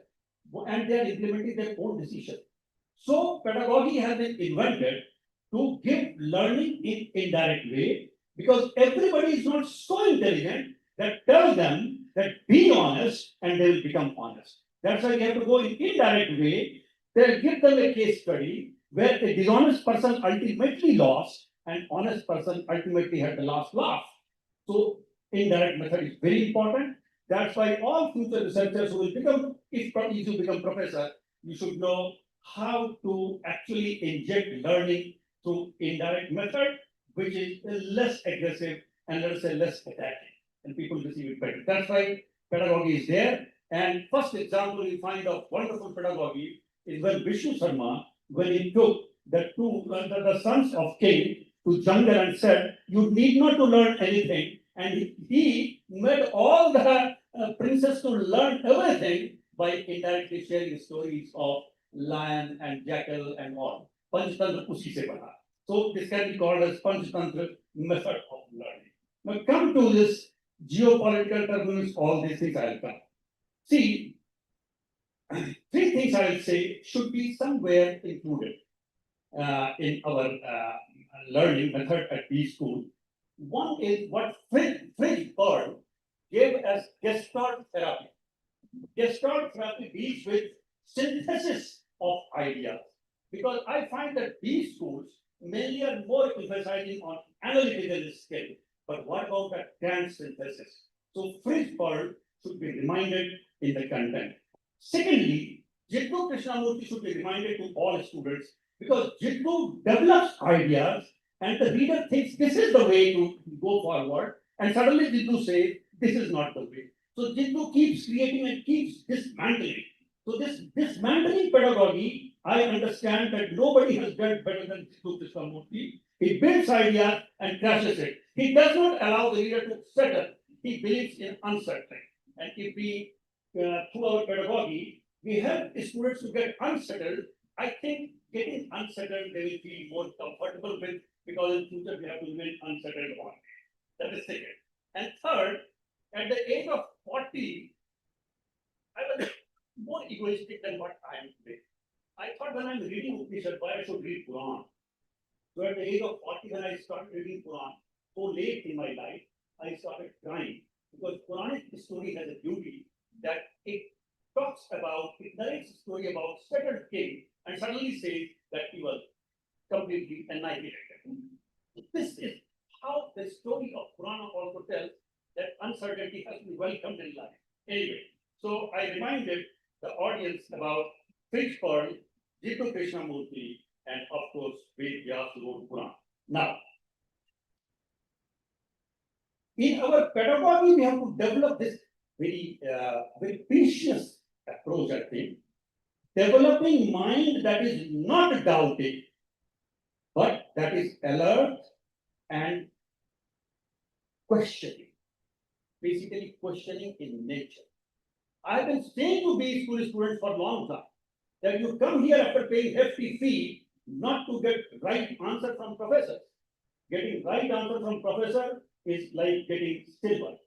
But ability to develop a mind which can raise right question at right time, that or as a teacher, you should think that my answer can be at best silver, but my responsibility is to develop a mind of student, which is raising right question at right time is the goal. So that questioning mind. But sometimes I find that students misunderstand it. That questioning mind is doubting mind. No, don't be doubting, but be alert. This also has been described as a characteristics of a balanced person. I will just take 1 minute more. Bhuka we understand, Bani we understand. Bani, Bhuka is volatility and uncertainty and complexity and let us say A for MVP. And then came Bani, brittle, anxious, non-linear and incomprehensible. Its answer also has been given now that brittle can be tackled by resilience, anxious can be by empathy, non-linear factor by adaptability, and incomprehensible by transparency. This we know, but we have to go a bit beyond this. How to go beyond this? When we give a solid foundation to the students to understand geopolitical, let's say, turbulence scenario. And for that, I think before teaching international marketing, we should give some basic foundation of international economics, which we generally don't give. Then we should also help them to understand the history of war and war economics, and also about the geography, because we must be able to relate to what is happening here. And at the end, I will say that earlier knowledge used to be, or majority of part of knowledge used to be concrete in shape. Now they are in molten state. So molten state knowledge has to be dealt with there, because something is still, let us say, permanent in that molten state knowledge. What is that permanent? That you have to search there. So I'll end with the quote, which is given in the Upanishad, Shruti Bhinna, Smrityasya Bhinna, Na Eko Muni Yasya Vacha Pramanam, Dharmasya Pantham Vetam Guhayam, Mahajano Ye Nigatasa Pantha, that various books say various things at various places, various rishis they say at various places various things, but it is you have to decide what is the righteous path at this moment. This has to be the pedagogy that we should help the students to learn from everyone, but imitate none. With that personality, I think we are preparing the students for pedagogy. Thank you. Thank you, Dr. Singh. And you have given a philosophical perspective to the whole issue. Hopefully, we shall be able to utilize that backdrop, philosophical backdrop given by you. May I invite now Professor Dr. R. Srinivasan. Thank you. I would like to thank everyone for inviting me for this discussion. I would like to take the lines of Professor Sen, because most of the answer lies in the Indian knowledge system. One of the shloka which says, I am Nijaha Paroveti, Ganana Labuche Kalsam, Udara Jaitanam to Vasudhaiva Kutumbam. First of all, globalization, we are talking about globalization. The entire globe has to be treated as one. First of all, I am Nijaha Paroveti, Ganana Labuche. What do you mean by this? This is mine, that is yours. It's a small mindedness, narrow mindedness. The entire globe is one, is the philosophy that we have always talked about. So all the philosophical frameworks are there in our knowledge systems, in our Vedas, Puranas, etc. So we can draw a lot of knowledge from the Indian knowledge system if we start practicing what we have been teaching.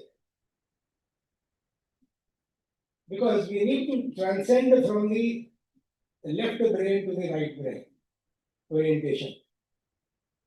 Left brain, we have been talking all the time about the critical thinking, analytical abilities. Now, with the world has not been volatile only today, it has been volatile all the time. There is some turbulence or the other. Every 8-9 years, there has been some turbulence or the other. So, we cannot say the volatility or complexity is going to be short-lived, or it is this is the last time. It is because of the Trump, which has this war has happened even when Bush was there. Then Clinton before that was there.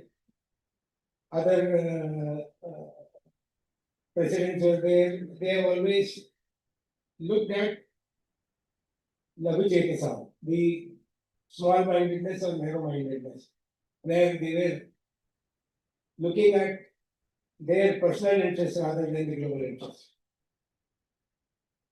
Like what we say, if we take the automobile industry, the IC engines consume a lot of fossil fuel. Electric vehicles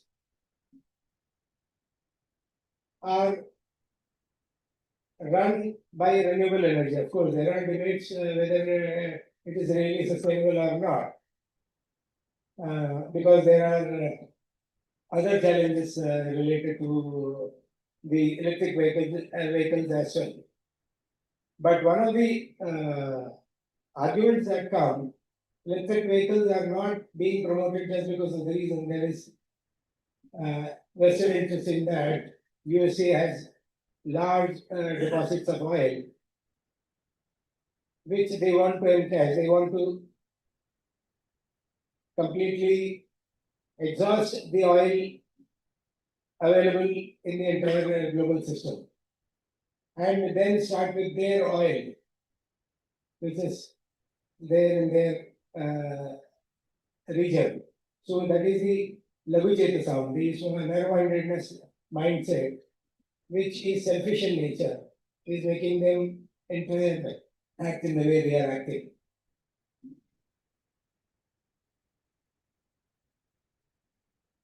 The Indian knowledge system emphasizes on interconnectedness, whether it is supply chain, whether it is pandemic, whether it is climate change, technology, everything is. That is why they have said it is Vasudhaiva Kutumbakam. Till the time we treat the entire globe as a single unit, it would never be possible for us to think beyond the selfish interest. Now, so management education, you will have to embed the Indian knowledge systems, sustainability. We have been frugal when during our young days. The mother would get the grocery in a piece of paper which is wrapped with a train or a thread, and she would take out that thread and put it back on a nail which is there, and use it later on. Now we are in the age of plastic, where we do not take, when we go for buying grocery, when we go out for buying vegetables, we do not take the bags with us. Rather, we would be demanding, at least in Delhi, that's what is happening. I do not know about the other regions. We do not carry our bags, rather we demand for plastic bags. So this is not sustainability. So if we go back to our roots, probably we will find a lot of answers. We can, the leadership we talk about the leadership. Leadership starts with self-leadership. First of all, I like to lead myself so that I can lead others. And unless and until I show the way, so that the students are motivated by my actions rather than just preaching things. So we'll have to go back to our practices which we have been practicing for ages. We have forgotten all of them. Because in our time, AC was never a possibility, it was a luxury. Having a car was a luxury. Whereas right now, it has become an essential part. Having a telephone line was a luxury in our times. But now consumerism has taken over, has taken precedence over everything else. Yeah, we will have to draw knowledge from our ancient systems, Indian knowledge systems, so that we can draw, we can learn lessons from on sustainability and make the pedagogy or make the curriculum in such a fashion that the students are sensitized on being sensitive to the requirement of the world rather than just indulging in consumerist mindset. Thank you, sir. May I request now Dr. Alok Kumar Chakravarti. Thank you, sir. I'll be completing in time for our dependency on crude oil from Iran is only 7% of total export from different countries. So obviously that is not a big problem. I understand. Personally, it's my opinion. 7% is not a big deal. We can manage. On the other side, we are able to get the petroleum from other countries, nearby countries. That is very possible. The question is pedagogy. कैसे पढ़ाया जाए? How to teach? That is the question. And the answer is given in National Education Policy 2020. Minimum 50% of teaching should be experiential. The problem is that we always depend upon rote learning. Lecture, and on and on and on. Recently, I was in RMIT, Royal Melbourne Institute of Technology. And I found the classroom teaching is hardly 30%. 70% is handouts outside the classroom. They are doing experiments. You throw them into the water and let them swim. Here in India, we always scare our child that don't go in the water, you will be drowned. Whereas my experience that they throw their kids, 6-month kids, 8 months kids in the water. And that is very well swimming. The problem with us that we have created so many. I was heading a stock exchange. And when I went to the stock exchange, I learned that whatever we have been taught is not being practiced in the stock. When I talk to the people, what is haircut, they do not know. When I talk to the people, what is margin, how it is decided, they do not know. When I talk to the people, I ask them how this circuit is being placed in the market, they do not know. The problem is that theory will not work. Whatever, sir told very rightly that 20 years back there was subprime market crisis. 4 years back, Russia-Ukraine war. I mean, right now there are 95 countries waging under the war. There is not a problem. The problem is that our teaching process is not correct. Why it is not correct? We are not recruiting right teachers. So faculty recruitment is the most important thing where you have to pay the attention. Your faculty, I have always learned, sir, HR is my area. I cannot teach finance. Why you can't teach finance? When you are doing MBA, you have been taught very well. And when you are denying you can't teach finance, you are not capable of being a faculty member. Many people, I was talking to Dr. Shrotia, he told that I have shifted from finance to HR now. So how you could shift from finance to HR? No, I can teach only marketing. I can't teach this. You go to the F.W. Taylor's essential qualities of a manager. Their HR is also needed, marketing is also needed, finance is also needed, labor worker is also needed, everything is needed. When you say, no, I will be confined to this, silos has to be broken. And that is what national education policy talks about. That is the best policy. Sir, I tell you, my students are having crores of business in their hands. 60 startups, now each startup is having millions of rupees. Simple, graduates. They are not coming from very big bachelor business school. They are in India or talking in Chhattisgarh. So the thing is that we have to throw them in the pocket. We have to let them learn how the problem is to be solved. Give them hundreds of problems. And how many problems is resolved by the student? That is the best kind of it. I'm resting myself here. If you need anything, I'll be talking more about that. The thing is that theory will not work. We have to go on the ground. Ground reality is the most important thing, and work there and let them learn from there. We have Panchatantra, we have Purana, we have Vedas and everything. But how many of us are really following? For the sake of, Navy, Bharati, Gyan, Parapara, IKS and Indian knowledge system, talking very high from the dashes, that is fine. But how many are really implementing that on the ground? What is the ground reality? We have to test the ability of a student, how a student can solve the problem, how he can resolve the situation. That is the best thing. And I feel, if you are agreeing with that, you can proceed. Otherwise, I'm available here for all questions. Thank you very much. Thank you, Dr. Chakravarti. I invite now Dr. Vijita Singh Agarwal.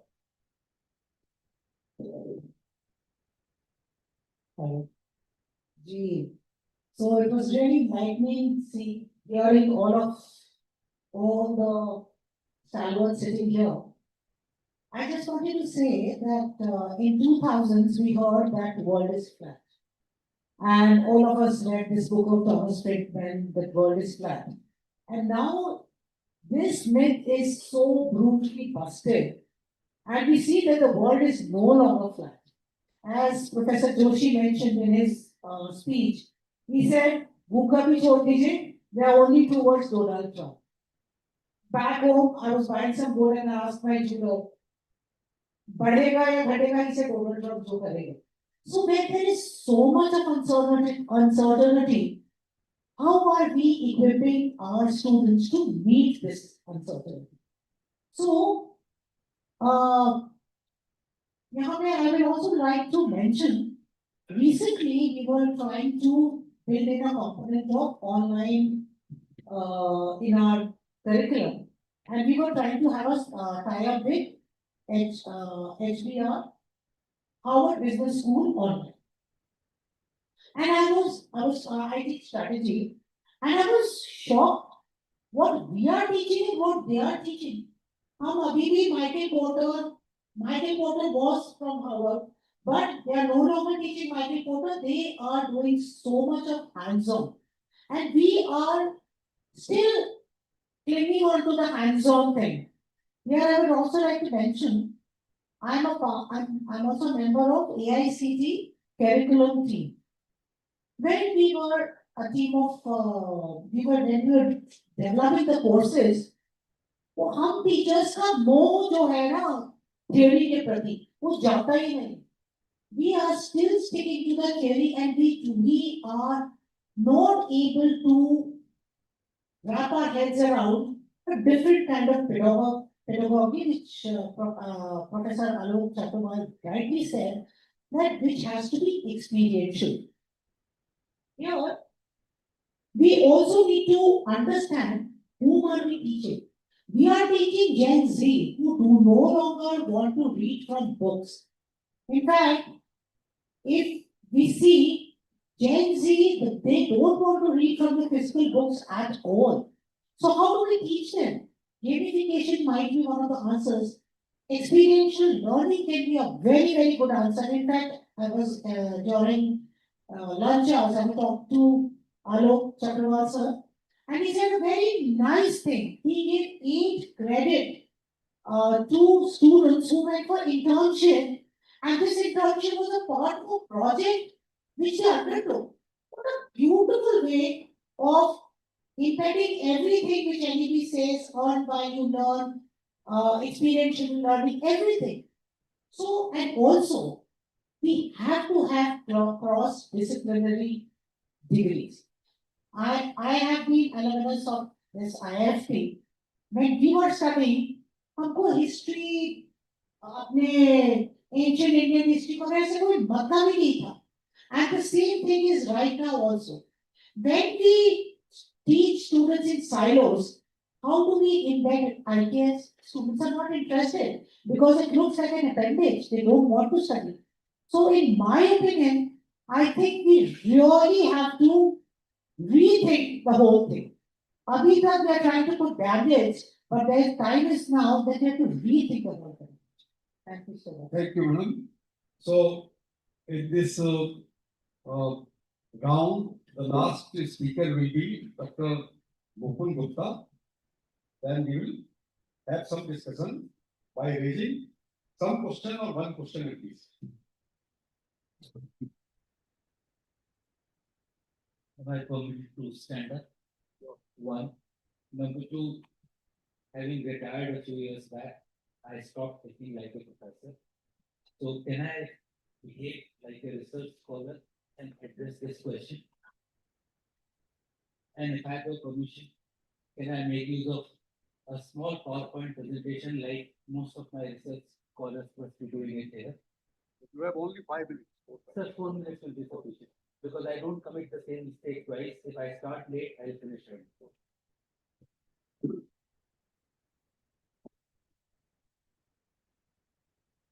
So this is for the kind attention of this learned panel members, as well as all of you here. The topic given to me is B-School Pedagogy, Keeping Pace Amidst Growing Geopolitical Turbulence, and my credentials, not important. I'm trying to simplify the topic. B-School's Pedagogy, Keeping Pace Amidst Growing Geopolitical Turbulence. So I'm simplifying it. How shall we teach in business schools in uncertain future? I've just reduced some of the load of buzzwords. Now I'll try and untangle the topic. What are the assumptions that we are working on? B schools already know whom to teach and why to teach them. B schools already know what to teach and when to teach. B schools always knew how to teach. Then there has been some accepted pedagogy.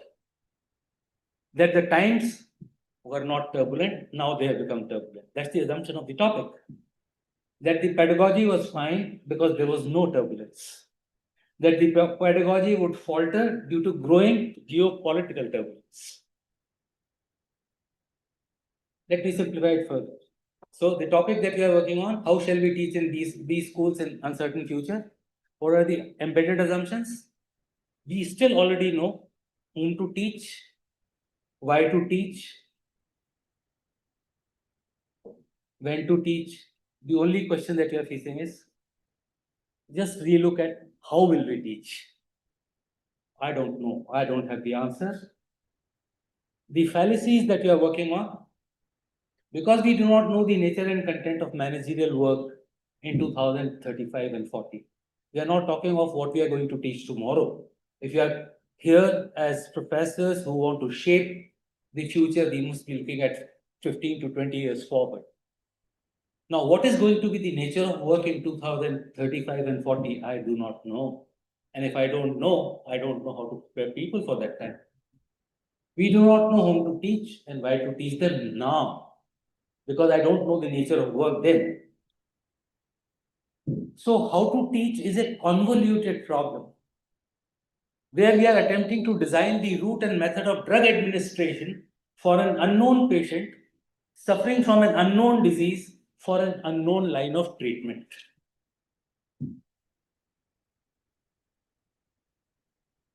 That's my problem as a researcher on this.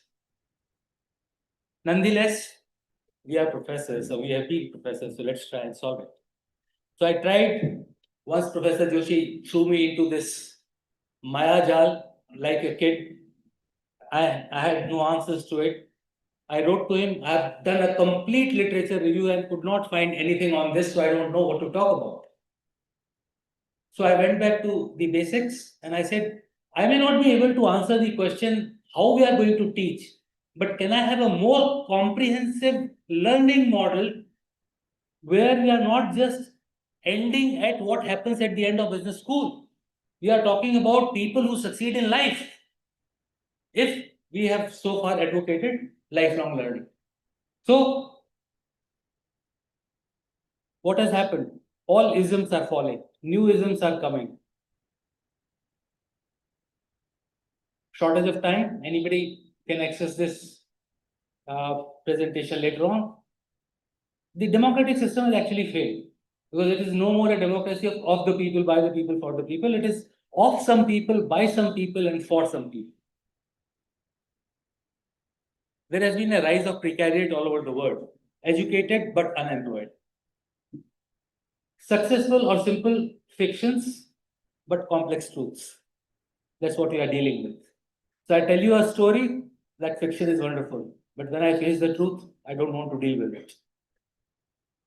Advances in AI as the disruptor of predictability, emerging new power bases, and shifting balance of power. So what's the, we may not know how to teach, but we are beginning to understand how people will learn. And if we can understand how people will learn, maybe we'll be able to design some better methods. So what's happening now? You somehow catch attention of people. The next stage is intimacy. Whatever we have been so far talking about engagement or student engagement, if people don't fall in love with what they have caught attention of, they just scroll. Comprehension, faith, belief, trust. And that's where the business school work ends. After this, the manager starts acting. So what happens?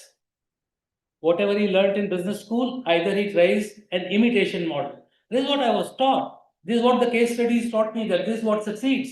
So I'll imitate. Or improvisation. Some people are smart enough, they say, no. That was 30 years back. Let me now improvise according to time. And there are some very smart people who pay attention. They say the rest of the word is nonsense. Straight away go to improvisation. So all your new czars, including the Bill Gates, would possibly fall in this phenomenon. But if people get out of business school with lack of comprehension or lack of faith or lack of belief or lack of trust, then what happens? Then they innovate. And if that's going to be the learning model for tomorrow, I'm sure the future generations would decide how to possibly develop the appropriate pedagogy, but please define the nature of work. Thank you. Thank you, sir. We are left with 10 minutes time. I will propose very brief questions, and I will expect a brief reply from all my panelist colleagues. And this is just to have some excitement and some provocation in our discussion and for the keeping the audience awaiting. Otherwise, I would not like to create any problem for the next panel discussion. So, number one question to Dr. Umakant Das. Dr. Das, my question is, turbulence is caused only by US-Israel versus Iran war, or there are other reasons also? 2 minutes answer. I think my short answer is going to be it's not just these two countries. It's now because of the nature of the economy or the way we are moving. There are internal problems. There are also external problems. And in the behest of protecting self-interest, almost you'll see all the countries, they have a kind of a relationship which is, you can say, affecting the trade, it is affecting the world relationships or world order, I would say. So it's not fair to blame one country, two country, or one particular leader. It's the time that is taking that concept. Thank you. My next question is addressed to Professor Pawan Kumar Singh. Sir, my question is that for 100 years, various schools around the world have used lecture method, case method, and to some extent simulations and field work for teaching management. Not to think that in view of the current context of turbulence arising out of politics or technology or any other reason, you think that we have to change in this mix of teaching pedagogy and bring some new innovative methods of teaching. My answer will be promise. 2 minutes. I'll take less. Please don't quote from Vedas and Upanishads. Time being. See, I'm just building blocks for this answer, this question. There are 3 types of turbulence the students should be always reminded. One is, of course, geopolitical turbulence, which is global level turbulence. One other is turbulence at national level or state level, you can combine, or in the society, which is without me, which is outside. But third turbulence we should not forget, intrapersonal turbulence. Every human being is waging a war, Mahabharat war, inside himself or herself. That is intrapersonal. So 3 types of turbulence. Now, for 100 years, we have been teaching various pedagogy, and we say that I teach by case method or let us say by simulation. I appear to be a more modern teacher, but still, what can we do? As Sir was suggesting and Pan was suggesting, that experiential learning, whatever is the content that we need to impart, if they are able to live in that situation. Simulation also tries in the closed war, but can we go outside? Well, and second, the last point, that certainly these schools, students need to be a little more broad-based, because every MSc chemistry student is BSc chemistry honors. But every MBA student might not have studied 1 hour formal education in management. So broad-based comes from, as I was hinting in my previous discussion, that international economics, world geography, say this history of war and economics of war, certain broad basic from social science has been brought for the students of management, so that they can relate. And when they say that one turbulent point in, say, Western Asia is Kosovo, and other is in Mozambique, and other is in Afghanistan, they should be able to clearly see what is that, what is turbulence, what is geopolitical, geography, history, world history. So certain broad basics of social sciences need to be introduced. Thank you. My question, next question is addressed to Dr. Alok Kumar Chakwal. And I know your background, you are a qualified chartered accountant, you have been president of a stock exchange, now you are the vice chancellor. My question is how entrepreneurship and incubators in universities established by Atal Incubation Mission or by the university themselves will give a new impetus to innovative teaching methods in management education. So the problem with us is that we are very poor in government. The government is spending so much money on startups, hardly 2% is the survival rate. If the startup is being created for only getting grant of 8 lakhs, 10 lakhs fees, or whatever is seed money given, and then thereafter vanishing off, that is not the right. Right? So the startups, entrepreneurial skills, business incubations, that is the only way to make India Vishwaguru by 2047. The only thing is that we have to teach it the right way. If you are giving 10 lakhs, 20 lakh rupees, after few years that will have to few times that will be vanishing off. I believe that They should come with a quality and commitment that they will survive. If they are needed, we will support. DIC has been working for years together. District Industry Center. How many people are taking? Only clerical staff and so-called people, they are misusing that. They are having all kind of DPR projects, things and everything. We teachers are having the responsibility to guide them. A person who doesn't know ABC of entrepreneurship is teaching entrepreneurial skill. A person doesn't know anything of financial management is teaching financial management. Thank you, sir. You see his portfolio is the work side. Huh? Thank you very much. Thank you. So, since time is almost over, but I would certainly invite Dr. Vijita Singh Agrawal, and I will excuse myself from Dr. Srinivasan and Dr. Mukul Gupta. Last question I would like to speak, Vijita ji, that along with the MBA curriculum and BBA, because university are running undergraduate and postgraduate programs in management, what changes in curriculum and pedagogy can be made in view of the recent developments in turbulence all over the world? Very brief. So you're 2 talking about minutes. MBA BBA program. Both.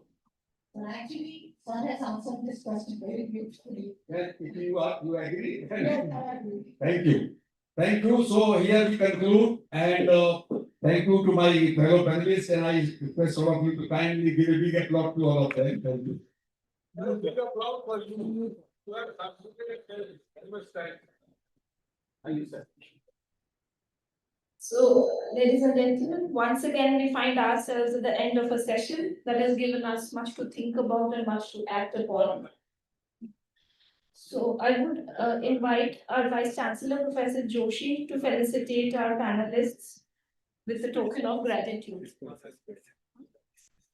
अगले वाले में madam का करा देना बुढ़िया के doctor है ना हमने बैठी है इनका क्या नाम है विनीता है Our research scholars may kindly help us with a memento. Sir, may I request you to please hand over the memento to Dr. Harivansh Chaturvedi.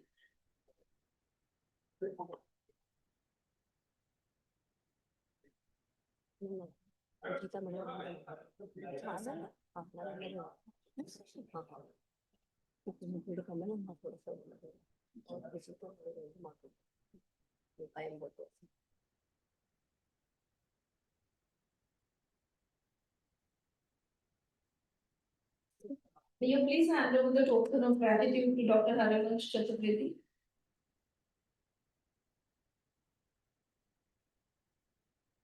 To Professor Umakant Das.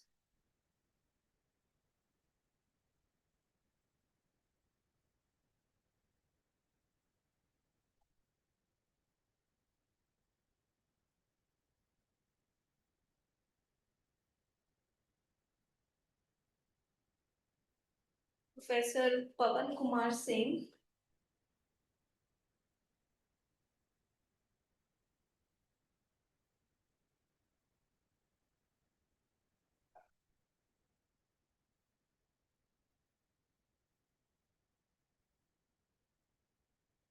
Professor Dr. Alok Kumar Chakrawal.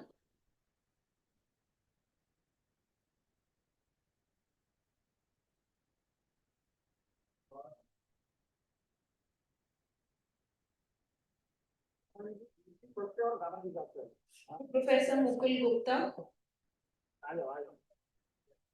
He is highly prepared for that.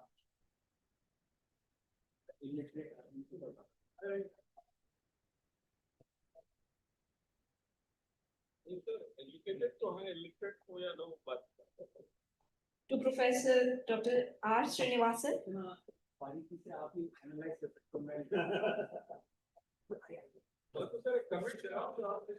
हाँ मैंने वही कहा तो ये comment किया इसके लिए बहुत ज्ञान की जरूरत है धन्यवाद sir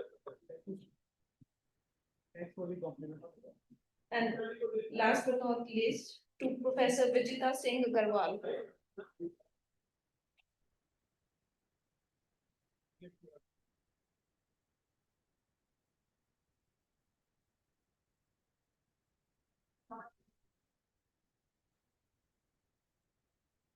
Thank you all for bringing this wisdom, bringing their wisdom, experience, and institutional perspective to this conversation today. This brings a close to this session. We now move into the fourth and final directors conclave of the day. And what a fitting way to close the afternoon's discussion. The theme of this conclave is promoting innovation and entrepreneurship in B School. For this session, we will move to Nalanda. I would request everyone to please move to Nalanda for the last session of the directors conclave.